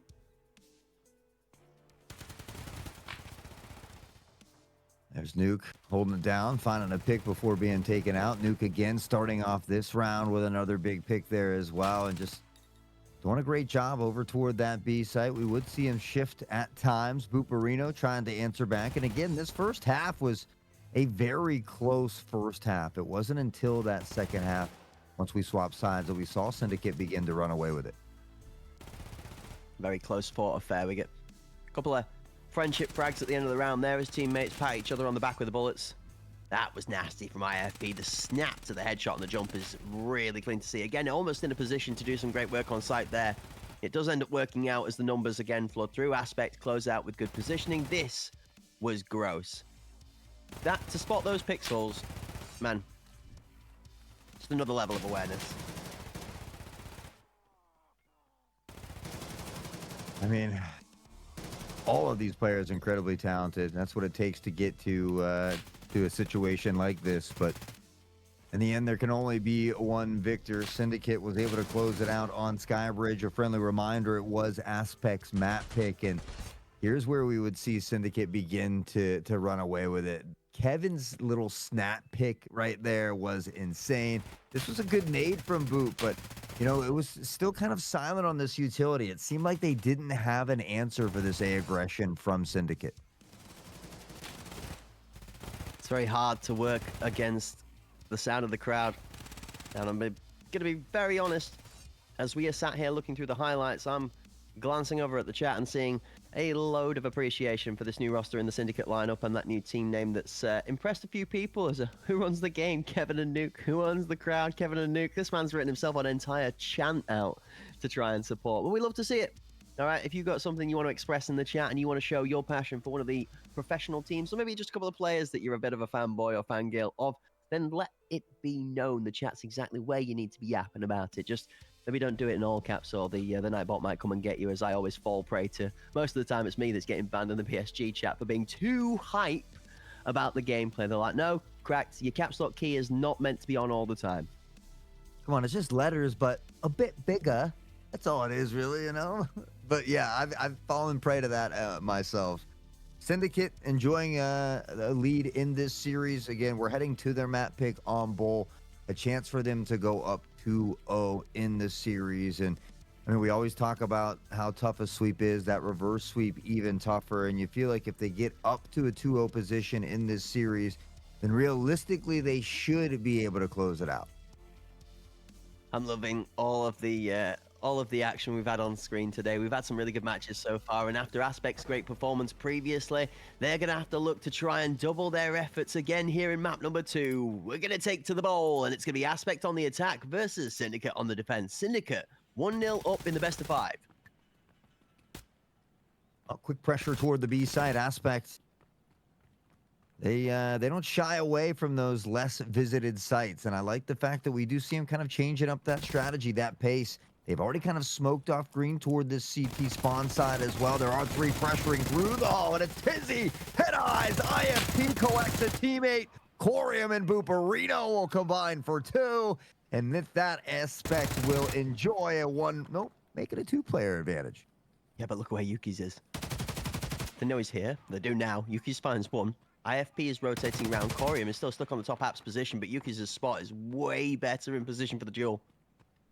A smart choice out of Aspect as they rotate away. Yuki's now going to swing out towards the yellow van to try and catch some of the rotation. If they were to go wide with it, Corey's going to play some creature energy. Is he going to find the rotation? Yuki's is across in time. Corey's left in the dust. 45 on the clock.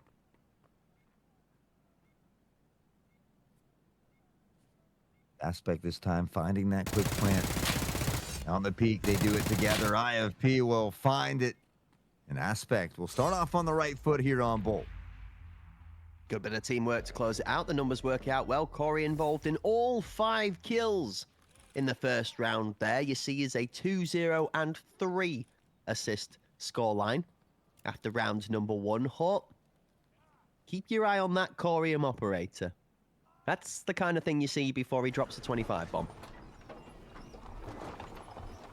I mean, Aspect would certainly be excited about that, I think. Getting Corium fired up here.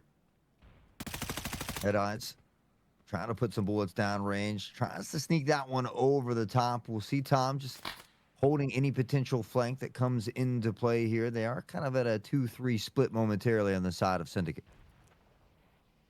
Good nade out of Head Eyes is going to take Tizzy out of the equation early on.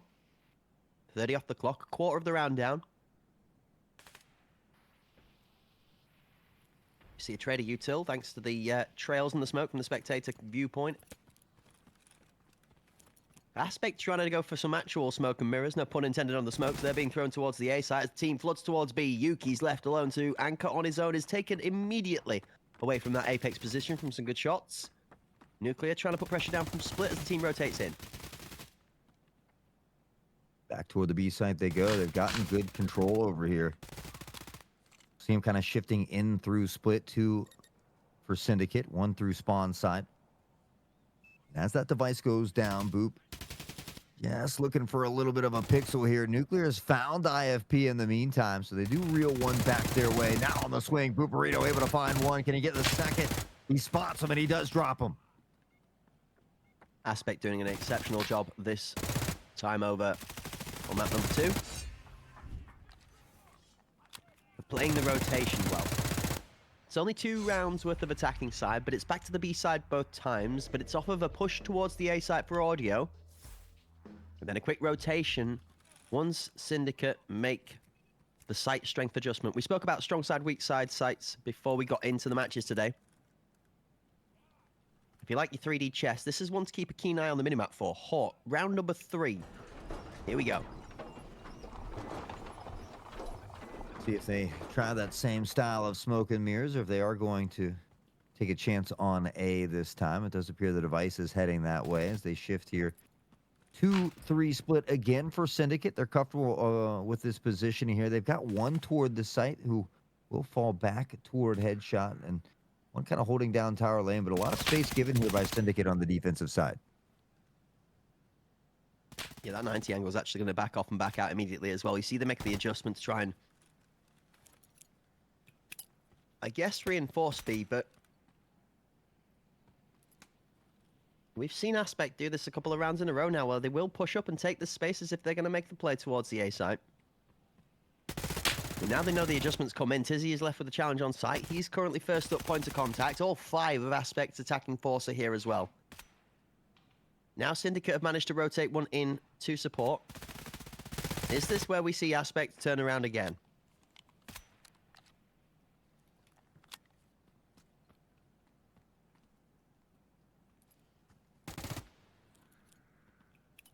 IFB here, cautious of headshot. We see Europe in the background here as that smoke begins to fall down. There's Nuclear. Now looking to play together. Nuke will shift forward towards site. Tizzy's found not 1, but 2. And Tizzy continues to put him into a mess here. Corium's going to find a way to answer back. He does pick up a kill on the Europe, but it's Syndicate who stays on top. And those kills are good from Tizzy, but they're all that much more important now. The time's ticking away. The slower that this takes to execute, the more that the round starts to escape them. Corey almost manages to transfer for a clean 2. Picks one up on site, but Tizzy trades Boop and then catches Corey on the drop. Syndicate claim their first round here on Bowl. Aspect looking really good, but just kind of letting the time pressure get on top of them there a little bit. I mean, it happens to the best of us. They do find a way to begin to reel things back, though. It was a good start here from Aspect, and I think Syndicate, it's just important for them to keep it close. It seems like they're a team that does explode in that second half. We saw it kind of on Skybridge as well. So for them, I think that important thing is keeping that 4-4, that 5-3 half in mind. Keep it competitive, always the aim of the game. Different approach this time. I find myself hesitating slightly as we see Aspect starting to adapt. That number 4 player in Oberstorm, the captain, the one been sent out tasked with making the difference. It's going to be Nuclear on the aggressive walk out of the 90 that picks the first kill off across the nose.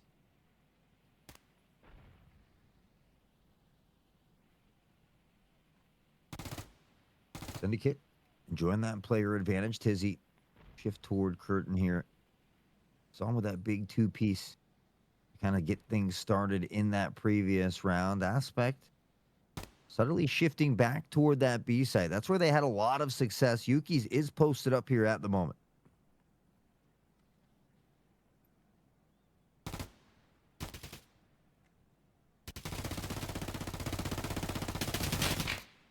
There's a lot of pre-fire being sent out over the top of that curtain peak. Nuclear is going to be able to make himself some easy work out of the jiggle peak on the right-hand side. Second goes down as Tizzy also is going to take one to the grave. Oberstorm holding up in the top at position to try and keep Nuclear at bay. Nuke knows his prio and goes for the bomb first, then transfers up to Oberstorm as the bomb tucks back behind scenery. Oh, come on, Nuke. Come on, brother. You can't do it like that, man. It's just too easy. Nuclear's caught playing aim trainer in the bottom of the sandbags in B, and it ends up being a 4-piece. Nuke's a monster, and I think that's exactly why they're comfortable allowing him to anchor down sites as well. He can really turn the tide, so to speak, but still seeing a lot of those MP7s. We do have one P90 in the hands of Europe here as well. So we were kind of contemplating if we were going to see a big change up in some of those weapons, a potential marksman. We'll see a marksman and that of Booperito as he drops a nade to the feet of Nuclear. Yeah, absolutely. Fond familiar face from the casting booth in the chat. Merry Christmas to you too, Blue. 2 days later or not, still all the best either way. Shots out as Tizzy's going to pick one up. Corium swings back with a response for two. Corium's feeling that big stepper vibe that we found from the first. Oh, Okay. on the peak, Yuki, you dirty dog, finds that one. They get the plant, though, and they've got the numbers again. Aspect trying to regain this lead once more. They've held on to this utility well. You see the smokes in front of Kevin here as well, and it just makes it difficult to pressure forward. It's a good way to buy up some time. Absolute goat in Yuki's, but the question is, can he read the prone angle? That's the most difficult one. He's not going to find it head eyes. Goes for the Giga Brain play and makes it work. IFP down. Can the transfer come through from Kevin? Not before Boop gets involved. Lead extended to 1. Aspect take us to 3 and 2. Hot ball feels closer than the previous map does, and I didn't expect to say that either. Yeah, I don't know. I mean, again, for me, it's going to be that second half. You know, it was very close in that first on Skybridge. We saw 4-4, I think, halftime before that disconnect. Once we came back, we saw Kevin popping off, the rest of the crew as well. And so I feel like Skybridge or Bull as well is a little bit more of that attacker-sided map. And so I think if Syndicate keeps it close, 5-3, 4-4, we very well could see him take game number 2. Head eyes, though, going to mix it up in this round, and that's Nuclear, who's gone out first in these last 2 rounds.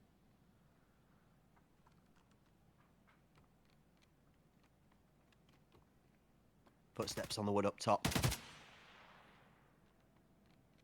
Tom and Yuki's just trade a little bit of bullets.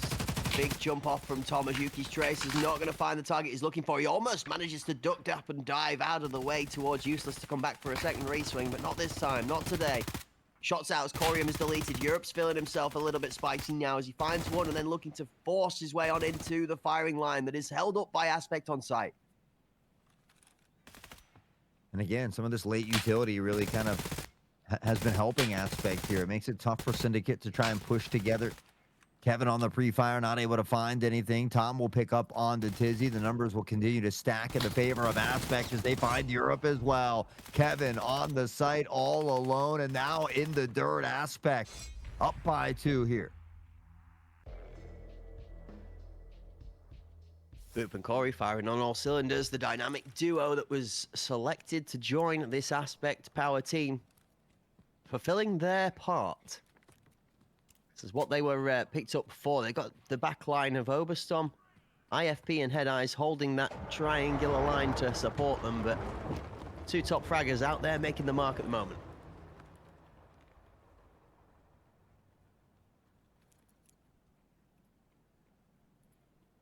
See him slow down here in round 7.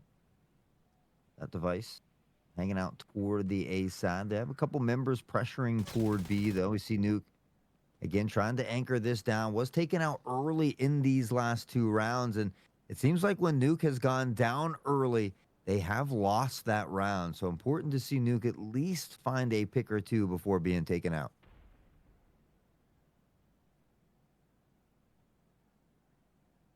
Rotation round to this 90 angle as IFP is going to try and jump up on top of the boost for Oberstorm. They don't quite manage to get him up high enough to see over into the 90, but IFP's happy with what they've checked towards the nose. Now to push into that nose lane.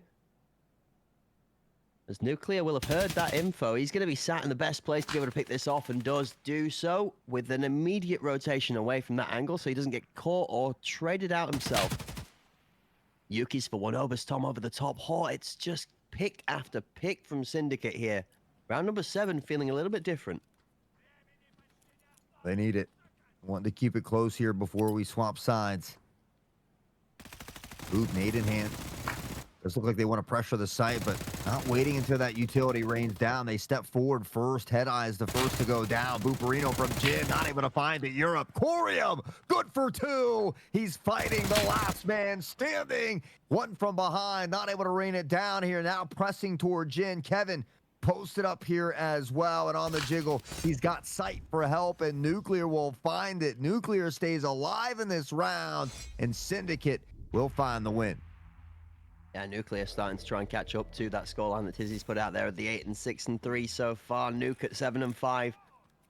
Both teams with a couple of players really putting the work in right now. Difference maker being the rounds on the scoreboard. One more for the favor of Aspect, 4-3. The last round of the first half, Aspect have one more chance to make the attacking side count.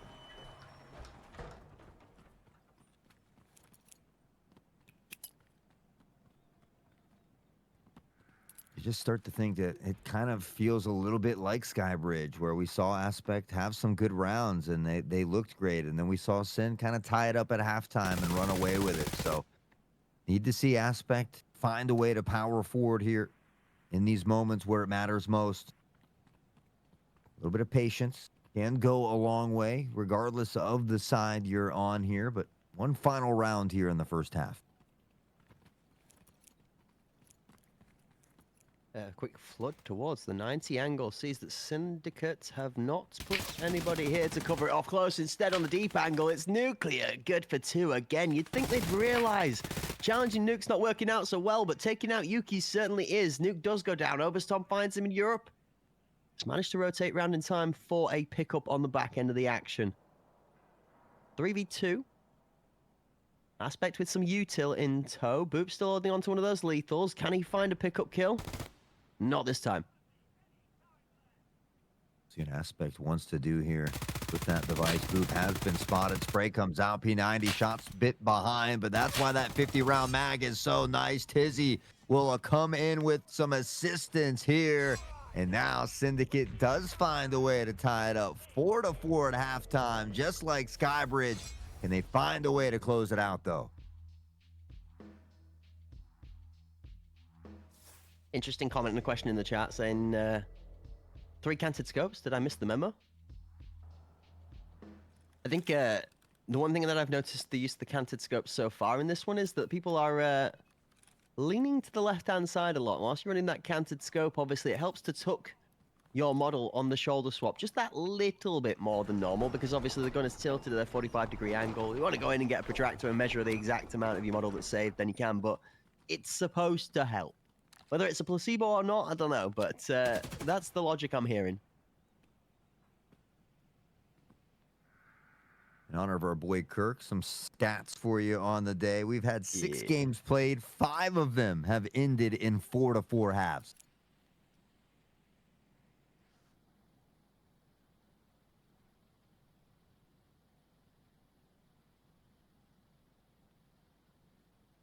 A much slower pace here in round number 9, as the attacking side from Syndicate sees them stood statuette still. Smokes out. Standard execution towards A. Gen smoke, headshot, smoke, go. Europe up. Syndicate start taking space. Corium opening pick. With that, might slow down this aggression from Syndicate a bit. Buparino hanging around. Jin trying to find the pre-fire on to Kevin. Corium, in the meantime, has picked up a second kill as well. And Aspect seems to open up at the half, regardless of what side it's on, very well. But can they continue to put rounds on the board, I think, is the big question.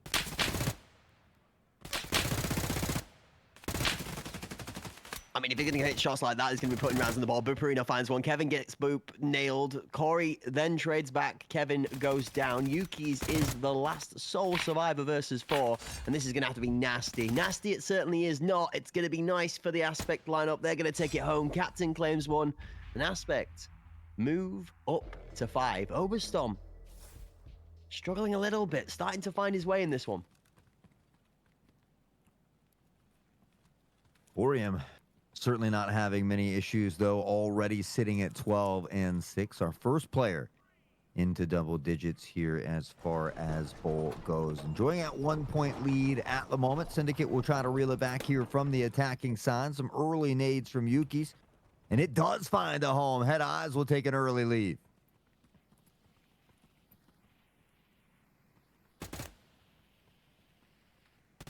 Challenging that smoke on Kern early. Could be the high-risk, high-reward play that Syndicate were looking for to make it work. The grenade comes through. Corey trades 1 for 1. Nuclear finds Buparino. The boost over on towards the backside of site hasn't been spotted yet, though, and Kevin nearly read it. 2 left alive. Although the boost was cool and kooky, it's not going to do anything to stop the plant, actually. 2 come in. Smoke now holding them off. They're going to have about 20 seconds left if they wait behind the smoke.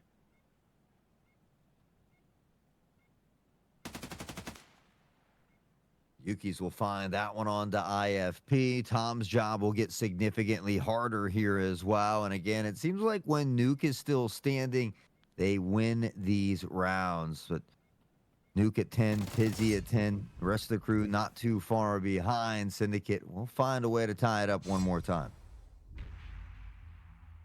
A close game, tied again. The scoreline back and forth in the second map here. We spoke about a couple of the other teams at the top of the leagues in the NA scene. Your New Dawns, your Sicarios, who, when in tougher games, are able to go pace for pace the whole way down the match, all the way up until that 7-7 scoreline, or maybe even 7-6 sometimes.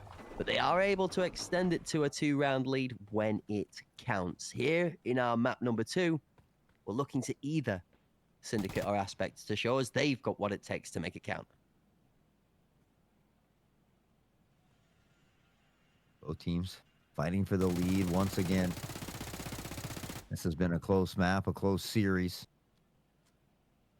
Now Kevin beginning to shift toward this Jin side. Aspect comfortable again, playing very deep, forfeiting up a lot of space. Tom will find Yuki's though, and no flank coming in, but just comfortable with that pick, able to fall back and continue to anchor that site.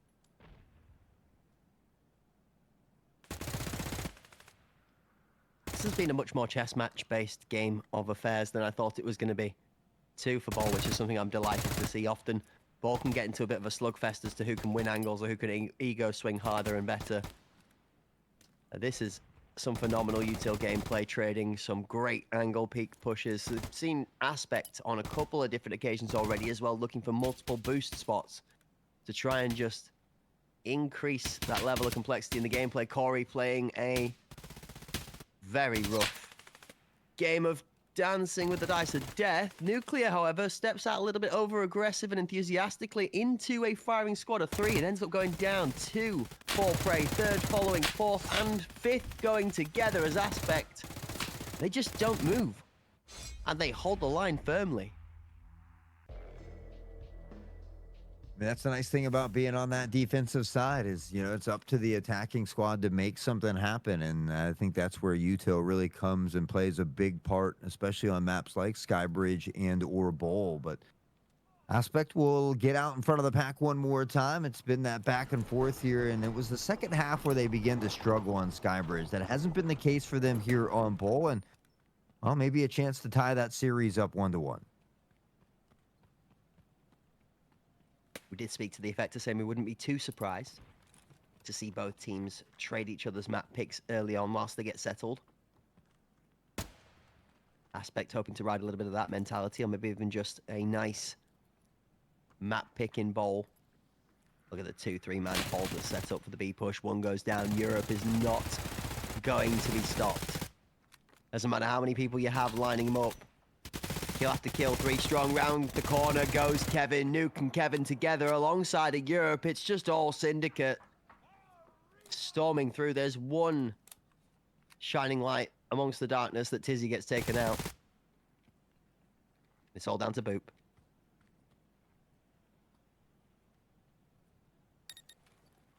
In a decent position. You will hear the plant. Kevin holding for his teammate. One above as well. Syndicate reels it back yet again. You guessed it. We're tied up for who knows how many times on the day. 6-6 here as we get closer and closer to the end. It was Syndicate who was able to steal it away a little bit quicker last time, but still on board for the potential to do it here again on Bowl. Yeah, absolutely. It feels like the scoreline today is playing a free game of snap on the aim trainer. Flick to one side, back to the middle again. Flick to one, back to the middle again. We're not going to be able to separate away from this tied up scoreline. 6-6. We move forward. Both teams level. Again, the A site, the target of the Syndicate attack. From what we can see, a close curtain tuck angle as an adjustment from Aspect as Boop. Oh, Boop. risky business. That flash is tough, but his positioning better. The trade is good. 2, 3 kills come through from Aspect. 1 back from Tizzy is 3 for 2, 3 for 3 as Kevin keeps it keen. 4 down as IFP takes out Kevin. It's not stopping.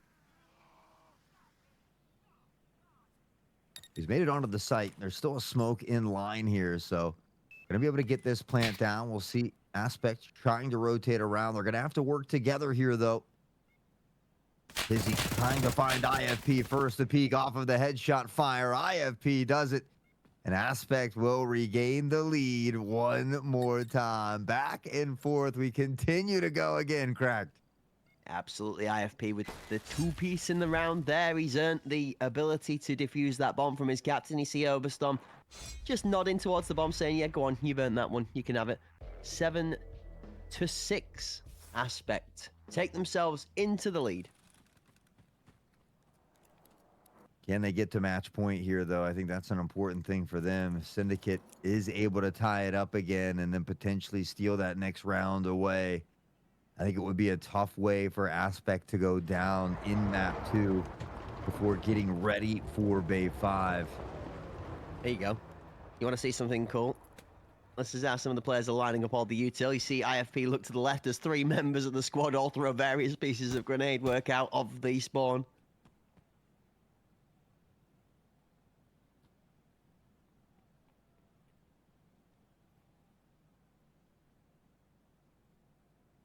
Everything goes silent in the arena.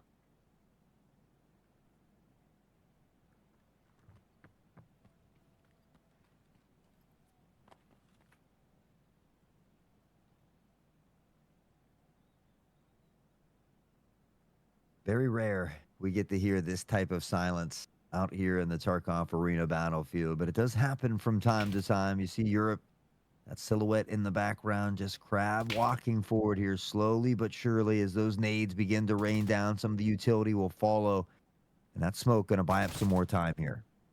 Yeah, the 2-man deep position from Aspect that was lurking back towards spawn now starts to move in towards the split. Able to respond to A or B immediately, and then the deep tower position to reinforce generator or headshot, depending on what is required. Europe's in for the generator space. Push comes through. Corey takes a little bit of abuse from a lethal towards side. The second's going to be right underneath his feet. He's going to take out the one in front of him. Tizzy finds the kill. Corey has one on the kill feed with the gun, though. And what's little left of his health now, holding on to sight with the bare fractions of his life as he does get punished eventually. Yeah, Kevin playing whack-a-mole as he pops up there. Head Eyes, though, does find the trade. With that, we do see that device being planted. Tizzy is in a very tough spot here, though. Still able to find one on the way out. Yuki's needs a big kill here. Was hoping to find it there so he could isolate the ones, but we'll see things come to a little bit of a stalemate. Shifting around here as well, trying to get into a bit of a better position. Now that he's swapped up the top med, though, they're going to be able to cross to sight. Boop immediately jumps onto the box and goes with the wall bang through the wooden surface. That one comes through, and Aspects do more than just good on the map pick for Syndicate. They push themselves to an 8th, an all-important map point position with 2 chances at closing out their first in the series. Got to feel good to get here with 2 additional chances. You get a little bit of breathing room to work with here, whereas we've seen Syndicate usually able to find that quick response, able to answer back. That's not the case here. And now they find themselves down by 2 rounds and, well, needing those 2 just to make it to overtime. That doesn't even guarantee the win for them. That's twice we've been on board with Tizzy, and he's been good for the first, but not quite able to land that all-important transfer to bring the numbers back to an even scenario. I've seen a couple of comments in the chat saying, well, whoever has the most numbers towards the back end of the round clearly wins it. That is seeming to be the case in this match, but do not count either of these squads out for somebody creating a pop-off performance to deny that logic in an instant. With shots to the smoke, won't find a mark here, and haven't seen a lot of action toward that B site. Tom aggressively anchoring down over here, has been able to find these picks, and it's often him and Yuki's that are going head-to-head. Head Eyes has been spotted in this prone position at the back there. Nuclear is going to continue to drill some bullets towards that peeking elbow. Position that he's laid in, though, does have a better advantage to that peeking from Curtin, as he can't really get into a good spot to shoot him, tucked away behind the cover. without exposing to the other angles crossing. So Aspect's doing good at the map knowledge part of their setup for the defending half. We've got one now supported on curtain with the second that jumps onto site to help. And that flank watch that we're on board here with Yuki's could potentially be the switch that sees the Syndicate squad swing around to the other side. Time ticking away, though, is going to change that very drastically, as there won't be room to rotate in about 5 seconds. It's going to be an 8 execute. It's just how long until they go. One down, Hop-Up's dead. Second, Tom down as Corium finds one onto the generator cover. Sight's still an issue, and 14 on the clock. Nade to sight is good. Kevin for one, Boop last left alive, and Tizzy puts him down. The clock doesn't matter. The Syndicate step up when needed. Hawk with one away from an OT. Would love to be blessed with some OT here today. Aspect, though, wanting to close it out in regulation. They don't want to deal with that. They don't want to risk being down 2-0 in this series. So now needing this round more than ever. A chance to close it out 9-7 fashion here for Aspect.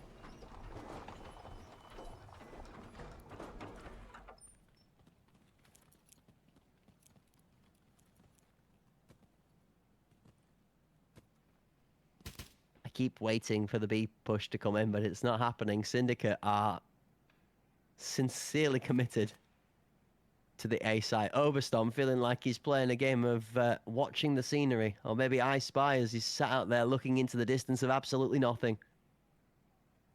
Sometimes that's just how it do be. You know, the lone site anchor, and your game is rather boring until the team starts losing on the other side of the map.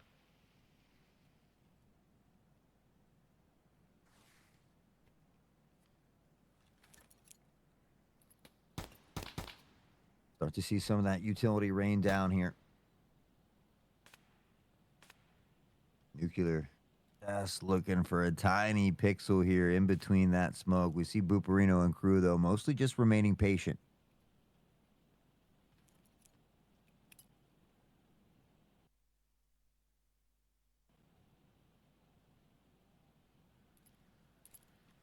Patience again is almost building that anticipation. That nade drops off the back towards the generator and doesn't find a home. Boop is tucked in on the side. Ed Eyes, he's got to Europe. 2 on site. This cross becomes dangerous. Kevin peeks, as does Nuclear. He finds one. Nuke's ready for the second, but Boop's going to win out with the dancing shoes. IFP and Boop together pick up 3 combined. Boop steps out to the curtain and goes down to Yuki's. And with a jam on the gun, he's going to need to deal with the last 3 members alive all on his own. 15 on the clock. It's going to have to be a team fight kind of feel. There's no way he's finding another kill. Can you see what I see?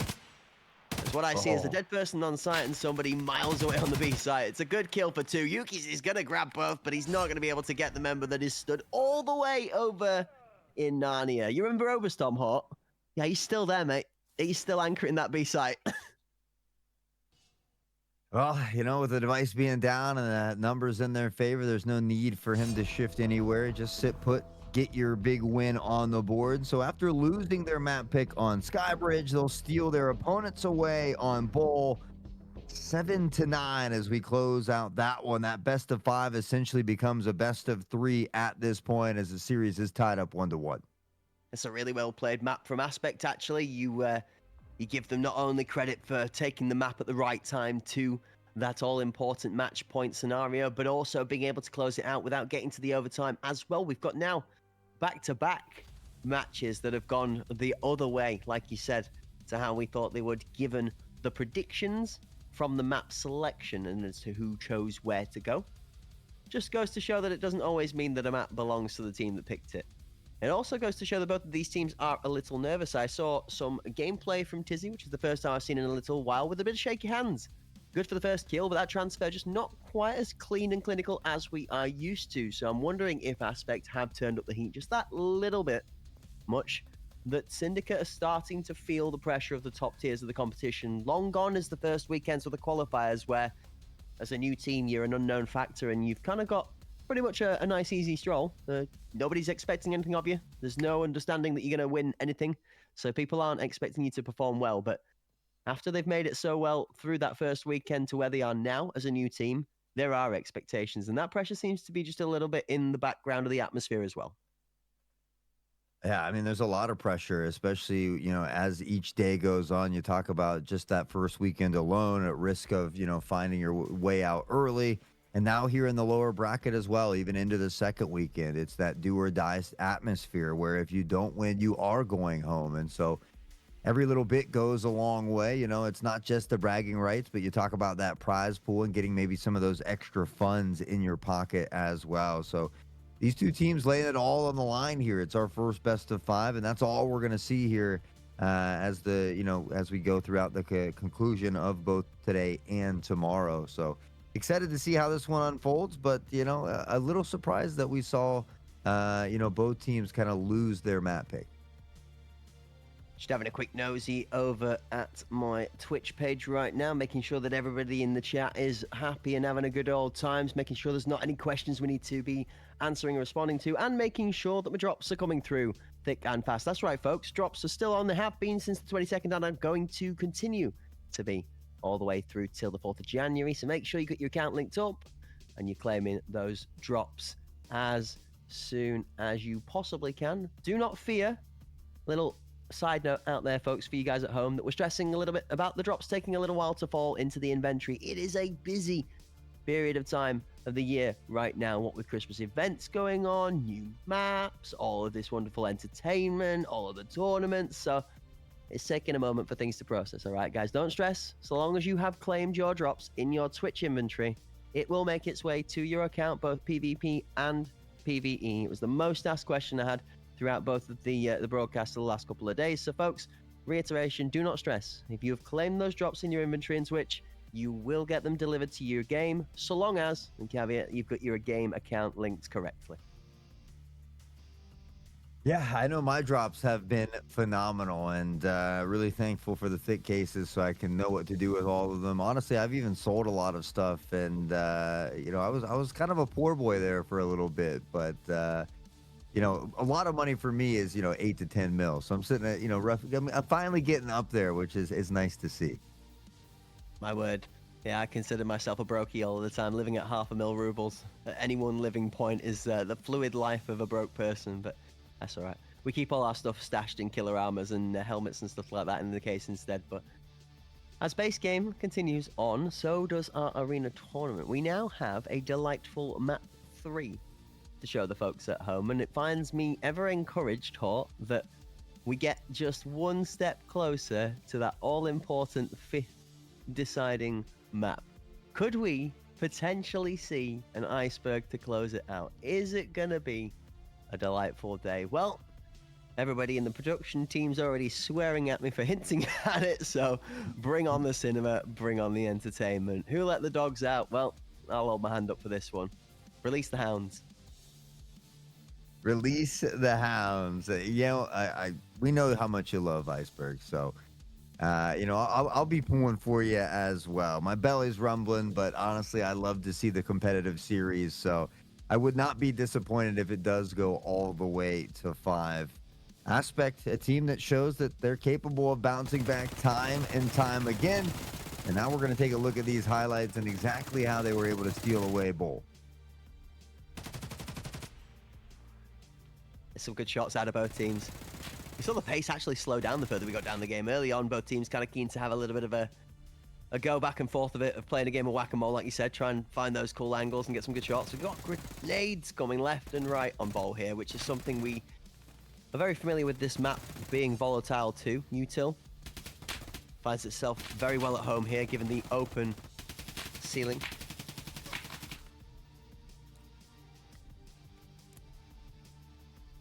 Man, this is such an interesting build. I've got to say,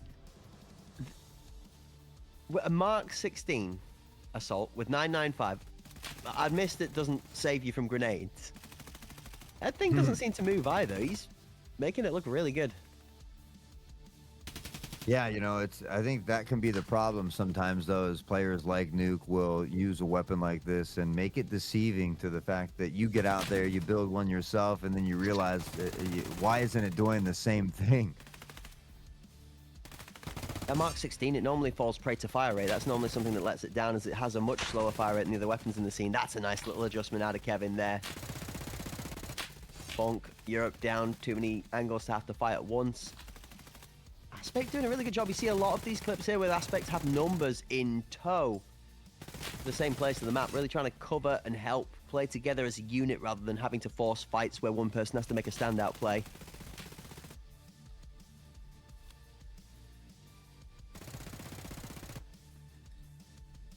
And it was back and forth all the way to the end here. We saw Aspect get to match point first, though, and then they shut it down pretty decisively in that final round. So good job by Aspect to bounce back. I think that's, again, something they've been good at. You know, even when they have a tough matchup, a tough map like we saw in day one, they've been able to make those adjustments going forward. I think we see that here in this series as well. So it does make Bay 5 a little bit more interesting, though. I think, you know, Aspect has to find a way to win at least one of their map picks, right? I mean, sure, maybe, right? Why can't we trade them both again? I feel like this is definitely set up for them both to trade the maps back and forth again. Like neither team wins their map pick on either occasion, and we go to Iceberg for cinema.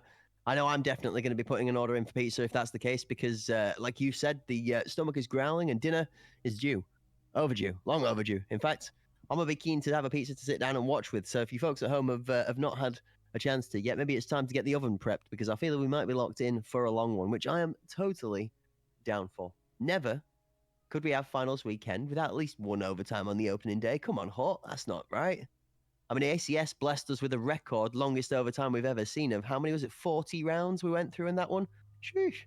Honestly. Well, give me some more of that. Let's break records. Why not? Yeah, I mean, we saw a ton of overtimes in the first weekend here as well. But honestly, we've seen a lot of really close games in this one. I'm surprised that we haven't had more overtimes. We talk about how many 4-4 halves we've had throughout these series as well. And so I think, you know, it's a common and good problem to have. The closer you get to the end of a tournament, you know, whether it be that lower bracket or the upper bracket, that competition gets a little bit closer as well. And those series get a little tougher, a little tighter. Yeah, a little tougher and a little tighter. Maybe an overtime across the next two maps. Maybe not both of the next maps going to overtime. I think probably this one next up for us, I think, is our most likely of the 5 to go to an overtime. Probably a small one, maybe an 11-13 scoreline, I feel like. And then a nice clean 9-7 maybe to follow that up with from the opposing team. We go both ways at a 2-2 scoreline, go into a grand final, and then, yeah, I mean, I'd be down for a 23-21 overtime or something crazy like that to finish it off. Maybe a 50-50, 48, you know, could be here till tomorrow. We just, you know, just do drops. Why not? Almost had me a believer until you had to go with that insane final game. And now I don't even think we're going to get the Iceberg. I think maybe you jinxed it with that blasphemy right there. Anything's possible. If you don't believe in the chaos, it doesn't happen. We manifest this stuff. I'm sure you're a man of manifestation at this point in time. This man's been believing in Christmas since before it was born. I'm telling you now. Manifestation? What's that? I don't know, man. Oh, Bay 5. Have we seen either of these two teams on Bay 5?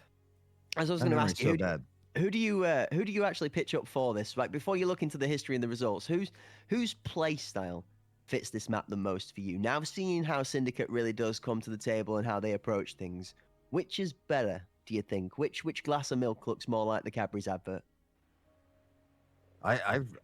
I really don't know, honestly. I honestly kind of lean into the fact that I would love to see Syndicate win this one and then have Aspect steal Fort away as well. Why not just lose both of your map picks? Sure. Here we go, folks. Well, we're going to go straight on into it. Syndicate, Aspect, game number 3. Here on Bay 5, Syndicate find themselves on the defense, Aspect on the attack. We're on board with the util as that nade nearly finds itself inbound towards Nuclear's general direction. 3 towards the door, frame as Nuke and Europe are tasked with holding it off. It's going to be Yuki's with a counter grenade back over towards the bus near Tetris. Picks up the first kill. Captain down. Captain down for the time being. Trying to find exactly what they want to do after losing Tom here. We will see that shifts back toward the spawn side, maybe considering some B pressure here. Syndicate will slightly mirror it, but I mean, they're comfortable. They've got the majority stacked toward B with great mid control here as well. Forklift jump, 3 members come through aggressively. Tizzy does not manage to get a kill himself, but Kevin's going to help cover him. Oh my, Tizzy's still alive. He gets up for 1 nuke, finds another. There's no way Tizzy's still standing. Corey finally finishes him off, but what is going on Forklift? Yuki's to close out the round. Oh, can we fetch a slow-mo replay for that? Blink and you'll miss. It's an understatement. I almost got motion sickness watching Tizzy. Tizzy getting dizzy with it, I guess. My man was shaking and baking, but hey, it worked. And well, Syndicate finds a way to start out on the right foot here. So up by 1 round. I mean, so far throughout these series, we've seen whatever team goes down be able to respond relatively quickly here. So that's what I've got my eye on Aspect for. Tizzy made so many sick moves that even the chat's confused as to what's going on. Boop's opening up with a grenade onto Nuclear to start off with. Corey versus Kevin on the right-hand side. Is Corey going to be able to kite out in time? No, he's going to take that challenge. Big jiggle, straight into the crosshair placement. Overstorm now into Kevin for the trade back, though. Up on top mid, Yuki's tough angle on the left-hand side into the right-hand peak from Boop. Ends up leaving him left in pieces.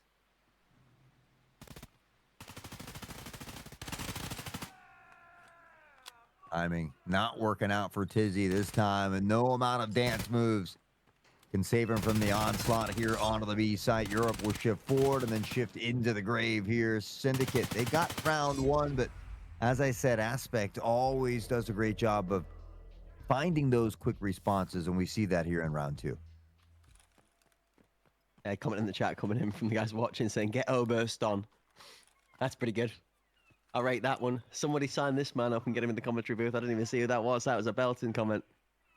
W Barb. comes. That's Barb. There we go. Building, what do you mean you're in the chat making comments like that and not in the gameplay, Barbaric? Mister. What is this?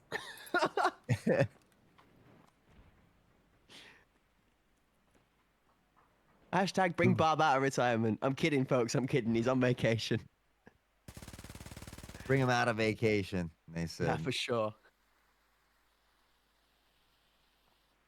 Slower round here in round 3. Smokes have plumed out. We see head eyes there in that device in that prone position for a little bit. Kevin looking to hold down connector. Corey and just on the other side. Free fire doesn't connect. They spot each other, and Kevin will win it.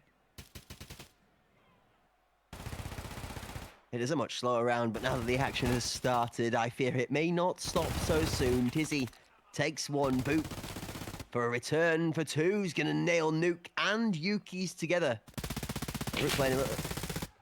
I was going to say Boop playing a little bit of a game of rhyming before he finds himself a third for the 3-piece, but it's not going to be the third today. Europe is instead defying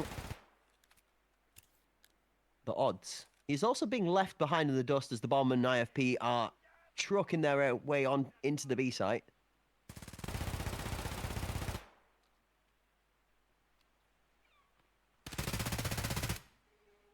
Kevin with a little patience spots IFP, who's able to get on towards site here without taking too much damage. And Kevin spots him just through the crack here. Still not able to thread the needle. Tizzy, though, does find head eyes. And now on a 3v1, IFP able to answer back. Spots 1, takes 1 out. Kevin, Europe, they've got to work together here. Time on the clock is in the favor of Syndicate, though, and 2 versus 1. IFP just needs to not lose his head. There isn't enough time to pick up the bomb, so he has to fight for the time and the space to get this kill. Kevin's going to challenge for it, and IFP's going to stand there with a magazine that was empty. And let him finish off the kill. I mean, credit for IFP for making it funny. Good man. Sometimes in the heat of the action, it's easy to get lost in the sauce there and maybe not realize that you don't have any ammo left in the mag. Amazing. You love to see it.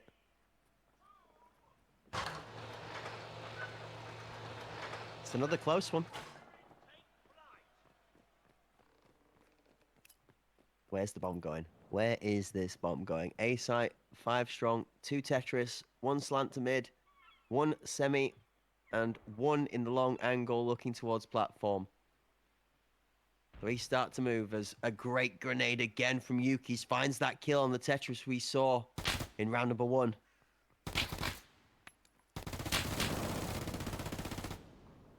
Close nade. Europe able to avoid that as Head Eyes is taken out early in this one as well. Syndicate fighting from the back alley. Help looks to come in here, but Booperino finds Nuke. Europe still not able to get a kill here toward that back alley. Eventually we'll pick up on the Boop. Yuki's coming in for some help as well as Tizzy. And now Syndicate's back. That's really smart play out of Syndicate. They rotate members in and out of that alley fight, one after the other, just to give some backup to Europe, as it seemed like every time each member swung, those bullets weren't just quite able to register enough to get that final killing blow. But now, one after the other, the three swing together. Tizzy nearly caught with his hands in his pockets is going to tip-tuck dive and delete IFP when he stands back up. Oof.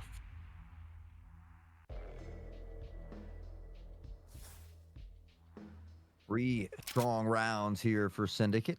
Aspect has got 1 on the board, but they're going to need to start stacking some more here as well. See where they decide to go this time. There's been a lot of pressure toward B. I wouldn't be surprised if they do head back toward the A side here.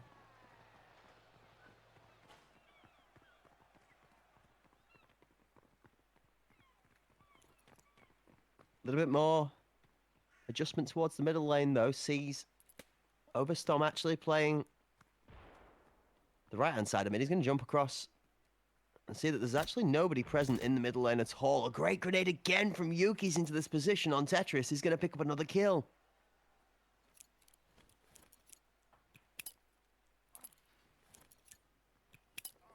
Reno, little util of his own toward Platt's side here. That nade looks like it went a bit deep, though, as they shift back potentially toward the B side. Look at all the space that Syndicate has taken here toward the B side and mid, though.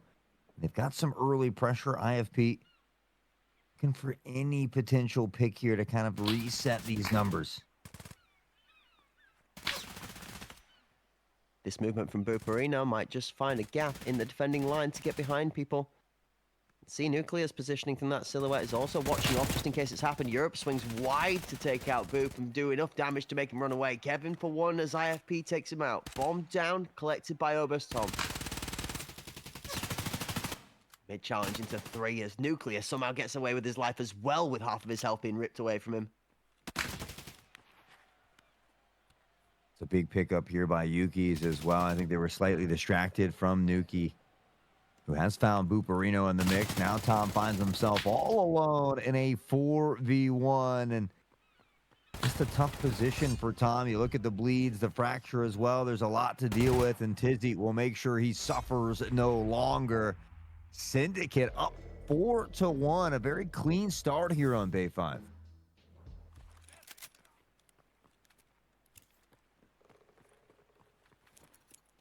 Big up Clean and Mean, looking out for people in the chat. Steez grumbling about the ads. The Clean's like, nah, ads can take a swift headshot. Nice shot, Clean and Mean. Fair enough play. Fell enough, bro. Nice shot. Big up the respect in the chat. Rolling on in to round number 6. Only one on the board for Aspect so far, but not for want of trying hard. Some of these rounds have been really close, but it's been down to some good kills towards the end of it that have helped close it out. Kevin, with 6 kills and 3 deaths so far, again, is cooking on this MP7.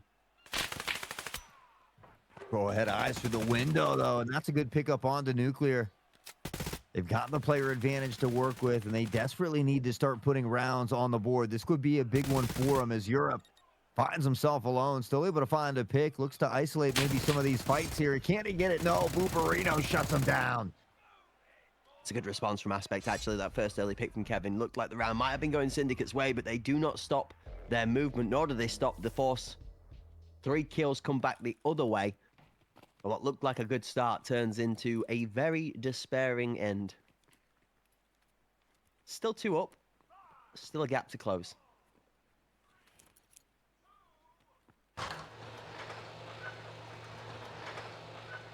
Hand in hand here for Tizzy. See if he can have some luck at the opening start of this round as well. Early smoke toward forklift side here, but no quick pressure from Aspect. It seems they're comfortable kind of playing slow and methodical here.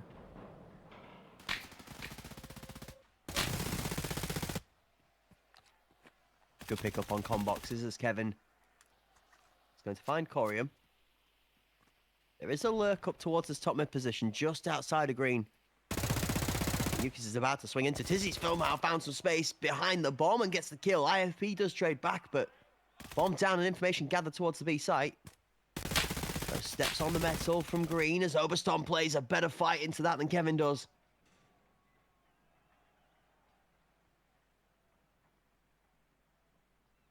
That device has been scooped up. It does appear it's going to be heading back the other way. And Yuki's a quick flick finds Tom down. They've got that player advantage once more. Europe anchoring down on the A site here as well. Buparino and crew about to shift into his waiting arms.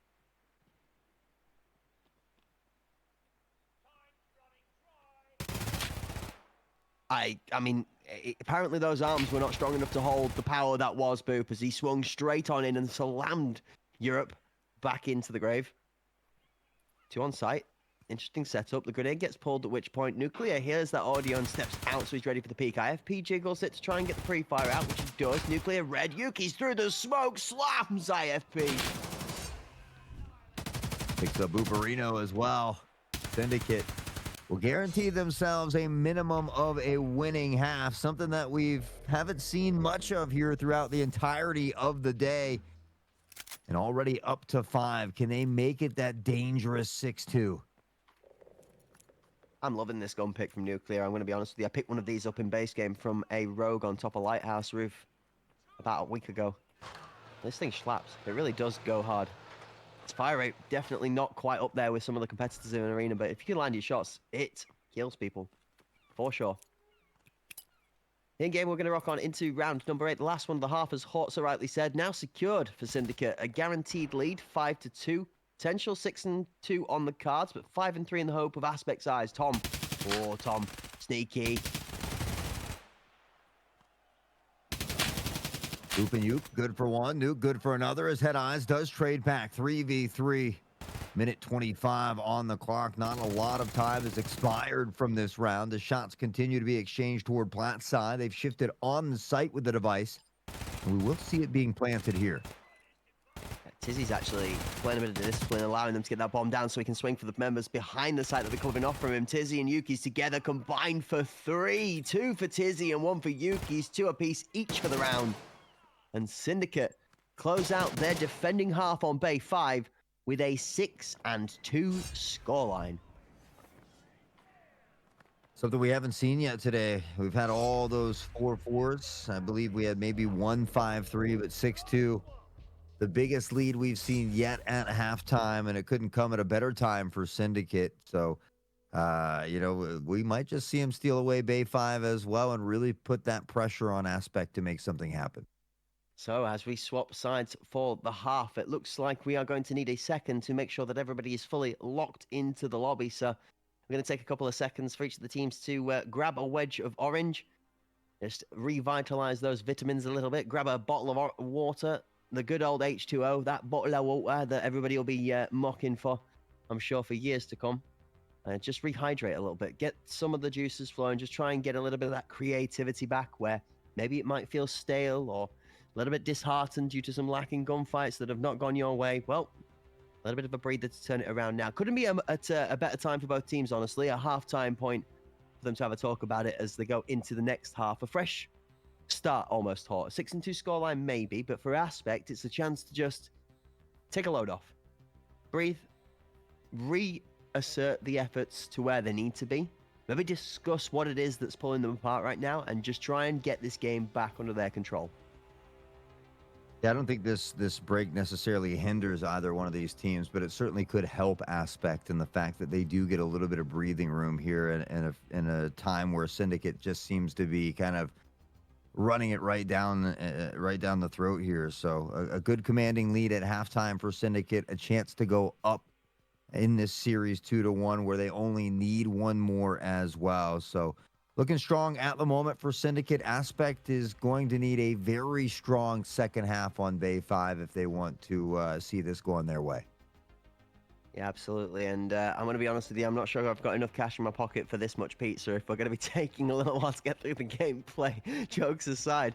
And as much as I love pizza, which I'm going to be honest with you, I really do love pizza, I don't think I could eat a pizza for the next 6 hours of my life without feeling a little bit sick. So I'm hoping that one of these two teams is going to be able to take it over the line in this map here, and that we don't go on to an infinite overtime.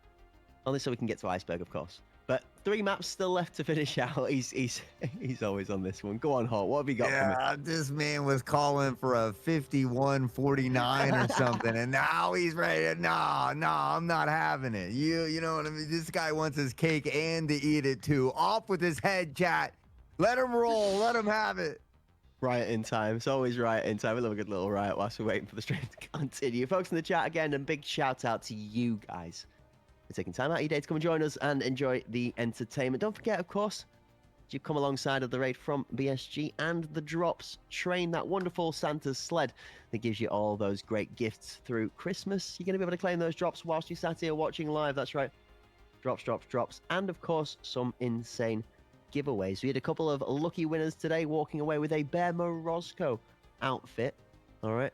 They're going to look just that little bit cooler inside of the base game, courtesy of some of those giveaways. Thanks to the partnership from Hunt Premier and Battle State Games. It also wouldn't be fair to be able to put our performance out there without a shout out to our partners that we've had from the beginning of summer all the way through to the end of 2025. An 07 tip of the hat, and thank you to Aorus and AMD Radeon for their insane efforts as well inside of this. Alongside us here, we are trying to find a team that is going to challenge Covenant in the next step of the lower bracket. Okay, folks, this would take us to the lower bracket grand final to decide who will then rise back up from the ashes to have a shot at the title. Season 2 NA Pinnacle Champions. Yeah, that shot's going to be against Sicario, returning champions as well, and they're looking even better this year. We got word in chat that Barb will be back tomorrow as well, so that full 5-player roster back in all its glory here in that final day as well. Syndicate pleading a good case as to why they deserve to be in that lower grand final as well. Aspect, they were runners-up last year, so certainly no strangers to being in a tough position like this, certainly capable of overcoming, but they have a very tough job as far as Bay 5 goes. 6-2, one of those very tough halves to overcome for a lot of teams. Apparently that one's not off at the moment. Yes, absolutely. At this moment in time where the scoreline sits, we have Yuki's with an 11-3 scoreline, Tizzy at a 9-5, with your opposition top fraggers being Buperino at 8-6, and IFP currently at a 6-7 scoreline.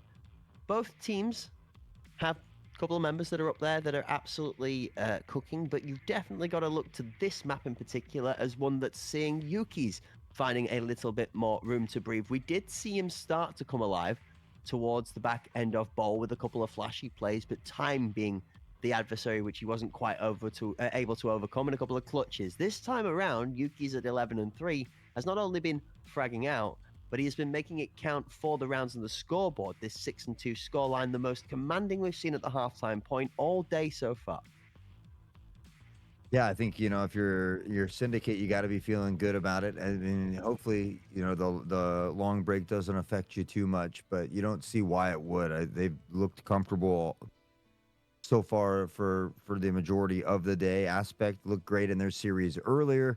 I was kind of wondering, you know, if that warm-up versus maybe just sitting there and watching is something that was going to affect Syndicate, but they came out swinging in game 1. They won 9-5. You know, we saw Aspect make those adjustments and take that map back on Bowl, and a little bit closer of a series 7-9. But here on Bay 5, which again is Aspect's map pick, it seems to be a little bit more one-sided so far. Absolutely. And whilst we wait to get back into the next map, folks, a little reminder, if you didn't get to catch it earlier on today, of course, Battle State Games had a Tarkov TV with an installment of a lot of new stuff and bits and bobs they've been talking about. It is something that is definitely worth going back and tuning into to be able to watch back over. If you did sit and watch the live broadcast and you were as locked in as I was trying to be, then maybe you will also want to go and watch it back to see if you can uncover any extra nuggets of information we might have missed on the first pass. I know I should be making sure that I go and double check to see if there was anything cool hidden that we didn't spot on the first occasion. As well as that, of course, we've had the news. We've been here each day to try and keep you guys updated with what's going on, as well as the updated quest line, the new event quest line that is in Arena right now. I myself, as Hort said earlier, we've both managed to make our way towards the end of that quest line, I think onto the last quest, which gives you the reward of a winter splinter paint spray for your weapons inside of the arena. Now, personally, as somebody who previously played a lot of Destiny, this one takes me back to a reminiscence of something akin to what you would see in the Dawning events in Destiny. Again, another winter-themed event in a different game, but that was something you'd have to pay for. Thanks to Battlestate Games, all you got to do is complete the quest, and you get this one absolutely free. That's right. It looks awesome. It's really good for that MP7 that's really, really firing the meta right now, and it's definitely something you should be working back towards as we steam right on back into the game. Hort, take us away. Back in we go, 6-2. Syndicate feeling strong about their comfortable lead. It's going to be up to Aspect to really kind of shake it up a little bit here. And on this defensive side, we'll see what they've got to offer. Syndicate playing kind of grouped up together around mid at the moment here, and maybe just looking for an early pick.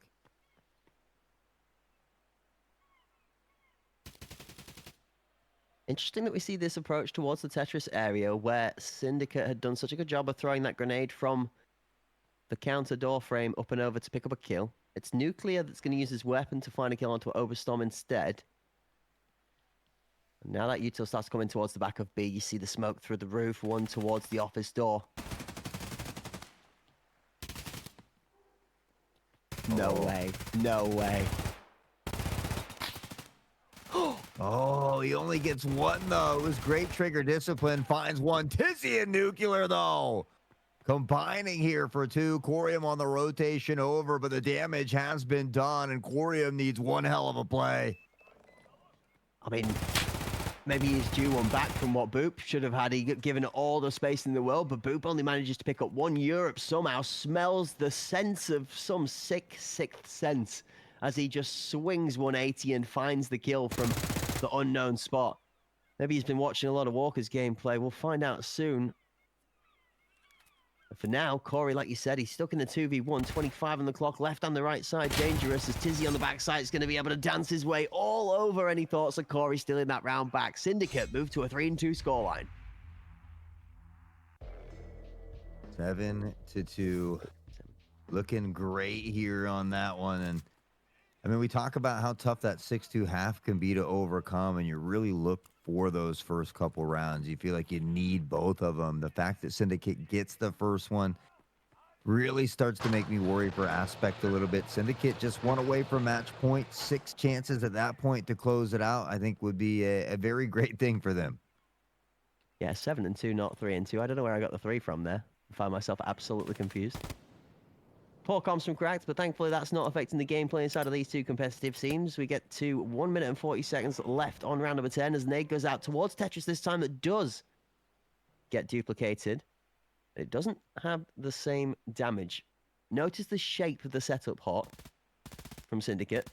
All spread in a U-shape more towards that slanted position rather than tucking towards the left side of Tetris.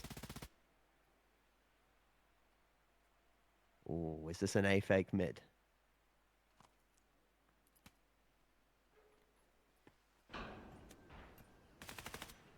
Here come the nades. See if they like to pressure in after it is drawing over this rotation from Aspect early, but Syndicate looks like they want to go here anyway. Booperito still able to find the first. Can he get a second here as well? Shots exchange, but is going to have to back off to pop a reload. This site is locked down. Aspect had this one covered from all angles. Overstorm's going to get himself a couple quick pickups. Nuke ducks down underneath the bullets. Yuki's finds one back as well. Slowly, those numbers that look good start to wane away. Boo from the inside of the door frame's going to swing right and left and pick up 2 good kills. The members are caught in reload. An over-enthusiastic, aggressive bit of bagging towards the end there as Man is very impressed with himself. Killing 2 people with the hands in the pockets is kind of funny to watch. But at a 7-3 scoreline, the best thing to do is to bag your opponent to try and get in their head. However, at this level of the competition, you find that poking the bear is also a very close, similar scenario too. I have to have a look and see how that one pays off, but we will all know that Boop is now inspired. Yeah, he just didn't want to skip leg day, you know? He's just trying to get a little workout, a little pump in between rounds. But when you're down 7-3, I don't know how good of an idea that is. We'll see. Let's say it's a bold move, Cotton. We'll see if it pays off. It does in this next round, though. Corium finds one before being traded out. tucked up on red, boop. And Head Eyes also looking to try and flood in. IFP in Europe swing one back a piece each. Kill feed bleeds on both sides of the colored cords as that plaid stripe starts to fill. 1v1 left alive, Hot. Head Eyes versus Europe. And tons of time to play with. Yeah, that kill feed looking like a landmark shirt. Device is going to get planted here, though. Europe able to get it down. Head Eyes still searching for the first kill, and he's going to find it here. First kill since that reset, excuse me, but Aspect, they hang on, and they continue to put rounds on the board in a row. So we talked about it. It's a tall ask of them to fight back, but one round at a time, as we often say. They've gotten that into 2, and they'll look to get a third here now. Yeah, 6-2 scoreline does a good job at the half to be able to get you half of the way. And half of the way doesn't finish the game. Just like you've said, you've got to cross that final checkered flag line to be able to get yourself the W. 2 more rounds required for the Syndicate squad to be able to take home their second in the best of 5. But Aspect fighting strong with 2 back now in a row. Starting to feel like they might have woken up a little bit.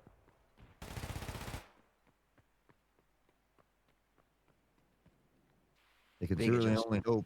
Yeah, I mean, I feel like they've got to wake up, right, at this point. Down 6-2. You can't afford to drop a round early. You can't afford to let Syndicate to get up to match point so soon. Big adjustment on the attacking approach. Keep a keen eye on the minimap. 1A plat lurking, searching for a forward pick. Deep mid, bottom right side by the triple boxes. The bomb still hovering, very reserved. And then 2 that were sent to search to heaven are now starting to rotate back away. 3 members of Aspect have been drawn to the B site, so if Syndicate execute on time, they could have themselves a 5v2 on A here. But Tom's creeping. Keep your eyes on this sneaky, sneaky little snake. He's going to find his way in. Does Nuke know? Oh, he does. Oh. Yes.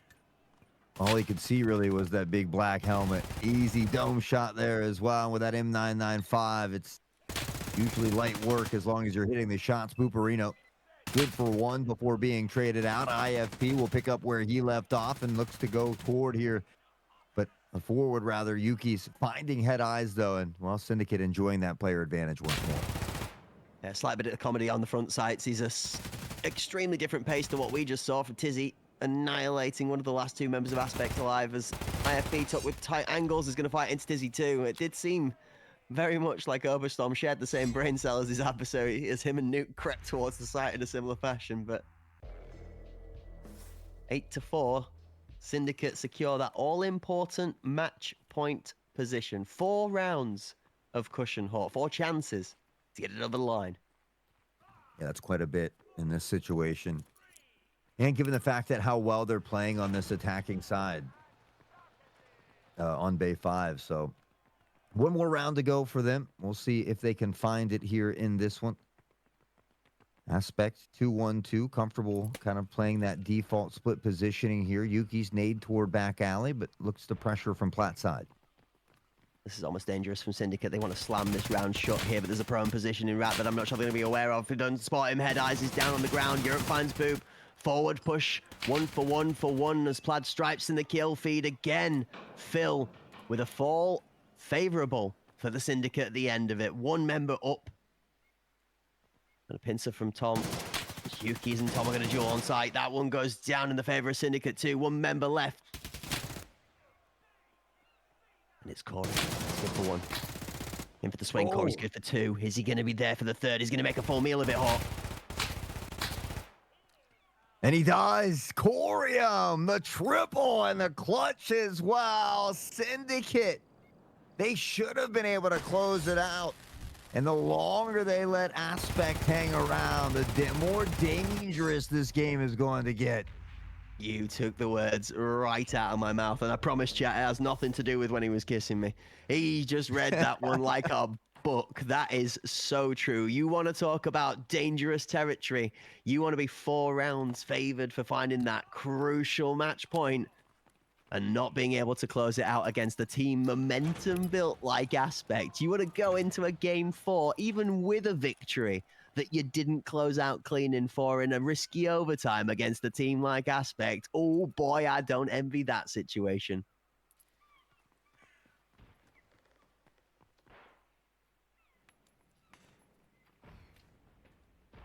Early nades one more time here. Pressure toward Platt from both sides. A little bit of back alley presence this time from Head Eyes. We saw him previously tucked toward Rat Tom. Another early exit here in this round. The Head Eyes looking for something through the smoke. He somehow gets dizzy. Somehow, some way, some slay. Speaking of which, Syndicate have got one member left to do some slaying to be able to save themselves in this one. And Aspect are now starting to feel a little bit of a steamroll. Boop's going to get in there for an aggressive bit of CPR to give Yuki's a pat on the back on the way out as well. More passion, please. More passion heating up, yes. It is getting steamy. Real steamy.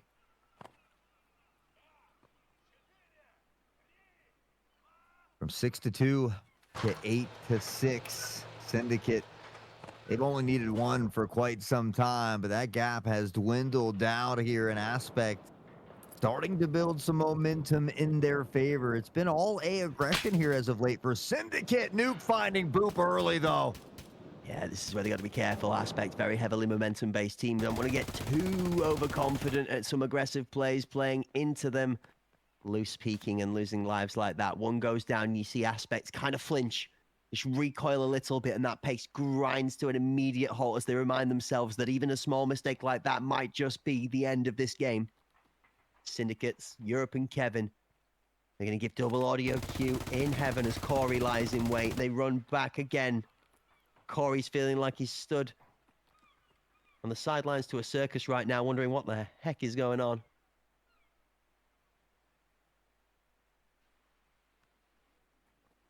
It's IFP here toward mid. Tries to take up some space as he shifts towards Sandwich. Yuki's does find another big pick. They've got the numbers again. It was Corian with a crazy clutch last time, but you can't continuously put that weight onto the shoulders of your friends here. Tom, Head Eyes finding two apiece. Nuke answers back. And now Tom, a big play for 3. It's going to be the end of round number 7 in the bag for Aspect 2, and one more match point stands between Aspect and overtime.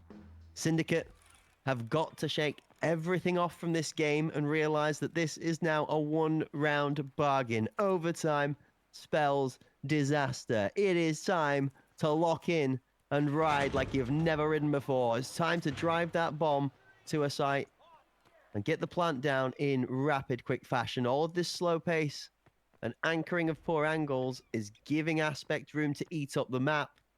And as a defending squad, that's exactly what you want. As much map control as possible. Force Syndicate to make a poor move.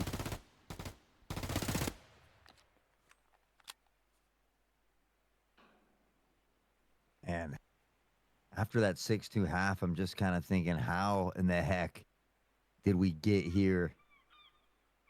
We're here now. Aspect, one more round for some overtime here on Bay 5. They have really turned this map around. Syndicate still has a chance to close it out in regulation. Despite all of this comeback from Aspect, they can easily just rip it from the grasp of their cold, dead fingers. Yeah, I think I'll be joining you on the couch of Desmond the Moonbear vibes after this one if we do end up in overtime. How did I get here is right. Smoke out towards CT plat side. Close to tucked. Overstorm and Boop together. The captain claims 2. Boop caps off for the 3rd. IFP is going to go down to good shots from Tizzy, but the swing out from Head Eyes is going to finish him off. The 2nd comes through from Head Eyes, and we are going to overtime. Syndicate, I think this is kind of where they dropped the ball the last time we saw it. It was so many close series, and then, you know, having a strong lead, you start to lose it. Now you find yourselves in overtime in a game that you should have been able to close out. And then you start to wonder how that affects you going forward in this best of 5 where dexterity can play a role. And Aspect shows that despite the fact that they've already played a couple games in the bag, they're fine here. Again, I think that experience factor may be coming into play a little bit. The returning runner-up from Season 1. And, well, now that they've gotten into overtime, can they find enough strength to muster up here to close it out? The one slight caution I have is all this passionate gameplay does tend to peter out rather quickly. The more you put into it, the more you find yourself fatigued at a quicker pace. That early grenade that takes out IFP is going to do a good job in denting the aggression. Corey's going to step out with a good jiggle pick at the right time. He's going to find Kevin.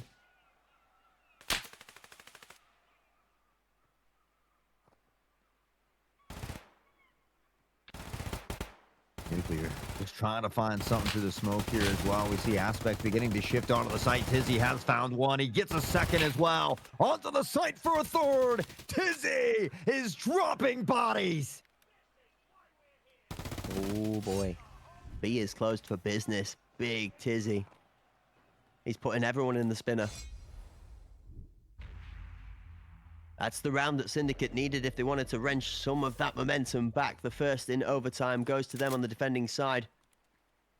It has felt like a defending side favored map for the entirety of this game so far, Hawk. Both teams successfully completing a 6-2 defending half to bring us to overtime. Syndicate now winning the lead on their defending side as well. For those of you home not aware, overtime is the best of 4 rounds, 2 attacking, 2 defending per side. The Syndicate will have one more chance to defend before the Aspect squad will get to take that role over. And then they'll have to set the pace. Bomb coming in towards the forklift. Corium and Oberstorm trying to take combox control from mid. That's some great shots from Nuclear as he reads the green push. Corey for the reswing is going to trade him out immediately, though, after some great shots. Corium's not done there either. He's found one more. Boop tries to get the pincer play, but Corium has picked up again another kill as well. And all of a sudden, Syndicate, after a strong round here in OT, looks like they might let this one slip away. Yeah, back-to-back 3 pieces per team. Tizzy finds his, then Corium finds his. He's going to extend this to a 4th, and if Yuki's is not careful, he's going to run on into the potential for an ace. Corey on the close angle. Yuki's has to respect both sides. The left-hand side, the hardest fight to fight. IFP's going to pick him off before Corey gets the chance at the ace, but with 4, and then a top-off. Aspect are going to close out the first half of OT with a even split 9-9 and put themselves in a great position for 2 rounds on the defending side. Oof, I'm still thinking back to how are we even here? Syndicate should have been able to close this one out in regulation. They allow Aspect to stick around, and now Aspect a chance to steal this one away. Granted, it was their map pick initially, even though it started off a bit rough for them. So a chance to go up in the series here again for both of these 2 teams. Tied at 9-9 one more time as we've swapped sides. Syndicate now on the attacking side where they did struggle a little bit here in regulation. You asked, could we trade opposition maps twice in a row? We said maybe, but probably likely.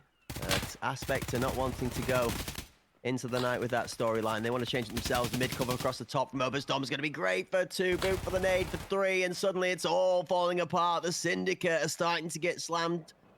And there's just one last remaining member alive. The captain in Yuki's needs to drive a 1v5 to find his way out. The captain stands strong from Aspect. And they are going to take the lead 10-9 and find themselves with a match point. They're in that driver's seat.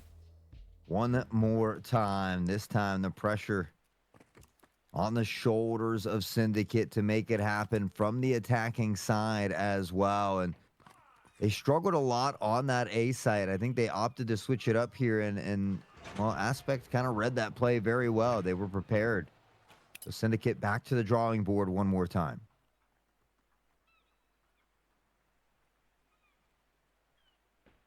Six-2, 2-6. Both ways on either attacking side. 1-1 in the first half. 1-0 Aspect. Syndicate did the same. But then Aspect were able to get one over the line. Now Syndicate have to do the same to keep the game alive. They need to find one round here, or Aspect will take their map pick in map 3 and will move into the lead in the best of 5.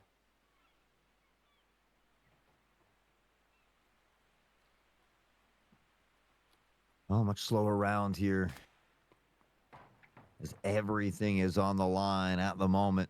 IFP maybe looking for something through the window here.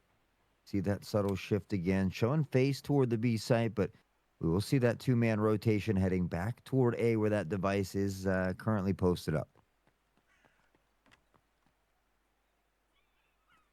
Aspect looking to try and fall back to something that's played well for them. The same for Syndicate, actually, just trying to rotate around this map a little bit more and make Aspect rotate. Maybe open into an angle where they can pick up a good fight. Just swing those numbers. Europe's in, one down, trades are good. Head eyes, 1 for 1 so far. Smoke out, nuke with a good shot onto IFP, takes a second.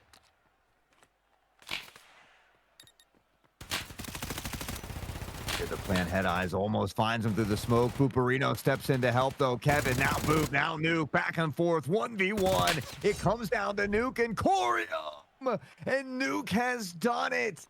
He finds a way to tie it up. He just shines under pressure. 13 and 10, a triple in this round, and we are going to our second OT. I was convinced that was me, sold. Of all the people Aspect could believe in, of the one person that's been playing out of their mind at the top of the game for the whole team so far, it's been that of Corium across both maps we've seen and this one here. But it's Nuclear who gets the kill. We do go to a second overtime. The cheers in the Discord channel for that's going to be huge. Hawk, all that momentum, everything that's been built up right there just got flipped on its head. Syndicate will now feel energized. That spectral flame you talk about, oof.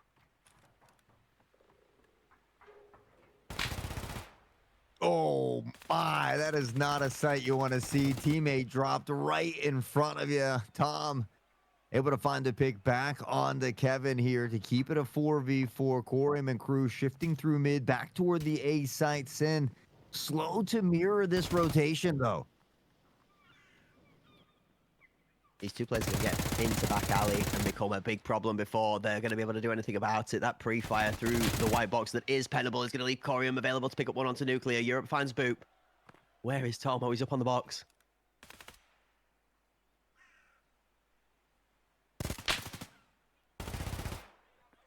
Oh, Corey. Great job closing in on Europe there. We'll see that plant now going down on this A site. They've got a flank coming in. Both plats looking to be attacked here from Tizzy and Yuki's got to work together. Corium is ready for this attack. He doesn't realize Yuki's has shifted off, but Yuki's not even checking this angle here. Corium will find it now in a 3v1. Tizzy, no. Tom taking out a teammate. We'll find Tizzy, though, an Aspect. We'll get the first round of the second OT. Yeah, that one's not going to phase them at all. There's enough numbers to cover that off. They don't mind. Just make sure bullets are put down on the last remaining member alive that could spoil the plan. Don't lose that 3v1. Don't lose the 3v1. That's the way this one has to play out. Both of these two teams have been able to do a phenomenal job of closing out when the numbers are in their favor, but it'll be that one round, the one round where you shouldn't, that one of these two teams is going to be able to take this one home. And this is only map 2. We can get ourselves one of these two teams to a 2-1 score. And we're still going to have to play at least one more. Plenty of more matches or maps in front of us here for these two squads. Aspect enjoying the lead here momentarily. They are going to shift away from this A site. Nuclear, I think, has an idea as we see him beginning to mirror that rotation. Space being taken toward mid here. Kevin not able to find that shot, though, as they do shift by here, and Tizzy tries to pick it up. Kevin eventually will find Corium. Yeah, but Oberstorm, again, the slippery customer that he is, manages to snake his way around not one but two members. Booperino finds Yuki's. Tizzy does finally manage to get a grip, a hold of Tom, and put him down in that maze spot. 3 versus 4. Booperino challenging up towards Europe's position now. Going to rotate away and take some top mid space. Oh, down he goes. Tizzy catches him on the rotation. 2 versus 4. Aspect under pressure now. Both of these teams have been good at shifting that momentum on a dime. And speaking of which, IFP to find this one. Kevin still struggling to hit that shot on the crossover. Finds the device, though, and with that device drop, 33 seconds on the clock. 3 kills and a plant necessary here. IFP, though, will be shut down by Kevin, and Syndicate will tie it up. 11-11. A similar position as we were last overtime. First round crucial. First round earns one of these two teams a match point. Syndicate have already had 4 match points denied. Aspect one of their own as well. Who's next on the chopping block? Which one of them is going to get to fail to close it out again first? I kid, I'm sure. Some of the jokes being made aside, that one of these teams is going to want to be out of this quickly for fear of an endurance drain coming in.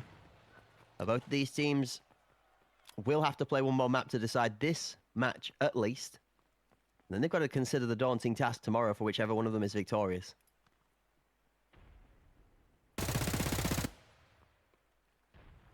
Break through the box there from Tizzy. Nobody's on the other side, though. And right now, Syndicate just kind of hanging out around mid. Typical 2-1-2 split here for Aspect. They've been comfortable putting 2 on each site with that floater toward mid, kind of resting in that sandwich area. So Tizzy on an A lineup here, though. Can he find something big?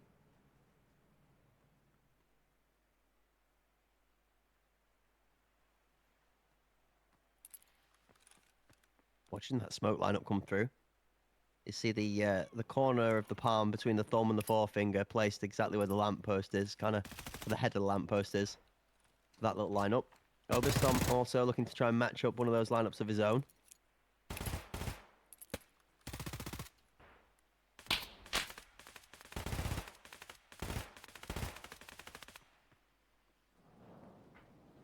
Bruno and Tom often in this position here, and they always find these picks. It's Tom again, good for one onto Europe. Kevin shifts onto the site, cautious of back alley as the smoke begins to clear. Not able to connect on that shot here toward office side, and with that, the device maybe considering a rotation here. Yuki's finds the pick at mid. This pick on the Corium could be huge, but from behind, Head Eyes has shut this rotation down. And he's got 3. He's going to be open for 4, and he's going to find 4 as well. Big play out of Head Eyes to take Aspects to their 12th important round. You want to talk about woulda, shoulda, coulda.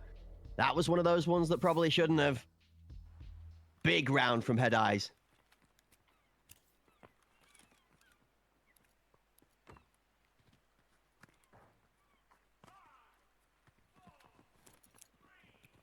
Well, they get back to the driver's seat one more time, Cracks.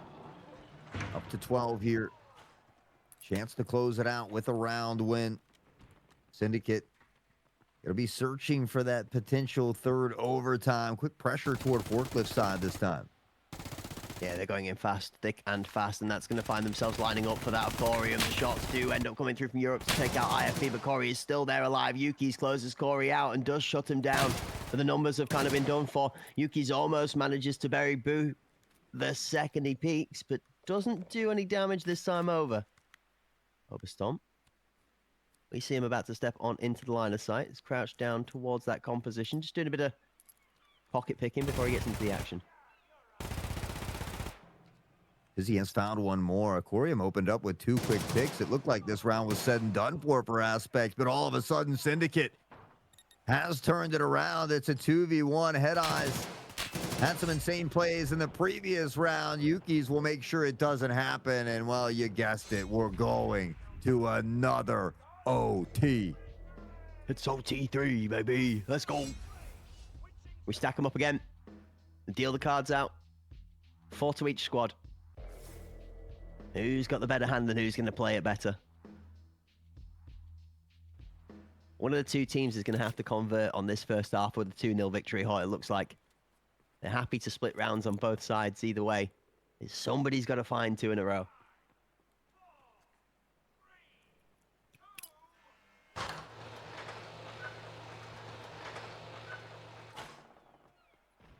Well, here we go. OT number 3, Yuki's on the lineup. It is quick pressure from Aspect toward the B site this time. That nade won't find a home. Smokes toward mid here as well and looking to block off some of the vision of Yuki's.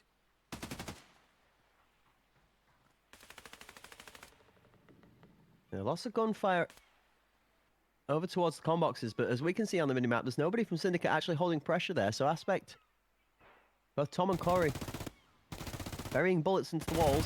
Now they're going to find one onto Kevin. Corey's back exposed. Tizzy is not able to convert the kill back. Ooh. Tuck and duck as IFP on the backside starts to trade in. Finds Nuclear.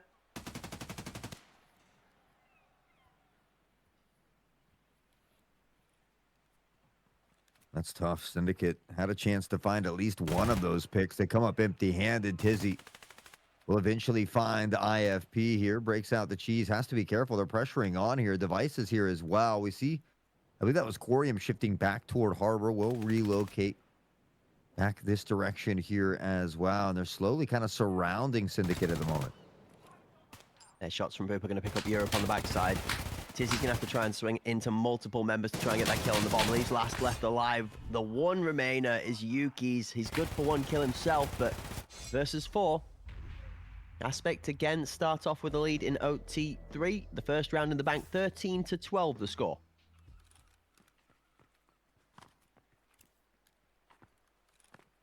Aspect so good at getting rounds on both sides, where it seems like Syndicate is a little bit better on that defensive side typically here, but they dropped this first one.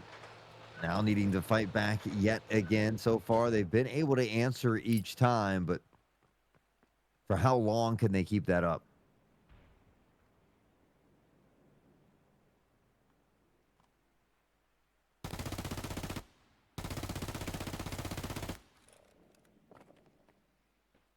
Could almost tell by the sound of the bursts and the drills from the gun whether somebody's going to kill someone or not.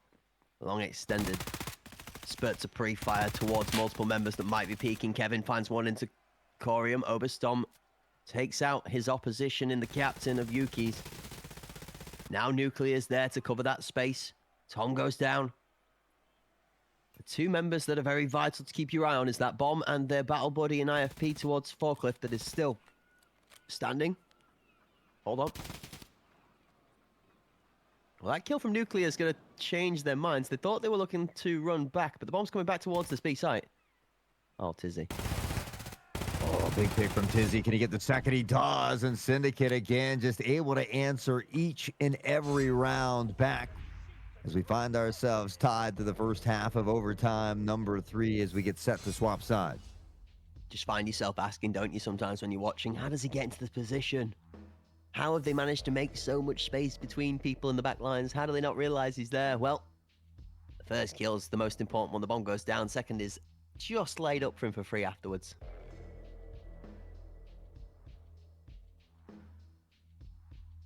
Hawk, pick me a number between 10 and 20. Oh, get out of here.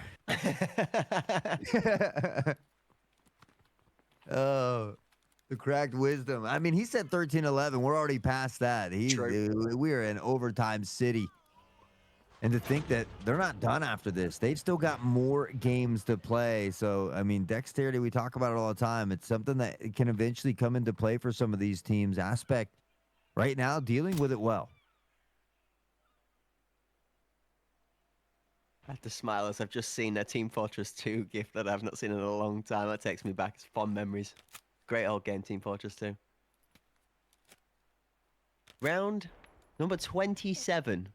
As not Mr. Kevin is going to stare directly at the explosion that goes up in front of his face. Tank a little bit of the damage from it, but not care too much for giving his own life.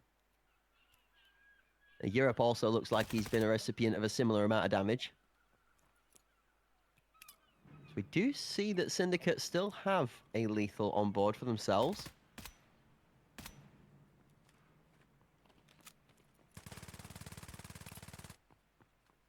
Whoa, look at the smoke and mirrors, Hot. Look at the mini-map and look at how aggressively Aspect are being encouraged to move.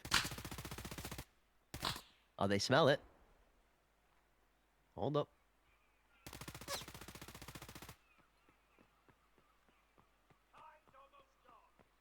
Yuki's looking to reconvene here with that device.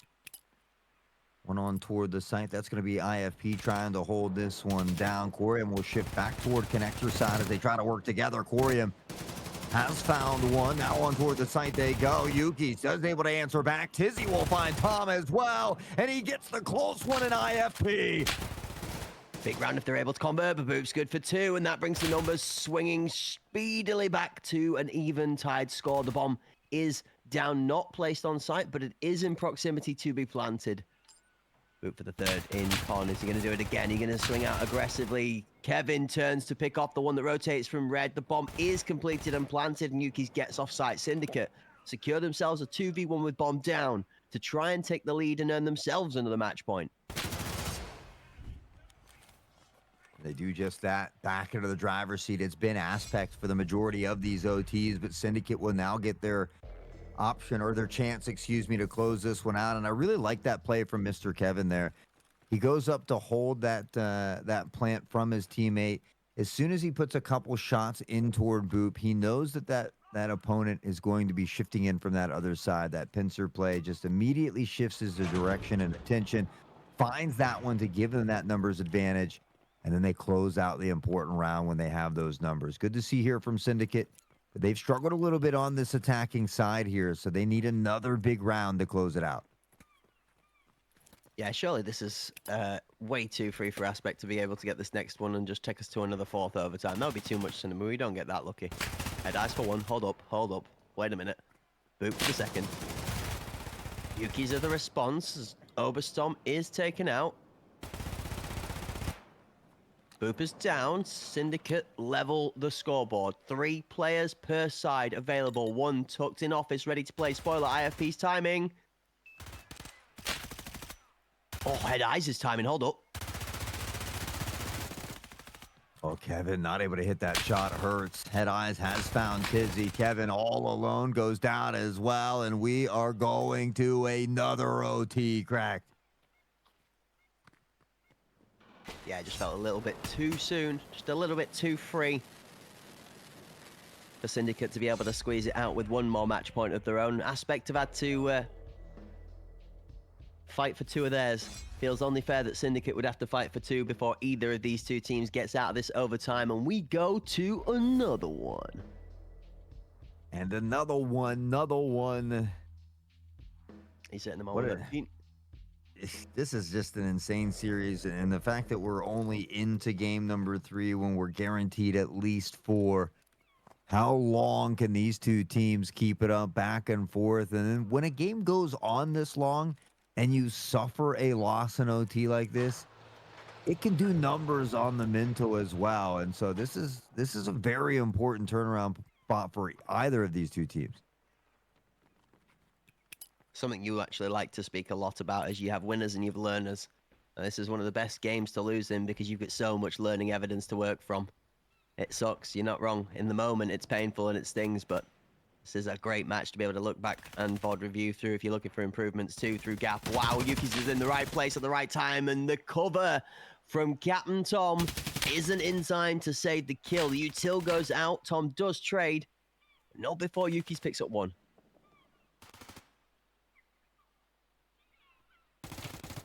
Back a bit here. Did he spot him on that crossover? Tom certainly did.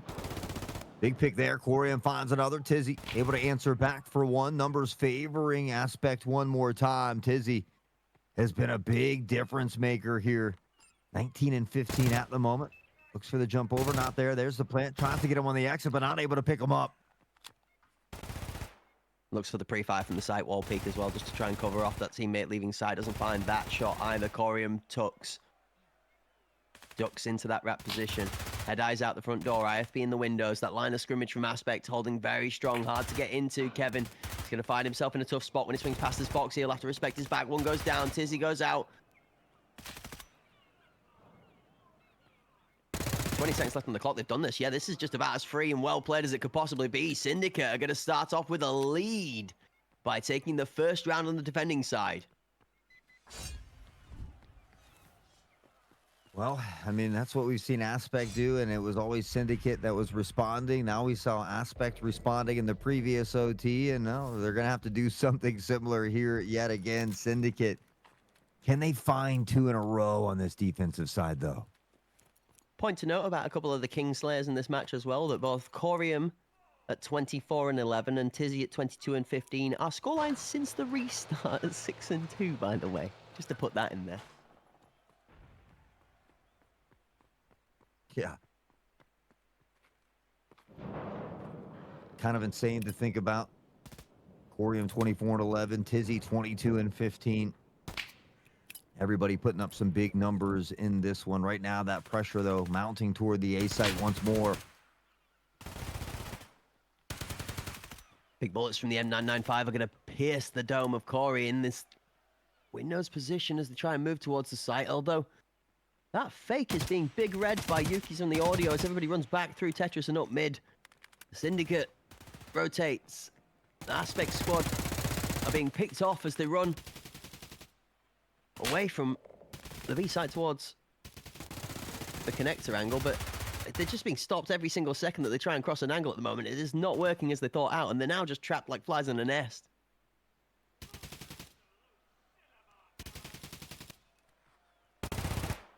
Oh, Tizzy catches IFP though, and Syndicate looking strong. They do go up by 2. They only need one more round of the next 2.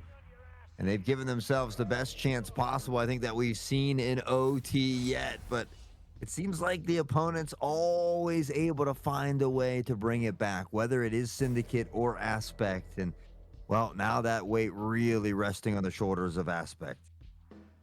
Yeah, don't unbuckle your seatbelts just yet. Remember, Syndicate had 4 match points before we got to overtime and weren't able to get it there. So we've got to see them improve on that before we call this one done and dusted for 16-14. You're right, Hawk. Best position they could be in at the half. 2 chances.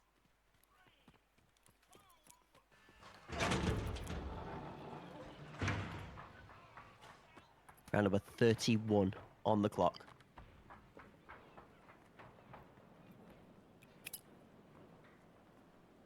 Tizzy. Can he find this one here on Decorium? Nade goes over the top. IFP will duck down here as well. Decorium was able to avoid that initially, it looks like. There's a lot of members waiting on the other side. Steps out the firing squad. Kevin able to find the first one. Immediate shutdown before he's able to say anything about it. 2 for 2, though. Aspects, Boop, really hurt. Less than half health left over. Bomb on site. Syndicate with 3 strong there. Head Eyes trying to make the difference from red. This is one to watch out for. Head Eyes has been the one that's jumped up when called upon. He's quiet, and we see that all the silhouettes are looking the other direction. That jump audio cue is going to pull Europe's attention. Inside con angle is tucked away safe. 35 on the clock. This is tough. Boop's going to be first point of contact. Nucleus challenge.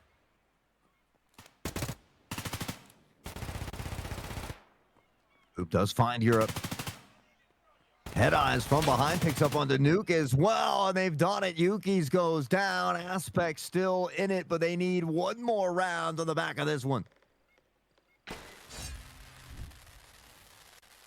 Aspect needed some motivation that first round. I mean, obviously they don't win it, they lose the game, but you want to get that one quite quickly and quite convincingly to help motivate yourself, because now you've got to finish that second part of the uphill climb. Another match point hangs in the balance. One more chance for Syndicate to finish this one off.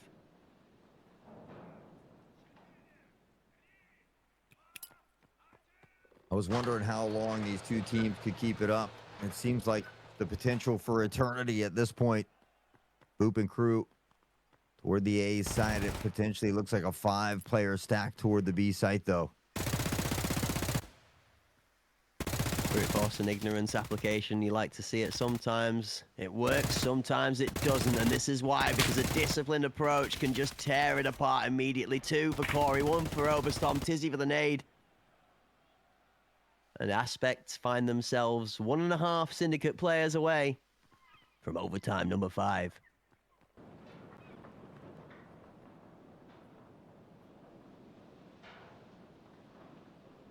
Izzy and Yuki's trying to work together here. Head Eyes just on the other side, though, and he's going to catch them both off guard. Tizzy still able to find a pick. It's a 1v3. We've seen crazy 1v3s from Tizzy, but this one is going to be a really tough one.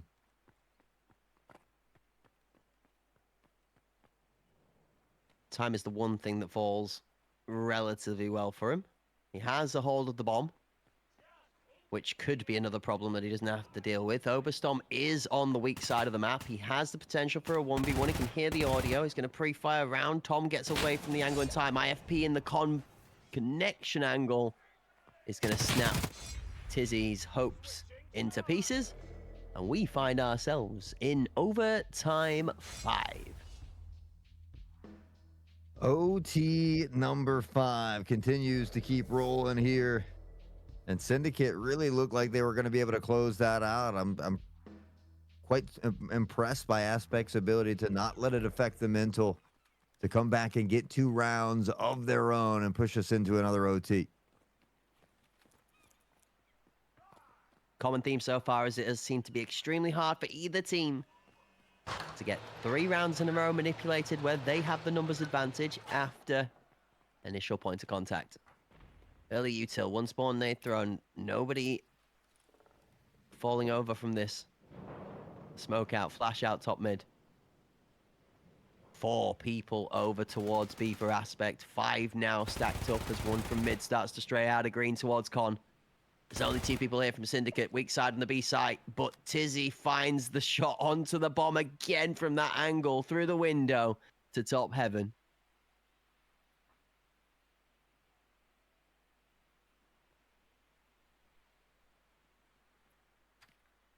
Positioning toward back harbor here as well. IFP will let some shots go through the smoke. Numbers favoring Syndicate at the moment. That device, though, still down or in the hands of a player that's back toward the spawn here. As for Aspect. But we see him begin to shift forward here, and suddenly it looks like they're going to start to rotate toward that A site.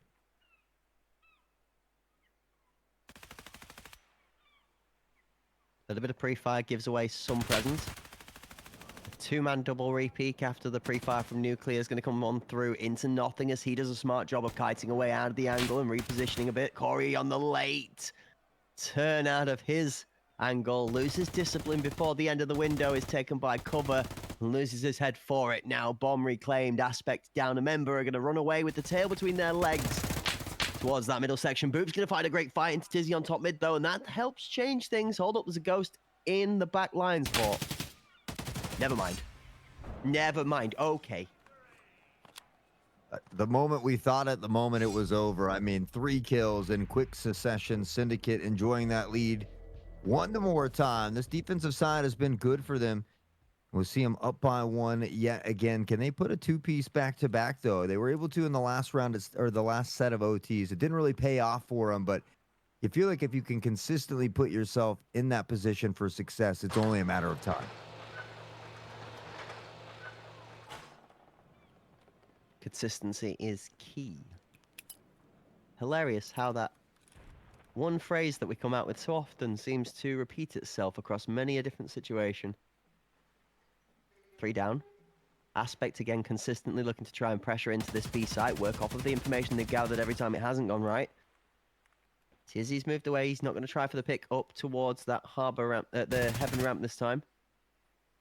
Kevin's smoked off from backside. Now, this is a change that makes this a lot harder now, because Kevin can't peek on the left-hand side. And if the bomb and a friend go round harbor, this is tough.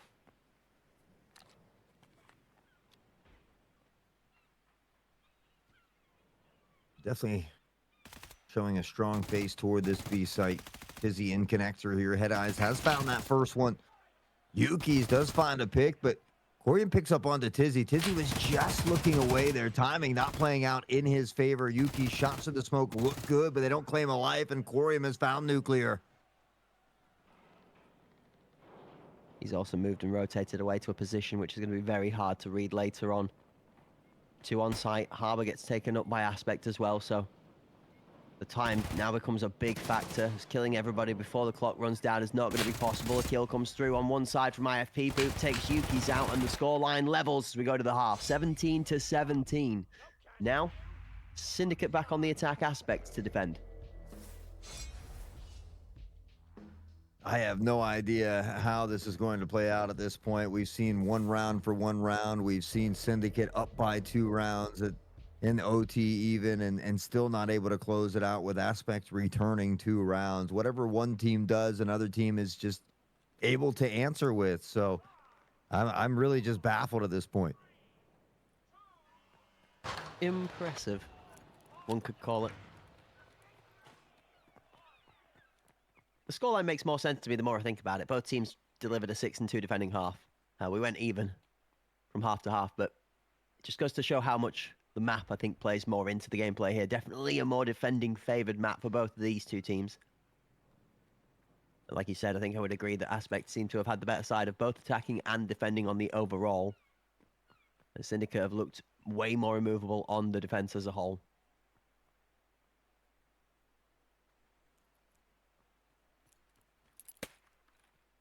See if Buparino has any luck here. That one is avoided here. Mr. Kevin, just a little bit of damage off the top, but nothing too dangerous.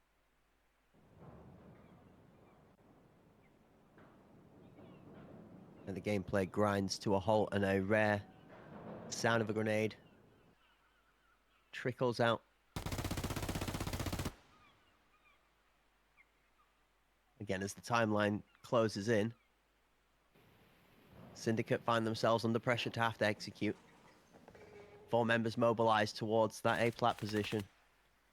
This 2-man protection squad on the front angle is here again. Europe's through. Hold up. Oh, Nuclear, though, finding the 2-piece. Tom, Head Eyes, get a pick of their own, able to keep it into a 3v3. Head Eyes trying to control back alley here. And now we see Corium looking to rotate in on this flank. The device being planted. IFP spots him. Isn't able to pick up that kill on the Nuke, who wasn't even looking his direction. And now fighting from back alley, they will scoop up this kill on the Nuke. It's a little unfortunate for my IFP. So kind of soft-peaked on either side, thinking that the audio would have given him away, but Nuclear actually does not look to check it. So when he does re-peak, Nuke is checking. This time around, though, it doesn't make any bit of difference because every single member of the Aspect squad left alive wins every single one of their fights individually. The device planted, Aspect clean house, and they take the lead 18-17. Is this the all-important, crucial match point that gets them over the line? Oof. I mean, we love records over here, but we like breaking them even more. They might be looking to break that OT record at this point. A little bit of a shout out from the chat to the 2 teams taking part on stage for all of the drops. I think that's pretty fair. I think it's a pretty good shout out, actually, honestly. Yeah, extending the time which we're locked into this game for so they can all get drops. Not that it would have made a difference. The drops are running either way 24/7, so enjoy those. Hold up. We've got the Bash Brothers squad. Every single member of the Syndicate attacking lineup is here on the forklift. Just 1 grenade away from a 5-man party to death.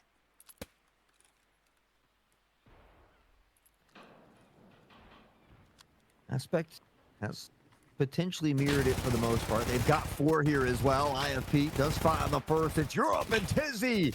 Good for 3. Kevin will go down to Corium as well. Tizzy taking out a teammate and 1 more as he will find Corium. Head Eyes, a 2v1 and a chance for Syndicate to send us to OT6.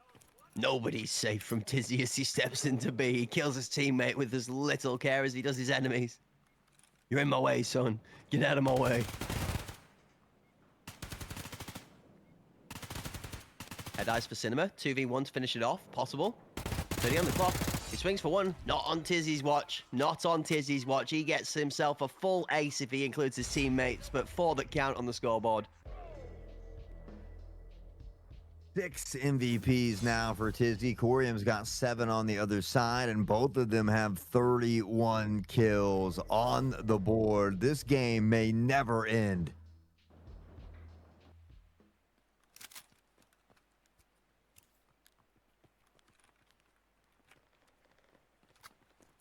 Chat, I jest, but imagine if Philbo was paying us by the hour. His pocket would be absolutely sweating right now. Imagine. I kid. Bro, we are going to be here for a couple more, I reckon. These 2 are not ready to give it up yet. I've not seen signs of fatigue from either squad just yet, Hot. Not one person is ready to let this game go. 2, 3, 4. Oh, that nade. Oh, that nade. Oh, no. Oh, no. And Head Eyes just stares in disbelief there for a moment. That's a tough one to deal with. Buparino takes quite a bit of damage from it as well.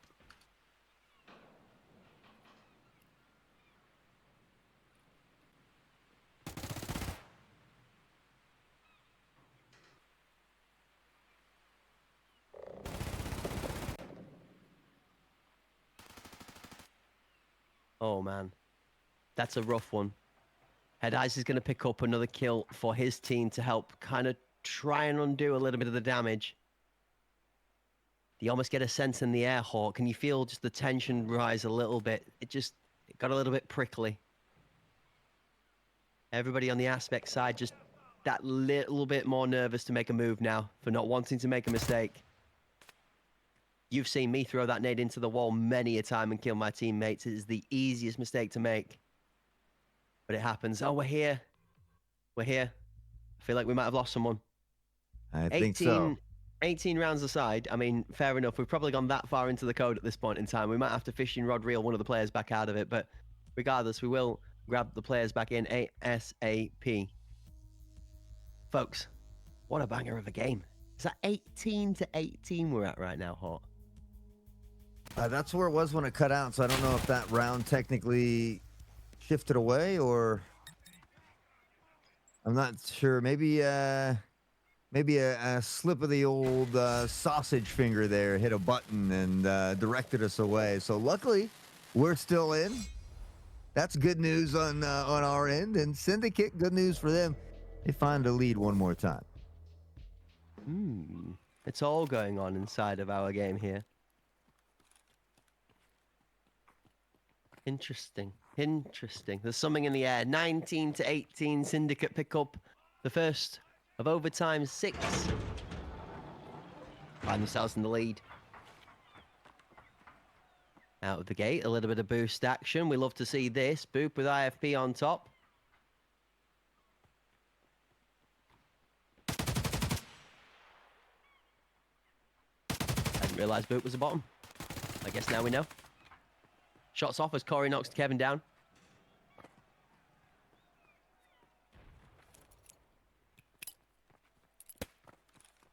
Oop. Gonna let that nade fly here as well. Hopefully not finding a teammate. Kevin taking an early leave. Aspect has the numbers advantage to work with here as well. And the potential to, yeah, you guessed it, tie it up one more time. Tom in good positioning to catch this rotation, but they do slip on by. Oh, Europe's not going to allow Oberstomp to pass, though. He checked his A-site access card, and it was not valid. That one's been swiped a few too many times before. That's going to be a 0 out of 10 uses card, that one right there. Can't imagine the day back in the day of 10 use key cards. Wow, that's a throwback. 4v4 on this site. The lines of scrimmage seem relatively mirrored from both sides. Tizzy's going to jump up to his death as Head Eyes is just about to ready to embody his own name. IFP for Europe. And it's an Aspect round. I was about to stress for the trades as we did see one come back from Nuclear, but that was all that was spoken for Syndicate. 19-19 Aspect tie it back up. Hort, and we go into the half of the swap at an even score again. Even score. 21-19 was our previous record, so realistically, at a minimum, would tie that here should one of these two teams win, with the potential of breaking that record now.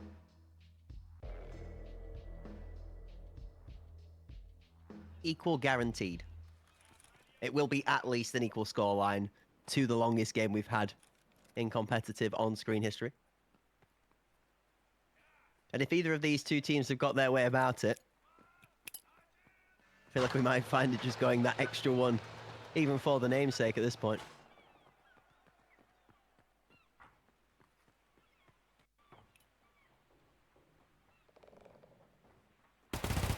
Oh, I was waiting, Corey. He's hit it before.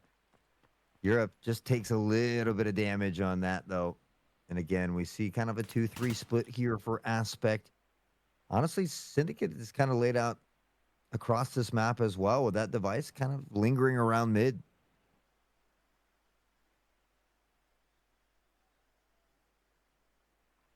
So a comment in the chat that made me chuckle saying, I've got to go walk my fish. I'm sure the game will still be going on when I get back. You have to send me a video of that. I've never seen somebody walk the fish. That's quite impressive by the sound of it. 2 up in heaven. Again, this back and forth battle between that window peak, Hort, where you can kite off the back of the B site and see up onto the heaven ramp through a couple of different parts of Beacon, is something that both teams have been aware of. We've seen Tizzy get a couple of nutty picks onto people from there, and we've seen, like you mentioned, Corey, and the Corium operator being able to land that one on a couple of times over as well.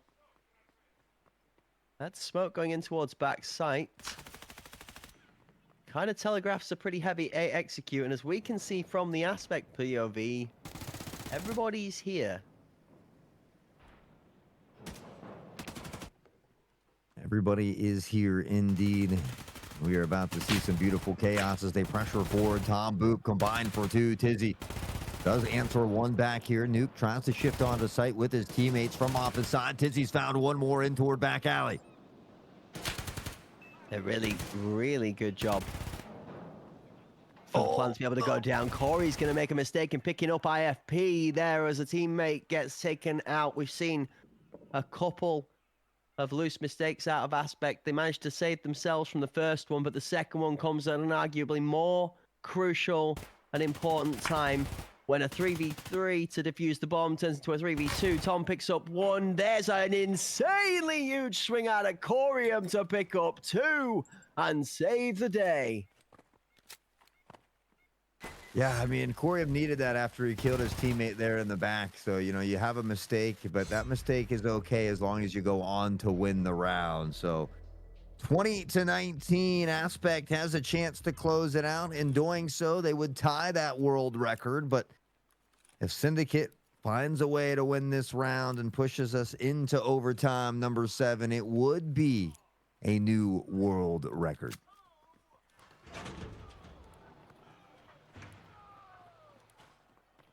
Either way, it's a record nonetheless.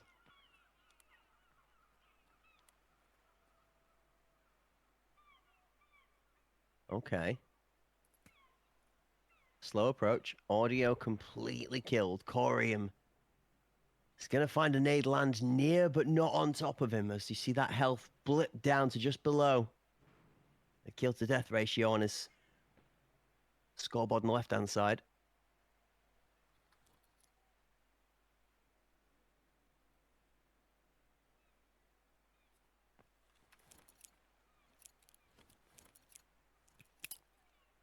See if Tizzy will have some success here with a little bit of utility in hand as that smoke looks to rain down. He's got a bunch of utility to toss out toward Platt here as well. And they're going to try to make their entry onto the site. Aspect will begin to rotate that way as well. Lots of audio cover made. A prone and getting back up. Again, just being used on the platform to try and telegraph. Nuclear's going to find the back of Corey exposed as he runs towards the B site on that rotational adjustment. Syndicate have huge tempo advantage on this play. All 4 of them are going to be in on the B site. Even though Nuclear goes down from the backside, it just means that that part is the most dangerous from the Aspect rotation. 1 round to Forklift, 1 on Con. Kevin looking to try and win first point of contact. Europe takes his foe down. Tizzy then swaps in place to that composition, and Syndicate look real clean for the time being. Head eyes for 1. The device has been planted. 30 seconds to go. Europe spots at least 1 that's going to be known that they're both there, but Head Eyes has found another. Europe able to answer back. Kevin's got his back, and there will be a new world record, but we're still going to be searching for a winner of this map here on Bay 5.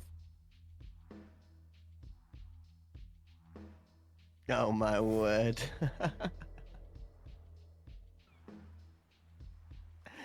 I'm just getting obnoxious amounts of slander from the production team for the length of the game, which is completely justified. Honestly fair. There's going to be pizzas all around the house after this one, isn't there? I'm not going to hear the end of it until pizza's ordered. All right. I guess we're having a pizza party tonight. I'm down. We're going to be eating pizza until we come back for the broadcast tomorrow at this rate. Oh, man. And we've got 2 stonkers matches for you tomorrow, regardless of who wins this. Your victor from this best of 5 will be taking on Covenant for a chance and a shot at the title in the grand final later on. That's all tomorrow's action. Right now, we still have to decide map 3 in the best of 5, where we will have at least 1 more map after this. That's just insane to think about. Yuki's will drop an insane nade to the feet of Tom. IFP, quick jump shot here, finds Kevin as well. Tizzy tucked in toward the back of the site. Will have to escape that nade and barely does here. Device is being planted. Shots out as 4v4. This one's a bit interesting. A lot less people in the dirt for what we normally see. Tizzy's going to pick one up. Boop trades back. That's a good adjustment from Aspect, because that Tizzy's been wreaking havoc from that angle. To be able to pick up the trade immediately after he gets that kill is a good pickup. Corey tucks in. This is a tough angle. Oh, Europe, Europe!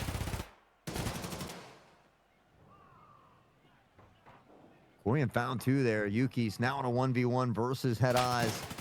Rotating around, Head Eyes will solidify Aspect back on top by 1. It's so hard to call it. You want to give somebody some credit, and then somebody else steps up in even bigger amounts, and then somebody else steps up, and then it's down to 2 other extra people that are not even involved in the ridiculous gameplay that just went down in the first place. It's like, how do you keep up with it all? I need to get a notebook for my notebook so that I can take notes for my notes, so that I have more notes on my notes when I've got my notes lost and run out of, because I just can't take enough notes. I'm confused. Help. Help. Both of these teams need a little extra help to get over the edge here. 21-20. We have now done 41 rounds in the bag. That new world record we talked about.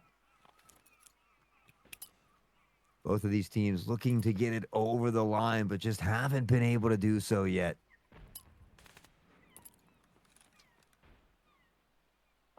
So there's a great song titled I Would Walk 500 Miles. Well, Phil both managed to walk 1.5 since this game's been going on. Shall we see if we can get him the whole 500, chat? Tom takes a little tickle. Top Red's not going to be able to challenge and knock him down. Bomb and 2 extra. Swinging towards the corridor that faces in for Rat. The A site under assault. Aspect up 1. Down goes Boop. Nuclear for the kill. IFP takes out Nuclear. The trades are 1-for-1 so far. Slow pace as entry onto site for Aspect is successful. And the bomb goes. Head Eyes. He's ready to try and make the pickup as they get off site. He does.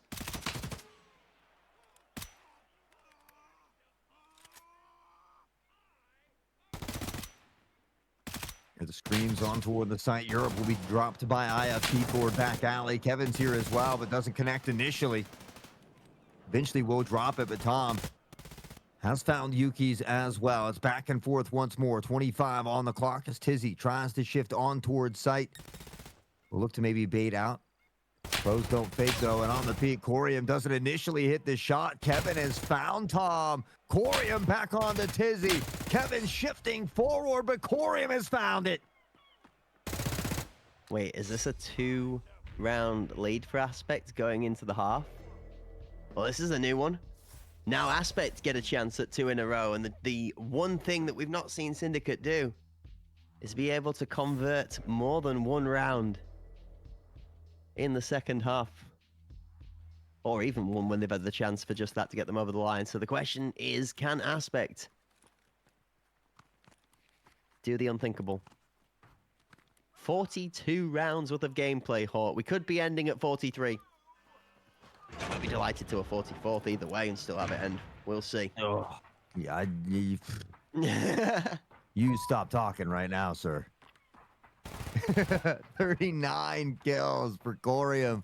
35 on the other side for Tizzy. There's been a lot of action, a lot of death and destruction here in this one. Aspect, though, a really good chance to close it out, and it gets even better with that nade from Boop. Yeah, you just start to feel that every round's with a point that doesn't fall for Syndicate's favor. The more it starts to fall away from them, but if you're a fan of the entertainment, then you pray and Syndicate get themselves 2 in a row here to pull it back.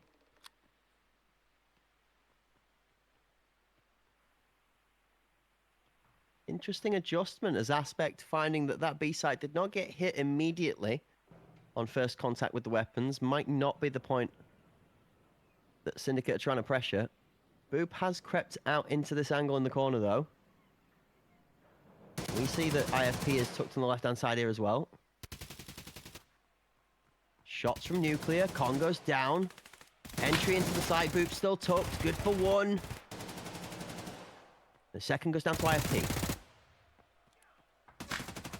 Look out, Tizzy's on the move here. And they've been able to shift toward this A site. This rotation from Aspect is going to be maybe just a little bit late. They might be able to catch Nuclear here as he is kind of held back, but So the device does go down. They've got some time. Is he aware of this rotation coming in from Boop here, though? Headed towards the white truck and then the one from the flank. Flank is the difficult problem. They have to deal with these two on the truck as quickly as they can so they can start turning their attention towards where Boop is, or he might just sneak in onto site and defuse. He's already on that site now. He's going to come out with a kill. That's maybe a mistake. Nuke nails too! Oh my, nuclear!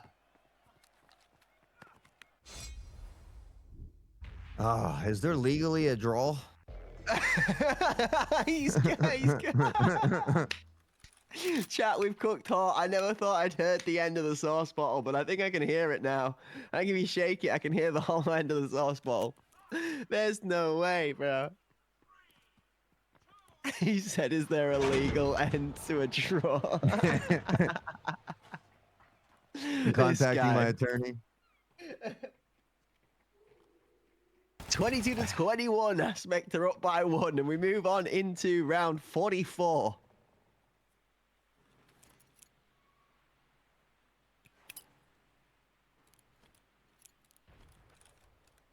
All I can do is shake my head at the moment. Aspect, they were up by 2 with a chance to close it out in OT. We saw Syndicate with a similar opportunity a few OTs ago. It has been a true battle here. And honestly, this is what we live for, but you just wonder if there's an end in sight. Oh dear. You know Philbert's impressed when he's coming in with comments like it reeks of passion in here. Classic. He's not wrong though, chat. He's not wrong. More truer words have not been spoken. It really does reek of passion in here right now. Speaking of passion, the Syndicate feeling rather passionate about the B side as Aspect find that their weak side stack right now. 4 members of Syndicate now slowly becoming 5 as everybody is steamrolling in towards this site. 2 here in response straight away from Aspect. IFP caught in the animation as he goes down, both to the ground and into the dirt. Boop with a nail shot. Boop! Oh my word, what's going on? Hold up.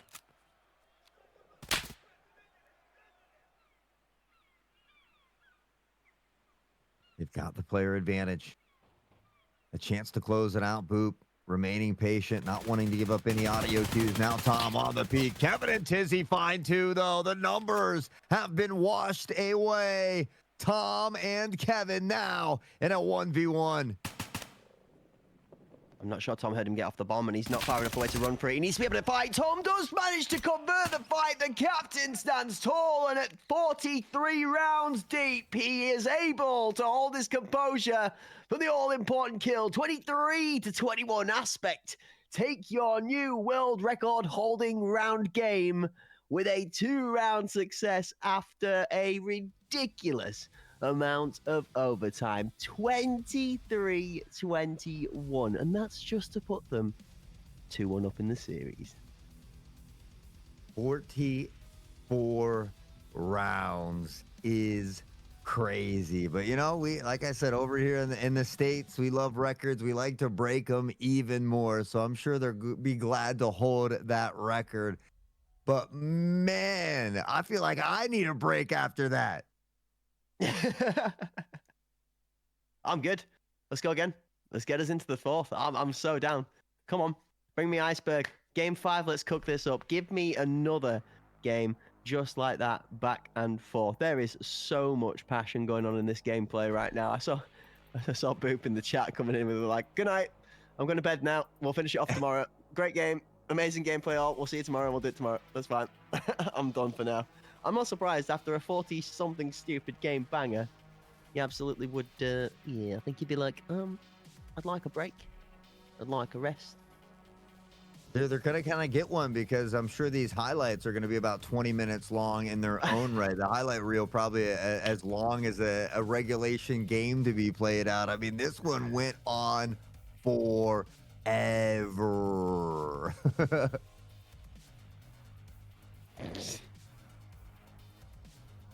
I'm so done. I'm honestly like...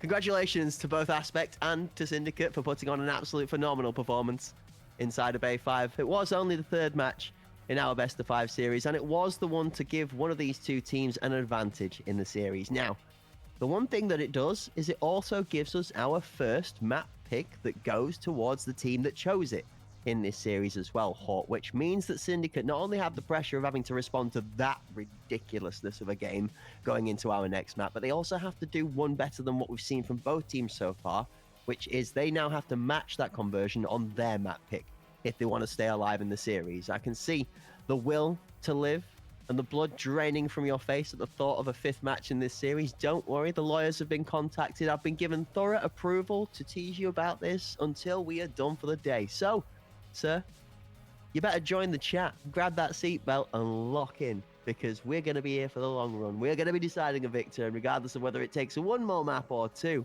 one of these two teams is going to be facing off against Covenant tomorrow. I'm joking, chat, and I'm yoking, as my jokes are as yellow as Hawk's beautiful streak that he has in his hair and his beard, but we are going to keep that action and comedy coming to keep you guys alive and entertained in the chat. I've got to agree and appreciate with all the comments that have been coming in from the folks in the chat as well. The players and the entertainment from you guys in the chat today has been top notch. Keep that energy coming, as we're going to keep on rolling with the punches in today's arena gameplay. This is absolutely insane. I look back to Fort, though. I think Syndicate, when they were getting revenge against New Dawn, Fort was the one map that they did drop, I think 11-8, which ironically also went to overtime. So we might just be in for another treat here on Fort. I was a little surprised to see Syndicate pick this map, given the fact that it is a map that they, did recently lose on in that best of 3 against New Dawn, but got to go somewhere at this point, I guess, and they probably didn't want to pick Iceberg, so I guess I do understand that. Fair enough. Fair enough. Very analytical approach from Hort there for you, chat. Breaking that one down in only a fashion that Kirk, I guess, could appreciate to its finest abilities. Big shout out to Kirk wherever he is actually at the moment. There's a man with some mythical gameplay. We did run into him in his arena matches the other day, and he was doing some great work. There we go. See, in honor of Kirk, break out the bow tie. Big up the mustache tie. Big up the mustache bow tie. It's great. It's absolutely great. Chat, I hope you're all feeling all drippy in your new clothing that you've picked up due to that beautiful discount that's currently going on the website for all the cool clothing and stuff that Battlestate Games brought out with the winter event. Or maybe if you were lucky enough to get your hands on one of those really cool free codes that have been going out through the giveaways. You've had some Morozco drip, you've had a Scardy White outfit, whatever your flavor may be. I hope you're enjoying pimping your drive in the PMC, the person that pilots your character. I know I've been particularly appreciating wearing a beanie in every single one of my raids, despite half of my quests requiring me to wear a certain type of helmet. Other than that, I've been having a great old time drinking loads of moonshine before going to raid, because it makes your character absolutely clumsy as heck. And I honestly, I'm down for a little bit of clowning whilst I'm drunk. Hey, I'll just take a couple of IFAKs in the secure container. I had a guy who shot me the other day out on Shoreline, and I laid down in the cold and healed for probably 15 plus minutes until he came out of pier, at which I got my sweet, sweet revenge. So yeah, beanies help, but sometimes you just take some extra hills. Us rats, we can survive in the cold too. Hart's been practicing his bandaging movement, chat. He's been sat there going like this for weeks on end with that stretch band to be working towards this frostbite effect. So if you think you're safe out in the cold and there's not going to be somebody just lying there chilling, literally, then you're wrong. Hort's going to be there in a bush with a grizzly in hand, just ticking that health point back up and onto those totals. Yeah, they're going to be getting some of this as well if these two teams take us to another 40-plus round game. That is insane. And the fact that they were able to play so well continuously for that many rounds, I think really speaks volumes for these two teams. The fact that Aspect had already played a couple game series today already as well. I mean, again, incredible performance by all the players here today, but now they get into that driver's seat. They give themselves a chance to close it out. You feel like they really don't want to go to Iceberg at this point. Yeah, you were the one that cursed it. Okay, I'm actually going to blame this on you. You said to me, you were like, well, there was a potential for a 50-round game. You said that was like the last one in the series, but I feel like it might just be this one, and you weren't wrong, Hawk. Here are the highlights, which is called a short movie called Escape from Tarkov Arena by Syndicate and Aspect. Tune into this one, folks. Where do we even begin? I mean, you're going to see this end at 6-2 halftime, potentially going up to 7-2 at one point. And from 7-2, we get into 40 plus rounds, 44 rounds to be exact. So not much else to say other than to, you know, sit back, kick back, relax, and enjoy the show. Honestly, it's right on this one. You could commentate over this for hours, but it's going to be a back and forth domino effect of players slaying out in multiple different fashions. You've got highlight clutches, you've got good grenades, you've got great team players. Pushing in onto site was probably the most difficult thing for either team to do throughout the majority of the match. We did eventually get to an overtime that saw just every scenario playing out. Teams taking attacking rounds 2-0, teams taking defending rounds 2-0, and just no real way to break the tide. I just wonder how bad this affects Syndicate. I mean, you go up 6-2 at halftime, you find yourselves up 7-2 just after halftime, and all of a sudden now you're down in the series after a very, very long game. You know, does that affect the mental in a negative way? And I think that's what I'm going to be looking for as we get ready to open up on Fort.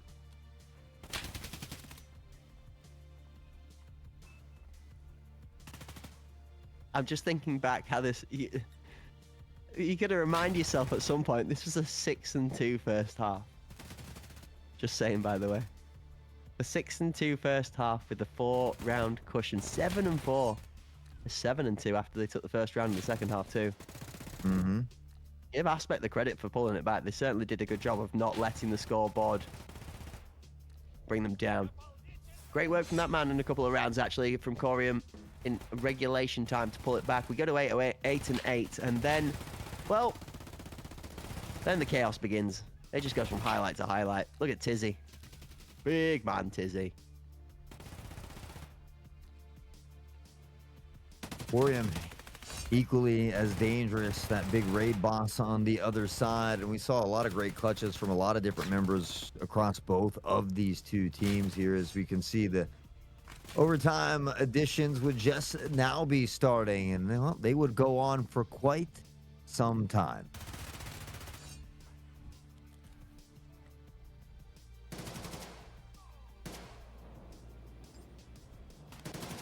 Going on for some time is certainly a statement.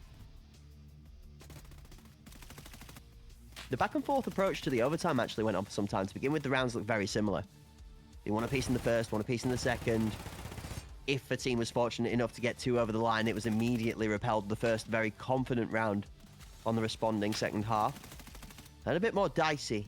The last round of each of the overtimes did end up getting very, very close and technical, but one doesn't help but wonder at some point, could all 4 of one of the overtimes earlier on have been close and technical and a bit more clinically executed to get it done quicker? Because, I mean, it did leave some exposed errors from Aspect, as well as they did play to close it out. They also made some mistakes which they had to navigate too. Remember a grenade from Forklift, you remember a team kill from Con, which neither, by the way, Hort, a very crucial point to make.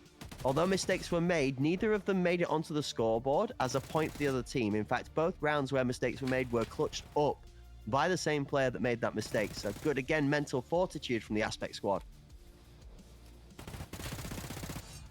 Back and forth, we would continue to go, and we saw many moments where it looked like one team was about to be able to close it out. Saw this nade here that Head Eyes just kind of stood there for a minute thinking, oh, why me? Why me? But no harm, no foul. They'd go on to secure another tied overtime there in OT number 6. And again, this back and forth was one for the ages. It really was.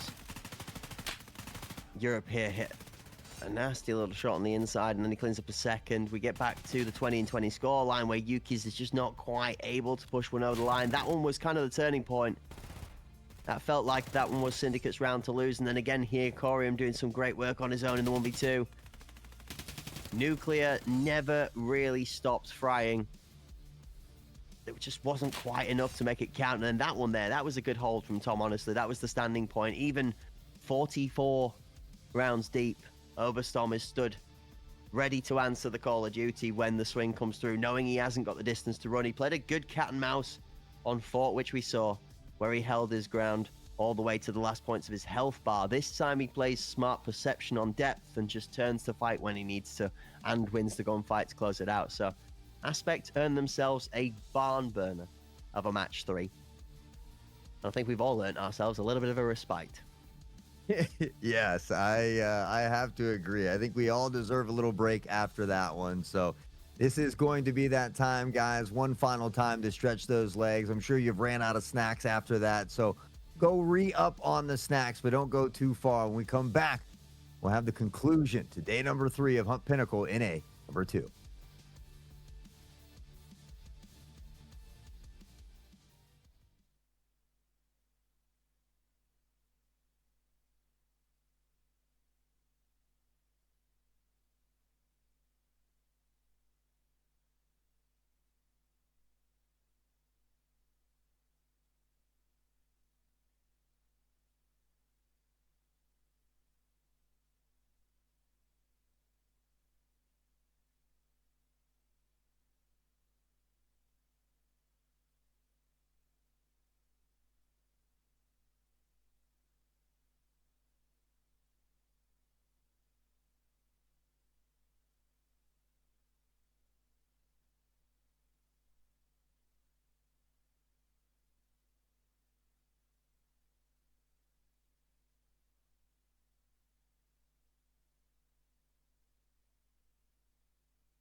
Hello, ladies and gentlemen, and welcome back. I hope you all took the time to go and nip out to grab your mobile phone so you could place your pizza order so you are locked in for the rest of the action for the evening, because we're not done yet. That's right. We have still a score to settle. Aspect find themselves up in the best of 5, 2-1 after a world record breaking and achieving match goes the distance. 44 rounds of insanity before these two teams were able to be separated for a victor and a loser on Bay 5. Now, the tale turns to map 4. Our question. Can Aspect find their way out of this series without having to go the entire way to a 5th map? Or does Syndicate have the secret sauce? Have they got what it takes to be able to sneak their way back into those DMs and slide us into cinema? I'm down. It's Syndicate. It's cinema. But can they execute? Yeah, I don't know. It's tough, especially to play that long in a game that you should have won. I mean, you were up 7-2 at one point. How do you drop the ball on that and then bounce back on Fort? So that's, we always ask what separates a good team or a good player from a great team or a great player, and it's moments like these. So we'll see if they can bounce back on Fort, potentially send us off to that iceberg. But I think after that performance, you have to feel like it does favor Aspect a little bit. Yes and no. At the same time, you've got to think about it as a finishing blow from both sides of the coin. If you're looking at it from Aspect's POV, you've got to be like, well, it is a little unfortunate, embarrassing, frustrating even, you could say, to not get it over the line at 7-2, but it would be arguably as embarrassing and frustrating not to get the series over the line with a 2-1 lead up in it as well. So there's still room for error on both sides of the coin. It's not decided just yet, and there is still a map to play.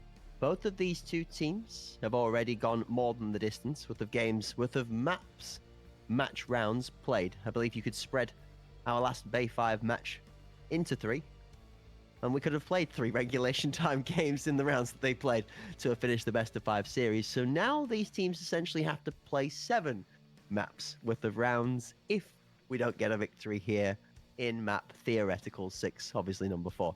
The one thing we do need to remind ourselves, of course, Hort is about the territory. Where do we find ourselves falling for this 4th all-important map before we get to fly off to my favorite territory on Iceberg? Well, we're not guaranteed Iceberg yet. It would need a dub here from Syndicate, but we are headed over to Fort. So I don't even know who this favors, honestly, at this point. Like, I feel like my head has become a little bit of ball of mush, and I'm ready just to let the two teams do the talking. I would love a channel point prediction. I would really be curious to see how the chat thinks about this game after that match. I'm really interested as to what that level of a game, that length of a game does for everybody's understanding of the two teams and whether they believe each or the other is going to take it home. Do we have momentum believers in the chat? Do we have endurance believers in the chat? Do we have a power team set of fans that are in there that think that this new Syndicate roster have got it? Or do we have the Backstreet Boys and the Bash Club from the Breakfast Club here that is the Aspect squad that, I mean, it's gone through a lot of different iterations, this Aspect roster, but this one definitely seems to have found a full 5-finger death punch for its starting 5 members. When it comes to coming to the table, today's gameplay has definitely shown everybody's able to frag out. Head Eyes has been the one I think that stood out the most for me. Nothing to take away from Corium and from Boop and their performances, but we're very much used to expecting when they are on form that is the performance they deliver. Head Eyes has been one that I'm not as familiar with being as explosive, and we've seen some exceptional clutch impact rounds from Head Eyes that have really helped the team out. So I'm going to be keeping a keen eye on him as my dark horse, I think, for Aspect in this one to make the difference. Yeah, I think, I think certainly has to have a good game. We saw, I think, one of the games earlier today, a little bit of a slower start. But for me, it's Corium all the way. I mean, when Corium has that capability to literally carry the team. I mean, after that reset there when they were down 6-2, you see him put on additional 40 kills with 11 MVPs. I mean, more than his whole team combined at that point. So for me, as good as Head Eyes was, and certainly was a standout player there with 5 MVPs and honorable mention, it's hard to take that spotlight away from Corian, because dropping more than 40 kills and a 23-21 victory when it just seems to go on forever, I think is, that's legendary status. Definitely have to agree with it. I do still think that we've got more to come from Syndicate. I mean, let everybody in on a little secret. Kevin's supposed to have been at a dinner date a couple of hours ago, to which I'm sure he's very thoroughly frustrated at missing out on. Well, I'll say one thing. If you're going to miss the dinner date, now that you've missed it, you might as well make sure that it's one heck of a performance to miss it for. So I will be locked in to keep an eye on not Mr. Kevin, who was a little bit quieter in that first part of Bay 5. Well, on the fort we go. Some early nades being thrown in both directions here as we see him kind of fighting for a little bit of mid control. Tom up top at the moment here, and it does look like there is one matching him on the other side. We see that silhouette.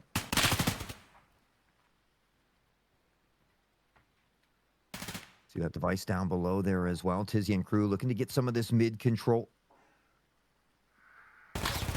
I think still cautious of this player above. Doesn't see Tizzy sneak in here as well, and Tizzy will open up with this first initial pick.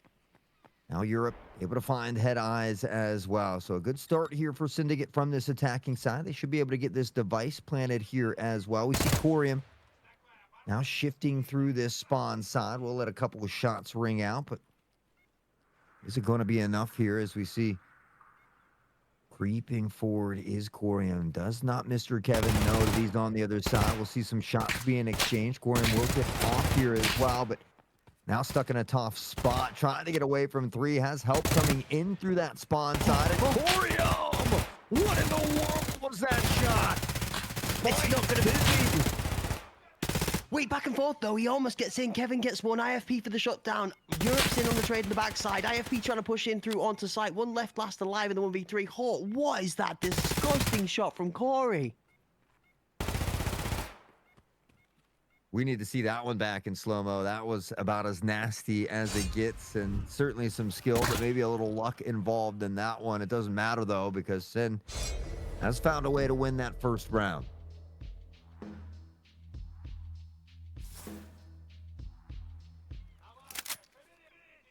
I think Corium might have hit him that hard with the shot that he broke the gameplay. That was nasty.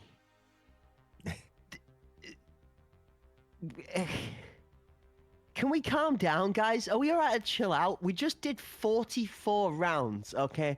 Can we just, like, take a couple to just chill? Please. Like, this is ridiculous. I've got just... No need to slow down at this point. Might as well just give it all, all pedal to the metal here. Just go, go, go. I mean, honestly, I feel like they're ready to be done after that long game. So they're ready to W key their way to the quickest victory possible. A little bit of a hiccup here in round 1. We'll get one of these players disconnected, I think, and so get him loaded back in as quickly as possible. But a good start here on Fort. Syndicate up by 1, but I'm not going to get excited. They did blow a 7-2 lead previously, so you got to see it all the way through to the end. Oh yes, you do. All the way through to the end. The start off on Fort, as explosive as I expected. I've seen a lot of teams start to stack members out towards that CT banana. Just as you come out of spawn, that has access through to top mid, to short to long to the A site, and that rotation round to the arch of the cannon stairs, and that being an anchor that a lot of teams have played off. We did see a defensive setup there, and the push back in towards site after entry had happened. Now, we've seen a couple of Russian teams, even an old Panderic look where they stood really far back on that CT angle and swung around with 2 or even 3 members late sometimes, telegraphing that the B site was completely open for play, and then fully retaking mid or after plant. That is the kind of approach I expect out of both of these teams here. Syndicate have shown that they are looking to be the slower to the pace, not afraid to play a rush attack or to look for that kind of aggressive approach, but that's not their natural play style. Aspect, for me, have the faster of the two teams in that sense. I think they are the quicker to go for a slam play or to try and put pressure down on the site through numbers and through good gunfights. And I think that's something that's seen them be more successful so far. I'd like to see a little bit more pace from Syndicate to try and upset some of this rhythm that Aspect are finding, because I think that's what's doing them so well. Yeah, I mean, I think we saw that kind of in round one from Syndicate, though. They were really working around that mid there. We saw him kind of draw Oberst Tom out, trying to figure out where he wanted to, what angle he wanted to hold. Tizzy was able to find that first pick, and then they kind of just exploded onto the site and found many more to follow. But it's tough just because of the fact that they just dropped a 7-2 lead. So yeah, it's nice to see these changes. You come out, you get one round, but even if they go up 6-0, it's hard to be confident at that point just because we've seen Aspect's ability to turn it around, not just from a series to series, but from a game or a round to round standpoint. So this one, I think you really can't get ahead of yourself for either team until, that final round is called.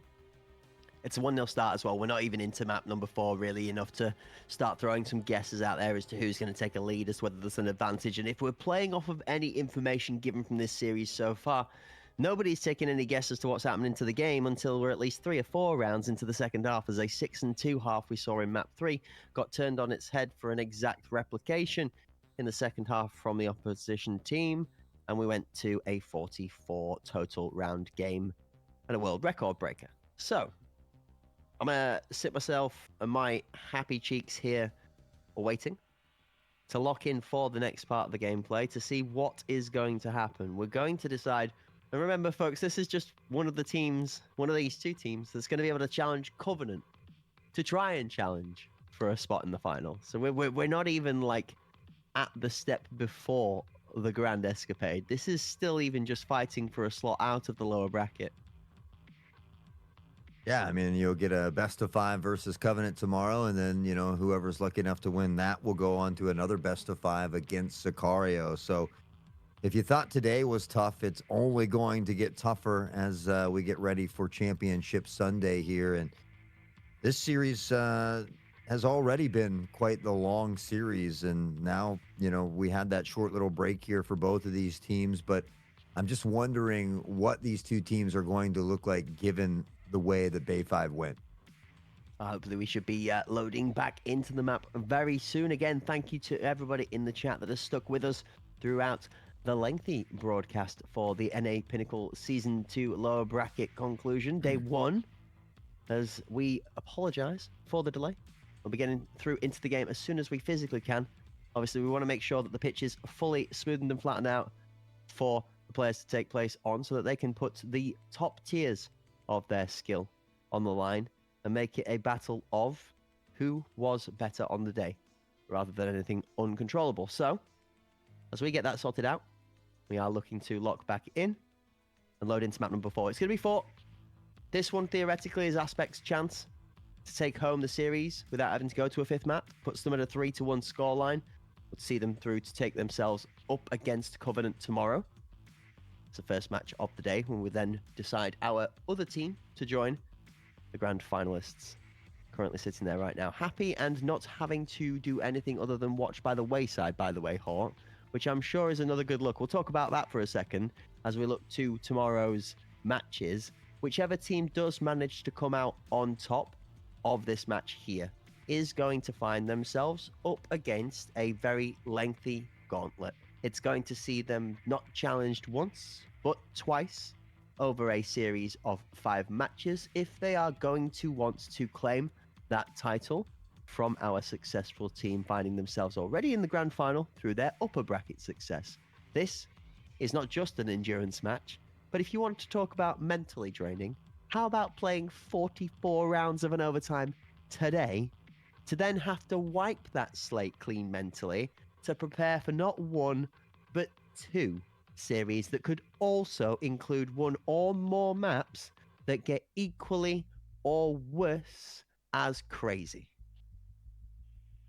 I mean, if there's one thing that these two teams have showed us here today is that they're certainly capable of playing a very long series. So I'm not sure that that's something that I would worry about for these two teams. But again, to play those long series against a team like Covenant or, potentially later like Sicario, I think is a whole other task in its own right. But I mean, we've made it here. We've made it this far.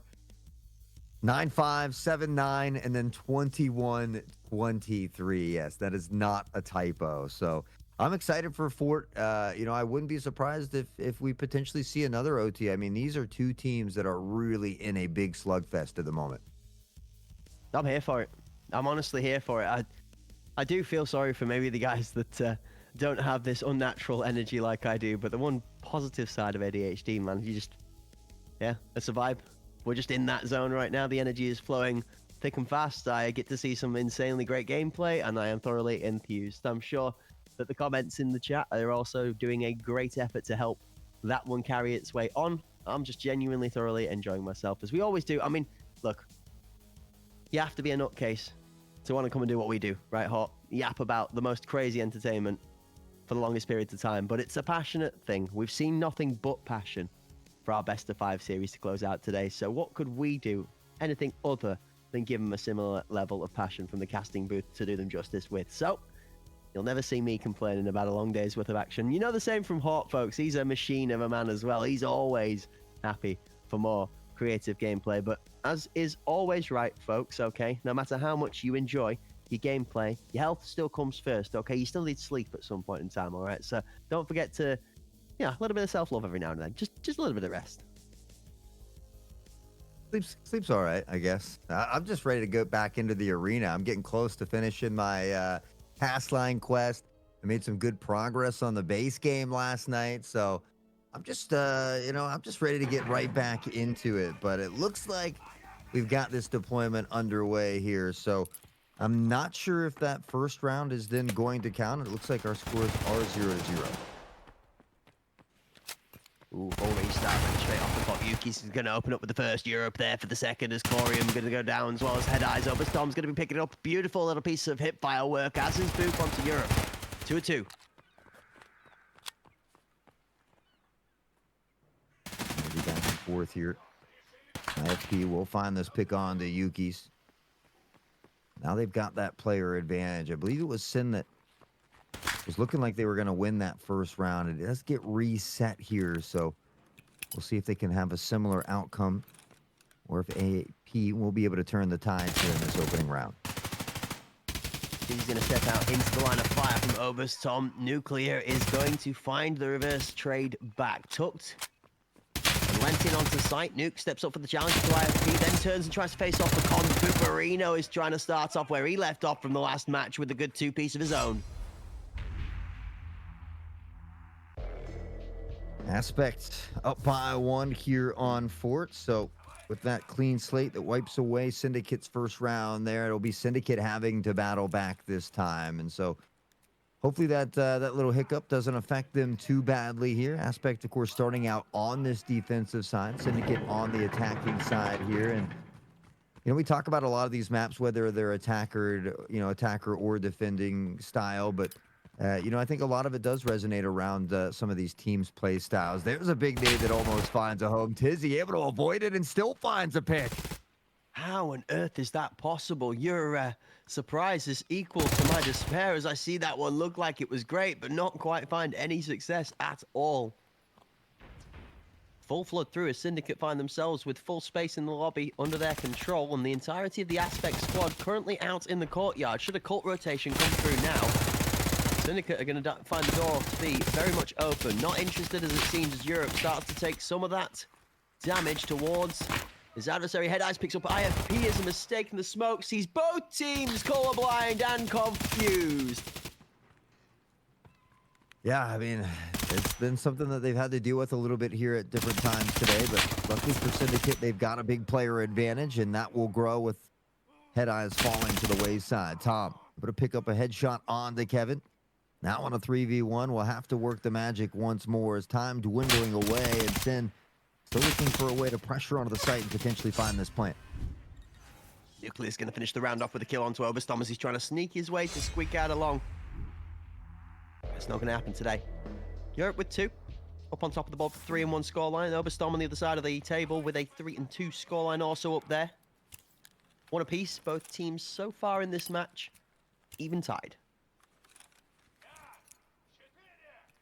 Yeah, it's pretty fitting. I mean, that's what we've seen, I think, all day back and forth between these two teams, and a lot of 4-4 halves. Even when it was stand out for Sin when we saw that 6-2 at halftime. Aspect able to answer back with a similar score or the same score once we swap sides. So I think it really does show how close these two teams are competitively. Especially when both teams with the players are turning up here. Speaking of turn up for what? As Kevin does not have the answer to that question. The grenade lands on his head and sends him back to the bench.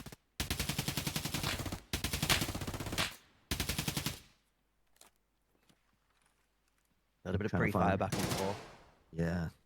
Not able to find anything yet, though. And all this pressure mounting toward the A site. It's exactly where Aspect is set up. They've got a Tom hanging out around mid here in case any rotation does come into play. Nuclear steps on him, finds not 1, but 2. Just as Nuclear's momentum stops, you see the blue names flood into the kill feed. It's Corium, it's Head Eyes, it's Oberstorm, and it's an Aspect round that looked like Syndicate had grabbed a hold of it. Again, it slips away.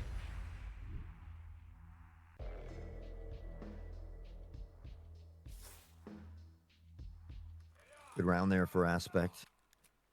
From this defensive side as well, they'll regain the lead one more time for Sin. We saw them before that disconnect have some good success on toward the B side. It's been a little bit of this A pressure here in these last couple rounds, but I wouldn't be surprised if we see him kind of show some face toward mid or B here in this one. Would drastically agree with you. I would expect an altercation or an adjustment.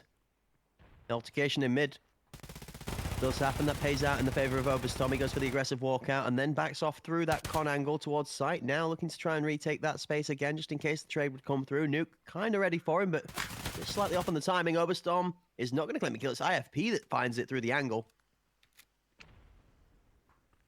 The IFP just decides to peek, takes the ego peek, wins the battle, and enjoys the player advantage momentarily here for Aspect. Tizzy, who's been a huge playmaker here for Syndicate, will be creeping forward. We'll see if he can find any value from this play. Kevin tucked into a tough spot here. Aspect has him pinned down a bit and really has great control over the B site.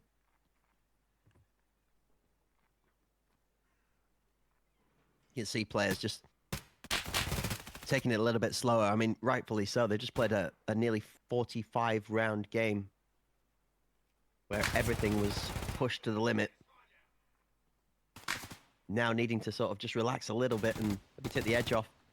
Everybody just not trying to push themselves too far to make the over-aggressive play, which is leaving these gunfights ever so slightly edgy.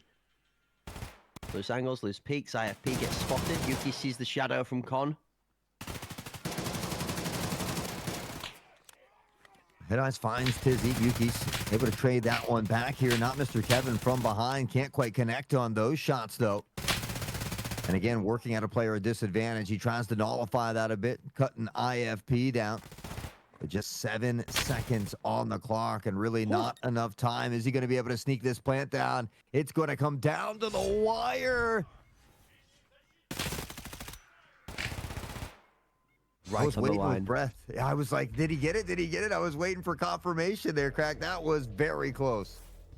So we didn't get to see whether he got the bomb down or not, as I actually see the MVP going to Oberstorm. He claims the kill to the kill feed. It does count on the total, so Tom actually just swings through in time to deny the plant rather than it actually going to the time limit. I also was locked into that timer on the clock there, Hawk, because I mean, that's borderline. That's bang on the dot as to whether that would have gone down or not. That nade is good early opener. It's going to take out Yuki's as Buperino found one through the arch.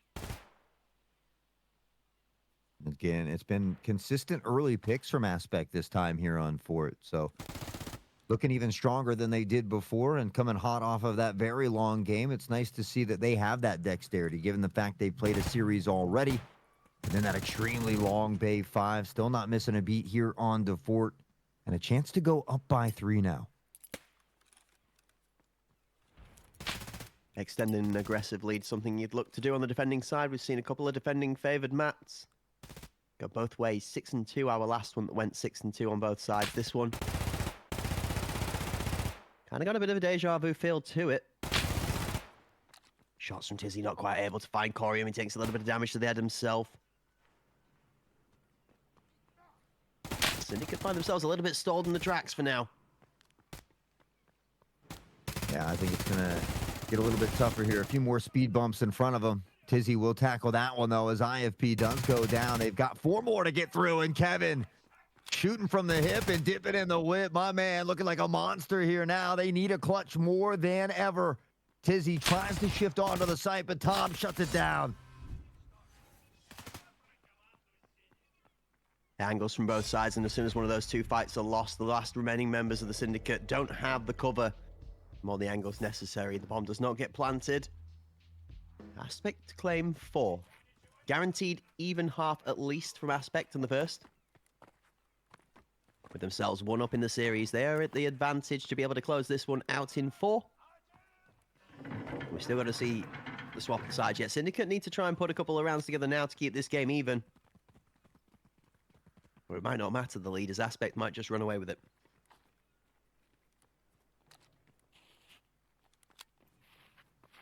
Well, they coagulate together here. Nuke does find this opening pick on Decorium. We see that smoke pluming out here as well. Buparino lurking just on the other side. Smart play here, actually. Buparino, an aggressive player, so if you're trying to read into his play style, you'd expect him to be going in quickly. Instead, he plays behind the wall and picks up the kill onto Tizzy with the nade in his hand.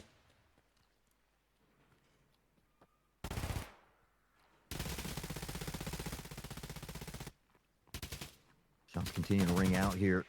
Tom does find the first. Yuki's quick to trade it back, and now it's IFP for a piece of the pie here as well. Europe swings, notices his back is to him, pressures out, finds the pick as well. A 2v2 with the device down here. Should be scooped up by Europe. Cautious, though, here at mid. Head Eyes finds another big play. First kill, and then the second one is backed up as Buparino also wins his one. Aspect, 5-1, move further in the lead, up by 4. 2 from Boop. From a world record game of 44 rounds to a 5-1 start here for Aspect. And you get excited, but again, we saw 6-2, 7-2 comeback from Syndicate or from Aspect previously.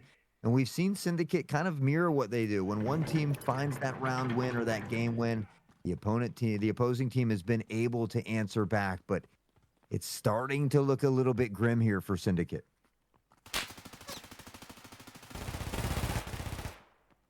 Head Eyes finds the first onto not Mr. Kevin. Syndicate moving up towards the B site again. We see Corium and IFP immediately coming in for the rotate. Europe is going to find Oberstorm. Nade over the top from Yuki's, doesn't find a target.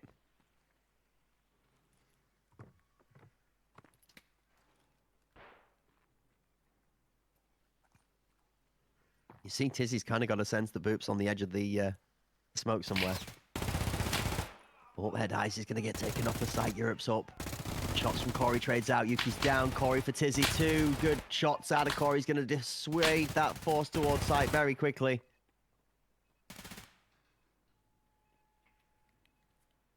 Nuke and Europe here tucked in toward mid. They've got 50 seconds to work with. Still plenty of time, but if you look through that wall there and take a peek at where that device is down and exactly where Aspect is kind of stationed around it here, this is not going to be an easy pickup here for Syndicate.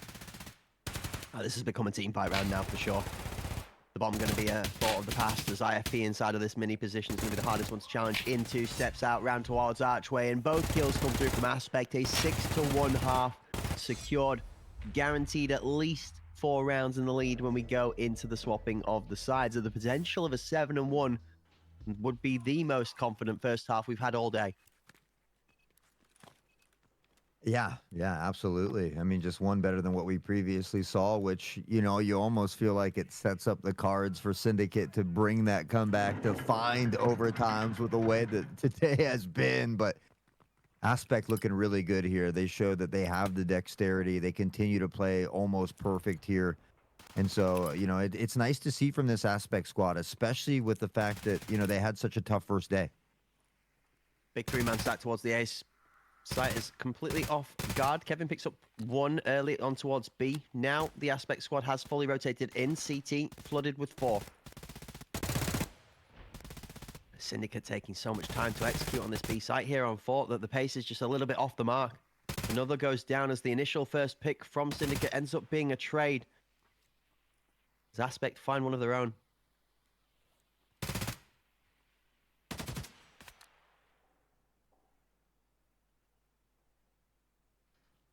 See how much these two teams really respect the skill of each other here, though. That shift forward, the hip fire, it's actually not Mr. Kevin that picks that one up and snatches it from Yuki's here. Jumping onto the site, Booperino able to find one. IFP, it's quick answers back now from Aspect. Yeah, nobody aggressively quick peeked to respond from the initial trade. They took the time and saw their angles well. However, some great work out of Dark and Con claimed 2 more. Head Eyes is the last one left alive in the 1v1. Tizzy forced the challenge, is going to win it out, and Syndicate do finally put a second round on the board, a 6 and 2 half on the defending side from Aspect and Hawk. Why does it stink of overtime already? Where have we seen this before, Cracked? I don't know. I feel like I'm having a little bit of deja vu, maybe an inception within an inception here, but it also scares me a little bit. I'm not going to lie. You scared? Never.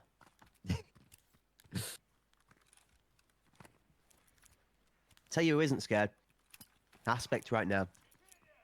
They're not going to even think of the curse of last game. They're going to look at a 6 and 2 scoreline and go, wow. Yeah. We're 3 short of finishing this one off. Let's put it to bed, boys. Here we go. Rounds number 9 on the clocks. Aspect on the attacking side now. They have control of their own momentum and their own fate at this point in time. Can they put it in the bag in 3? It's a good nade from Syndicate. IFP eats a lot of damage there. It looked like it was going to claim more than one. Aspect somehow dodges a bullet and a grenade, rather, here. Europe shifting this direction. Kevin tucked in toward kitchen side. All of Aspect heading this way.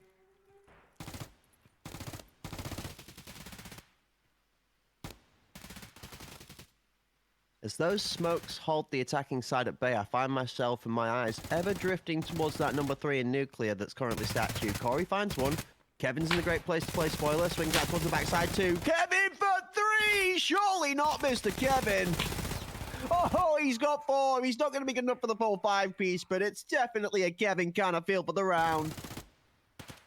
Not sure where the call out came in. I mean, Kevin finds that first pick, and then he just chases him. He shifts in right behind him. Nobody seemed to turn around, and it was an absolute field day, a free game of duck hunt for our boy here as he was putting him down. Booperino tries to reel it back, already sitting at double-digit kills here, and also has been a big clutch factor, but certainly numbers, health, everything appearing to be stacked against him here at the moment. 30 seconds left on the clock. Europe and Tizzy form up.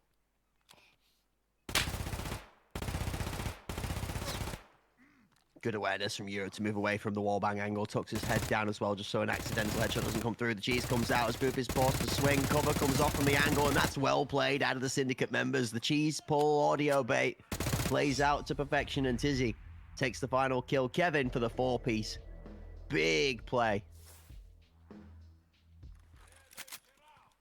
Well, they cut that lead in half. They start to inch back into this one, what looked like a rough first half for Syndicate.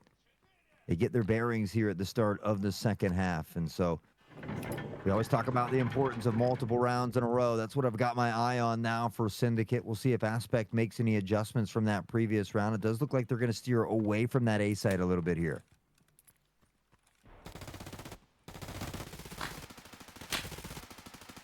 Cannon's push too strong. It's aggressive up. Boop's going to find one onto Tizzy. Europe's going to trade back, though. Boop immediately shut down. That's a good pick. Europe up in the face of 2 members of Aspect as they push on towards that B side. It's not going to find any glory.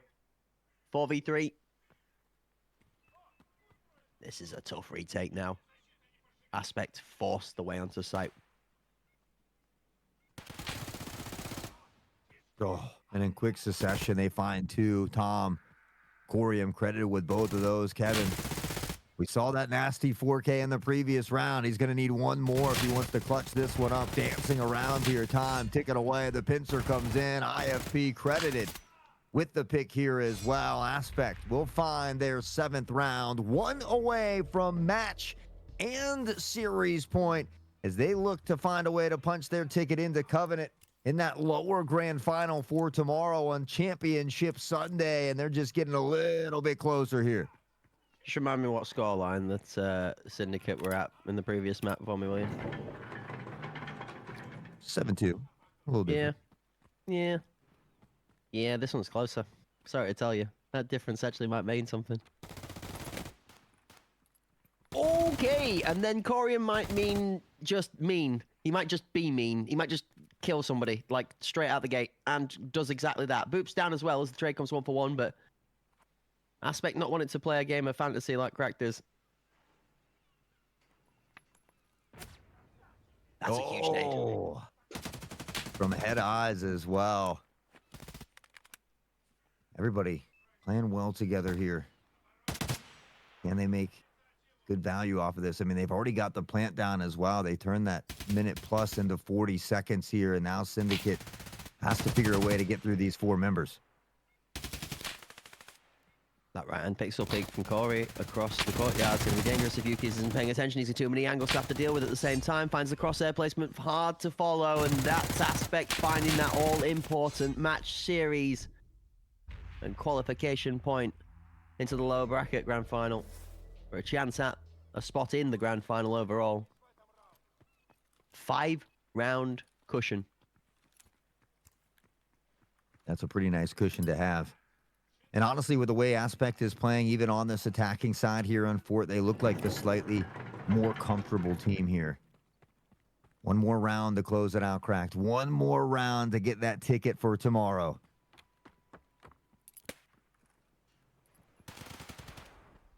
That nade again goes off over the top of the header boot, but the aggressive push out is going to be cleared. Nuclears.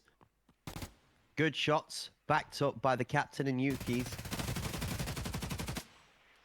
I'm stuck with so many plurals that there's too many S's to have to deal with. Shots again from Kevin are good, as 3 individual members of the Syndicate find kills of their own alongside a tag team effort on the 4. Head Eyes left, last alive, bomb on the back, but 1 minute and 20 to play with. It's probably about the only positive things he's thinking of right now. I'm guessing that Syndicate's going to cut this lead in half. Bring this one back to 4-8, but again, no harm, no foul here for Aspect. They've given themselves so many additional opportunities to close it out that they don't really have to sweat it just yet. So Head Eyes will dance around. Aspect will most likely talk over a little bit of strategy here while Head Eyes tries to work his magic.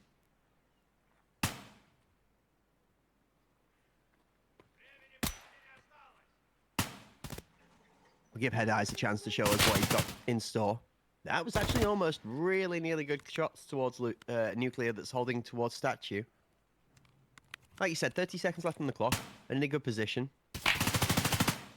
Aspect have no need to really force anything at all. He finds that shot onto Nuclear as he gets nailed, and he shakes his head, said he's not impressed with that one. I was shaking my head. Man's crazy. So go on then, Head Eyes. 16 seconds, show us something we don't know. Okay, fair enough. Let's try. Yeah, well, 8-4. They cut that lead in half. Not Mr. Kevin, 11-10, trying to be the glue to hold them together here throughout this one. Aspect, they just need one of the next 4 rounds. They have looked great here on Fort. Syndicate starting to come alive a little bit here, though. I think too much Steez embodying my mentality right now. If he hit that jump shot, I would have done a backflip. Yeah, I'm going to be honest with you. Yeah, that would have been about right, honestly. We would have been out of our chairs. Oh, here we go. Still 4 more points worth of pressure from Aspect.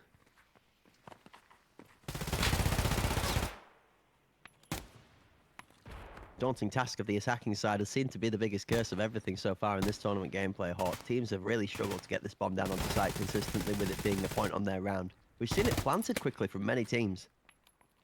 But retake has been really strong from a lot of the squads here in NA Pinnacle 2.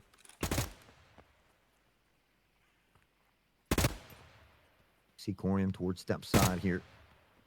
Cautious of some help coming in here for Syndicate. They're going to go ahead and back off a bit. Tom spots one, has a little trigger discipline, waiting to see if he can find another. Takes the pick on the Tizzy, spots the one above here as well, and will continue to dance around.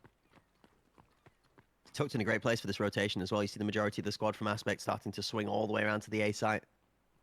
Kevin's here. And Nuclear's creeping as well. That wooden audio cue is going to give Boop all the information he needs to know. Now the Shadow's going to peek before Nuclear does as well.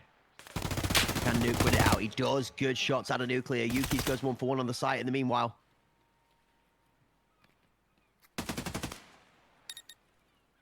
Get this device planted here on site. That's step number 1. 50 seconds on the clock. Corium finds that flank coming in from Nuclear as well. Can he pick up one more? Shots exchanged here on the site. Corium dips back for a reload. Aspect has the spacing, the timing, the numbers, everything on their side to close it out now.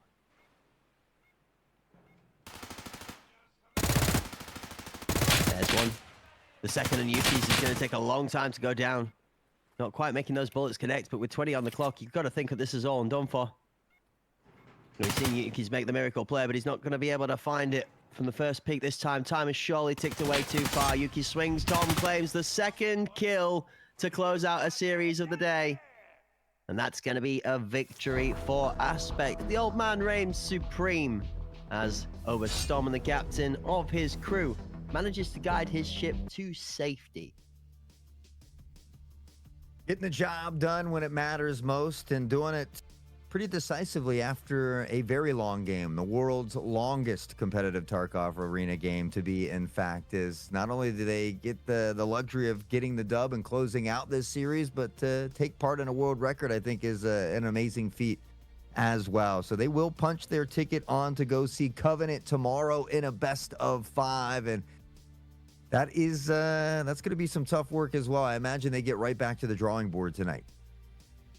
Yeah, it's going to be an interesting one. They're going to go up against Covenant tomorrow, which is going to be no small feat, as well as then having to try and face off against Sicario should they be successful. Covenant, however, after their performance, will be looking to try and go back for a second attempt. They're not going to be thinking anything other than a swift defeat of Aspect in match 1 of tomorrow's gameplay so that they can have another shot at Sicario, this time across a best of 5. Obviously, we saw Sicario take it 2-0 in a best of 3. This time, they're going to be looking to hope that the evidence they have claimed from that head-to-head and the 5-match series will put them in a better position to knock them down on the second time. Well, right now, Aspect's run looks exactly like Sicario's run looked like last season. So maybe they can take that step up, create their Cinderella story, and move up from second to first. But Sicario has looked absolutely phenomenal. They haven't dropped a single map yet here in NA Pinnacle 2.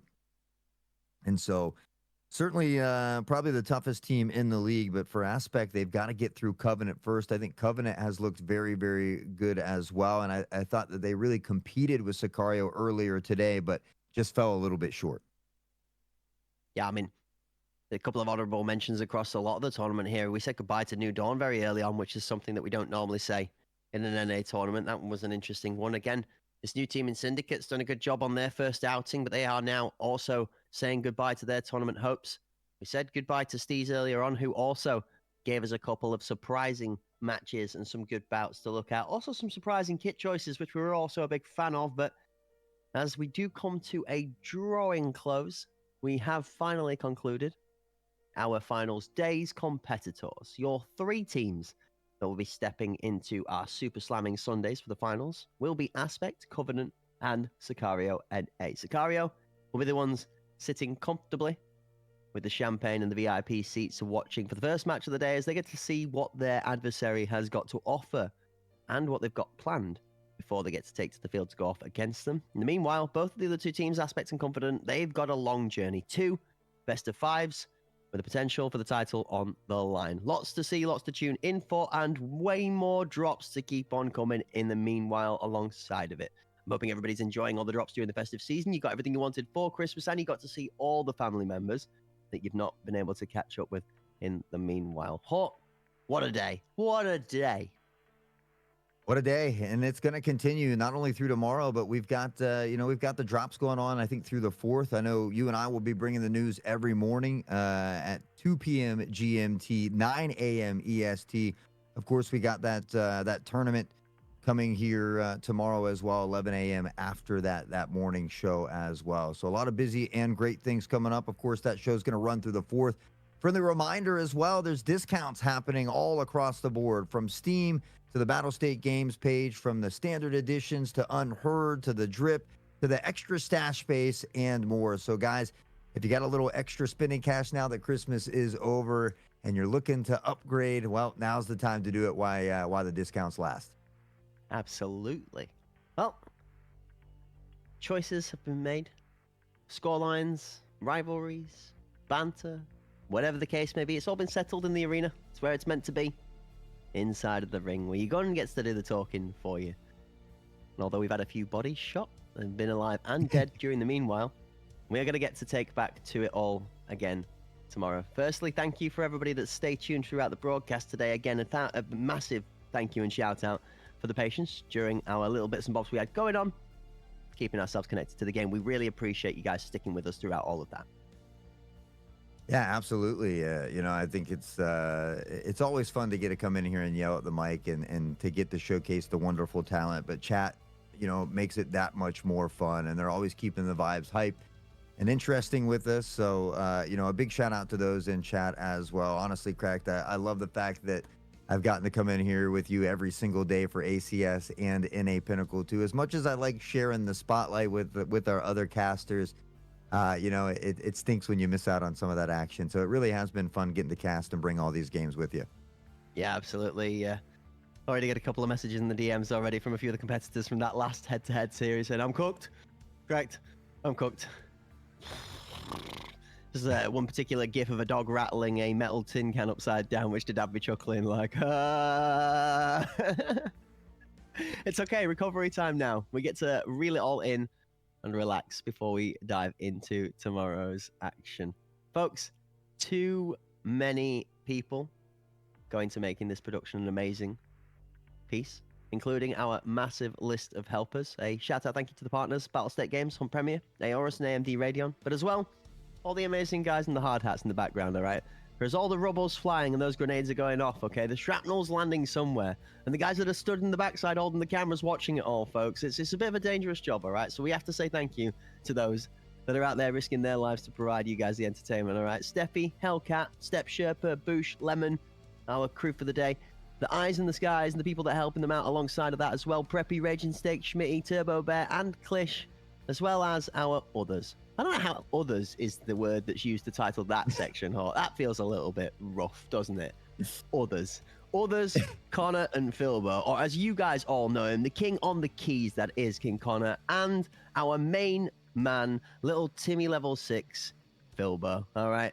As chatty as he is, regardless of what level he is in-game, he'll be the king in all of our hearts. Folks, we appreciate every single one of them for the hard work that they go into this production. Without them, wouldn't be possible. For myself, I'm always blessed to be here. Grateful for my man that sits and helped me in the casting booth, because if I had to do this on my own for a 44-round game, I don't think even my mad lung capacity could keep up. So, Sauce, as always, my friend, thank you ever so much for accompanying me on this journey.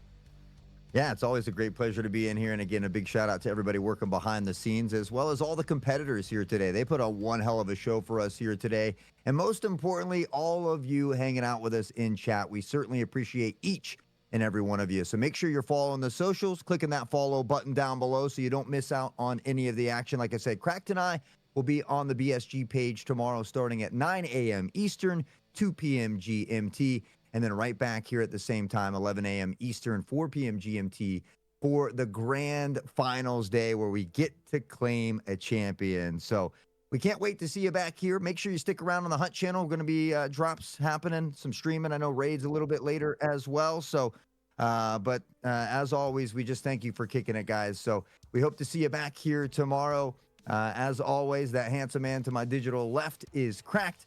My name is Hot Sauce. You guys have been absolutely beautiful. До свидания, my друзья.